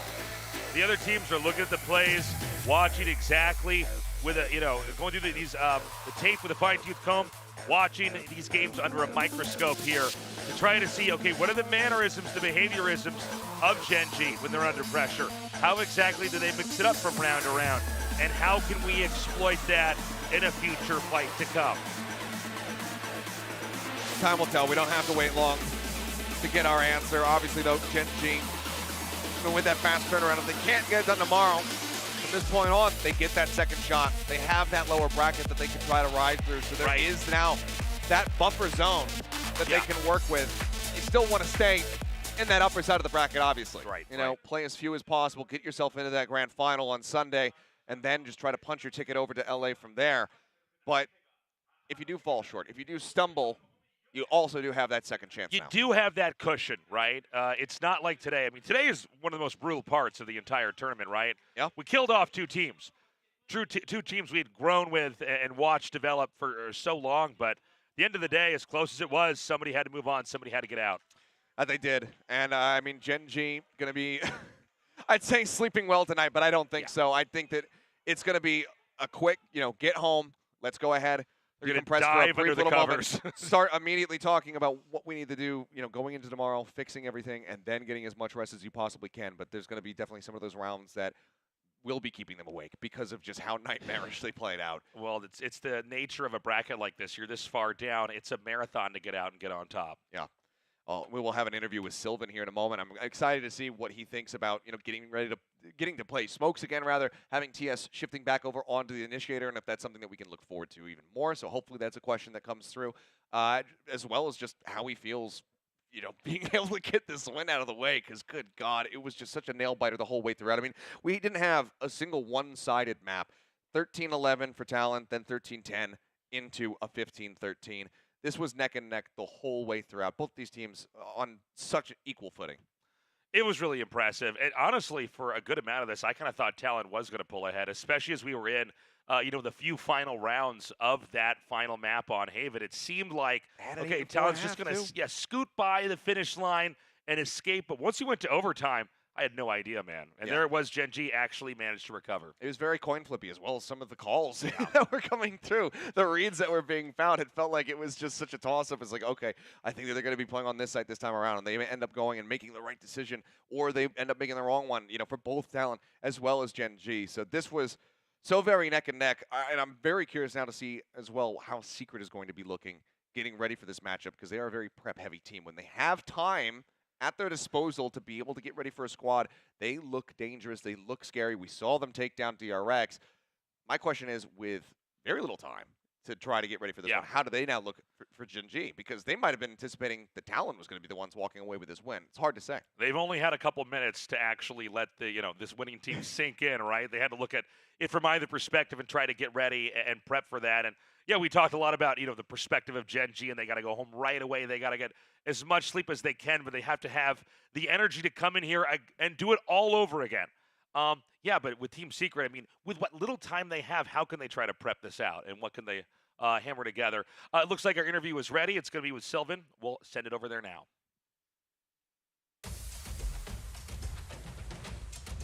Yes, I'm here with Sylvan of Gen.G. Congratulations! 축하드립니다. Yes, it was so important match today because only one team can get the last ticket to the champion, so we all know how important it was. So how was today's victory for you? 또 이제 챔피언스로 가는 한 팀만을 뽑는 경기이기 때문에 오늘 경기가 무엇보다 중요했잖아요. 오늘 승리가 어떤 느낌을 줬는지 궁금합니다. 일단 오늘 승리로서 이제 좋은 출발이 될 것 같고 좀 힘들었긴 했지만 좋은 첫 단추를 깬 것 같습니다. Oh, well, it was a tough match, but I think today's win will be a good start for our remaining matches. Okay, so the other question, we're also seeing the IGLs going back to the initiator role and Sylvan going back to the controller role. So we're gonna ask, what's up to this role swap? 이제 IGL이 다시 초코대 롤로 돌아갔고 또 실버 선수의 경우 다시 전략가 롤로 이어받았잖아요. 그래서 이게 되게 재밌었거든요, 경기 내내. 그래서 어떤 이유가 있었을지 좀 궁금합니다. 일단 이유는 이제 없고 이제 크리스 감독님이 그냥 그렇게 한번 해보라 해가지고 한번 시도한 것 같습니다. 잘 됐네요, 근데. Actually, no special reason behind it, but our coach Chris wanted us to take the role swap, and it worked out really well. Okay, for the next question, it was a neck-and-neck match from map 2 till the end. Really a tough situation going over time. So what was the team's reaction for it, and how do you work till the end? 이제 맵 2부터 굉장히 막상막하의 경기가 펼쳐지면서 마지막 연장전까지 가서 모두들 막 식은땀이 났거든요. 그래서 이때 또 선수들 간에 또 어떤 대화가 이루어졌고 어떻게 반응했는지 궁금합니다. 일단 2세트, 3세트 다 너무 힘들었지만 이제 형들이 이제 포기하지 말라고 집중하라고 할 수 있다고 중꺾마로 해가지고 이제 집중하고 그냥 게임했던 것 같습니다. Yes, definitely it was hard, but our players talked to us never give up, let's go to the end, do our best. So that made us to do our best to the end and win eventually. Okay, so the last question. Fans are really expecting Gen.G to be the third Korean team going to the champions. So, what do you think will be the biggest focus till the end? 이제 세 번째 한국 팀으로 챔피언스로 합류하기를 모두가 바라고 있거든요. 그래서 이 결과로 이끌어내기까지 어떤 집중 요소가 어디에 초점을 맞출지 좀 궁금합니다. 확실히 저희 팀 합이 좀 더 중요하다고 생각하고 이제 소통이고 이제 그런 부분만 좀 더 보완하면 충분히 좀 갈 수 있다고 생각하고 있습니다. 오늘처럼 하면 되겠네요. 오늘보다 좀 더. 조금 더. Obviously, teamwork and communication will be the main factor, like a little bit better than today, and it will be perfect. Okay, that was Sylvan of Gen.G. Best of luck tomorrow. 내일도 화이팅입니다. 감사합니다. I'll toss it back to you, William. Bye. Thank you very much for the interview, Kyungmin. And of course, we just heard from Sylvan, who did return to that controller role. And it's interesting to hear, right? It seems like it was head coach Elma Putty's call to just say, let's try going back to your original roles. And it does pay off, although perhaps not as clean as the players would have wanted. It took a while, right? Like, it looked a little bit shaky there on the first couple maps with Sylvan in particular. He wasn't quite as impactful as we were used to seeing back in his WGS days. But here today on Haven, he came up huge, was their top fragger, one of their top performers overall in this map. So this was when, you kind of needed him the most. Is the reason you picked up this guy. And he came up big today. TS as well in that Sova was huge for Gen.G. 100%. Getting that double kill in the final round. But I think it's not just Sylvan, right? The whole team took a little bit of time to warm up. God Dead and Meteor, first few maps, first few rounds, it's always a little bit rocky. But once they started to find that confidence, once they started to find some frags, they started to get a little bit more confidence. They started to do a little bit better. And it just keeps on compounding, especially when you look at this comeback from Gen.G. I mean, Talon was sitting at match point for quite a while. And I think that's part of the reason why they also kind of faltered a bit, because they were so close to closing it out that they just kept on trying. They kept on peaking. Yeah, I mean, definitely the aggression, sometimes it paid dividends, but other times it was the reason they started to crash and burn just a bit, right? Talon falling into this trap of going for too many aggressive peaks, just trying to get that early kill, not paying off, and then trying to go for a follow-up trade, not paying off. And part of that was, again, like Patty Fan, he has a great score here, obviously great numbers, but sometimes he was also part of the reason that they were kind of pushing out a little bit too far. Yeah, and it's kind of the same sort of issue we saw on Split, right? Kind of carry over here onto Haven, where there's a little bit too much with the hero plays from Talon. I mean, overall, early on, this Viper comp really looked like it was befuddling Gen.G. Gen.G was really struggling to adapt. They were doing kind of the same thing where they were trying to dry peek angles, try to take one-on-ones, which very rarely went in their favor. So early on, it looked like whatever Talon had been cooking with this comp for Haven was paying off, but eventually they kind of succumb to their own sort of mental weakness over the long run. And let's kind of say it like it is. Obviously, when it goes to map 3 in any tournament, it is also an endurance game, right? And not to excuse Talon or anything, but coming off of another best of 3 yesterday, they had to play back-to-back days, and clearly it was very clear that the focus on the comms started to break down. It didn't look as clean as it did in map 1. Yeah, I mean, there were some rounds where you could see it was just a little bit sloppy, especially when they started going for some trades or just pure aim duels. It's not really what you want to have, but there are times where it's good as well. I mean, there was that one round, I think it was in round 20, they kept doing this Viper spit up by A short. I think Cruz kept on doing that. And then finally it kind of paid off because it was left unchecked by Gen.G, and he had the perfect retake protocol with the rest of his team coming out from Heaven and A-Link. That's one of those few moments where it did work, but it doesn't happen every single time. Gen.G was a little bit more consistent with the way that they hit sites. Yeah, I mean, the nature of the dry peaks is if you start winning, then you look like geniuses. But if you start losing, it starts to become part of the problem. Now, let's review the game just a bit. It was a long one, so we're going to have to reach far back into our memories. But we're going way back into the very beginning, the first half, the bonus round. We actually had back-to-back thrifties from both sides. Yeah, it was a little bit odd, but I think this was one of those things that stabilized Gen.G, because starting things off, King's defense, by the way, first few rounds, it was great, but he does overpeak a little bit, gets taken off by Talon. However, this is a bit of a fake from Talon, and Meteor actually just catches them off and then repositions himself inside of this dark cover coming out from Sylvan. At the same time, look at the positioning on the Sova TS, by the way. He was using a Hunter's Fury, and Sylvan peeks off of it, finding kills with a classic. Talon had no idea what hit them. They were trying to push in, but they got stopped in their tracks. Yeah, and of course, you know, it's because they had that early Hunter's Fury as well, right? That helps kind of clear out that angles, maybe do a little bit of chip damage as well. Sylvan able to get two at the Classic. It really starts to roller coaster things here for Gen G. Now, in the first half, though, eventually Talon kind of took things by the horn, and they were leading all the way to the last round where they had a nice cheeky play to try to break into B site. Yeah, I want to give Talon a really nice send-off, a really good year. I mean, I know it didn't go the way they wanted, but they fought tooth and nail for this match here today. No map was one-sided one way or the other, but they used double Odin to spam to gain control of the front of B, and then Garnets just wins an unbelievable peek there. They followed up right away with a flash, the dash in with the shorty to clear the site, and then the Viper's Pit is going to follow behind this. The Trailblazer here to clear Sylvan. Now, even though Sylvan does get Garnets, that's fine. There is not much that Gen G can do at this point. They don't have any Sova utility to try to push in except this Owl Drone. They're not able to find the Viper, so Sylvan has no other choice but try to push into it. They can just kind of sit around the edge and camp it out, but that's a big piece of the puzzle here is those two Odins in the beginning. They can spam it, they drop them, they grab two other guns, and then they can use that to clean out the round. So that's a really well thought out round when you have that extra bit of cash to utilize into multiple guns. Yeah, so again, I mean, even up to that first half of Haven, Talon seemed to be focused. However, at the end of the day, it was Gen G who just never let go. And we heard it in the interview as well, which I think for a lot of Gen G fans is very reassuring because let's be honest, their mental game was very weak in the second half of the season earlier in the year, but this time around, they're able to make this overall match comeback, making it a 2-1 scoreline. And at the core of it, it has to be, you know, an round of applause to their IGL TS. We just wanted to highlight how well he was able to keep control of the match. I mean, he was one of those guys. I love how he's kind of playing backside and going for those counter recons as soon as Talon tries to push in. I mean, you saw it in some of these overtime rounds where he actually landed onto every single one of them, and at the same time, pissed around impact, getting that Hunter's Fury that early on. This is big for Gen G, and it's very in tune with their little like promo video of how their duty is not over. They never gave up all the way till the end. Very happy about this.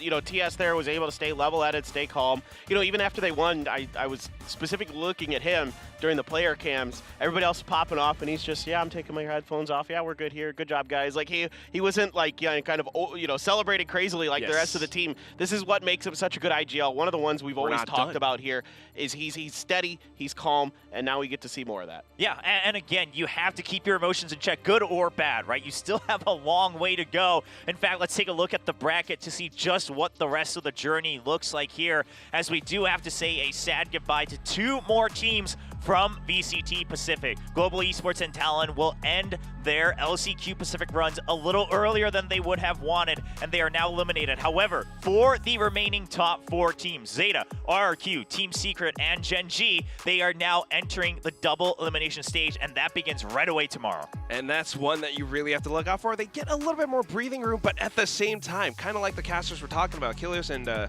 Tasteless, this is game tape that Team Secret, Zeta, could have been studying throughout today, and it's a little bit brutal with how they have to actually keep on going throughout the rest of the bracket because, yeah, they get an extra life, but there's no rest whatsoever. And I love that you pointed that out, because while they have an extra life, if they do lose and go to the lower bracket, they don't get any extra days, though, right? They're still playing just more Still gotta games, keep going. more days throughout this weekend. And for any of these teams remaining, it's not an easy journey that's left. No, not at all. It is nice to have the breather, but going through the gauntlet of these really close, as you saw here today, really evenly matched teams. I don't think there was any map that had less than double digits across like all the score lines. I mean, it was so close here today, and it's just as good for the next couple of days. Like, the rest of this tournament is going to be insanely close, long games, grueling tournament. All these teams, I hope they were doing their cardio because they're going to need their endurance. Absolutely. You got to keep that focus up, and that's going to do it for day 2, round 2 of the Last Chance Qualifier Pacific 2023. We started with 7 teams. We are now down to only 4. In a couple days, we will find out who will take that last ticket to Champions LA. The casters are talking about the teams that won today who need to go home, get some rest, and get ready for tomorrow. Well, guess what? It's the same for us, so we're going to wrap up tonight. We will see you all tomorrow to continue on the LCQ Pacific journey. See you then.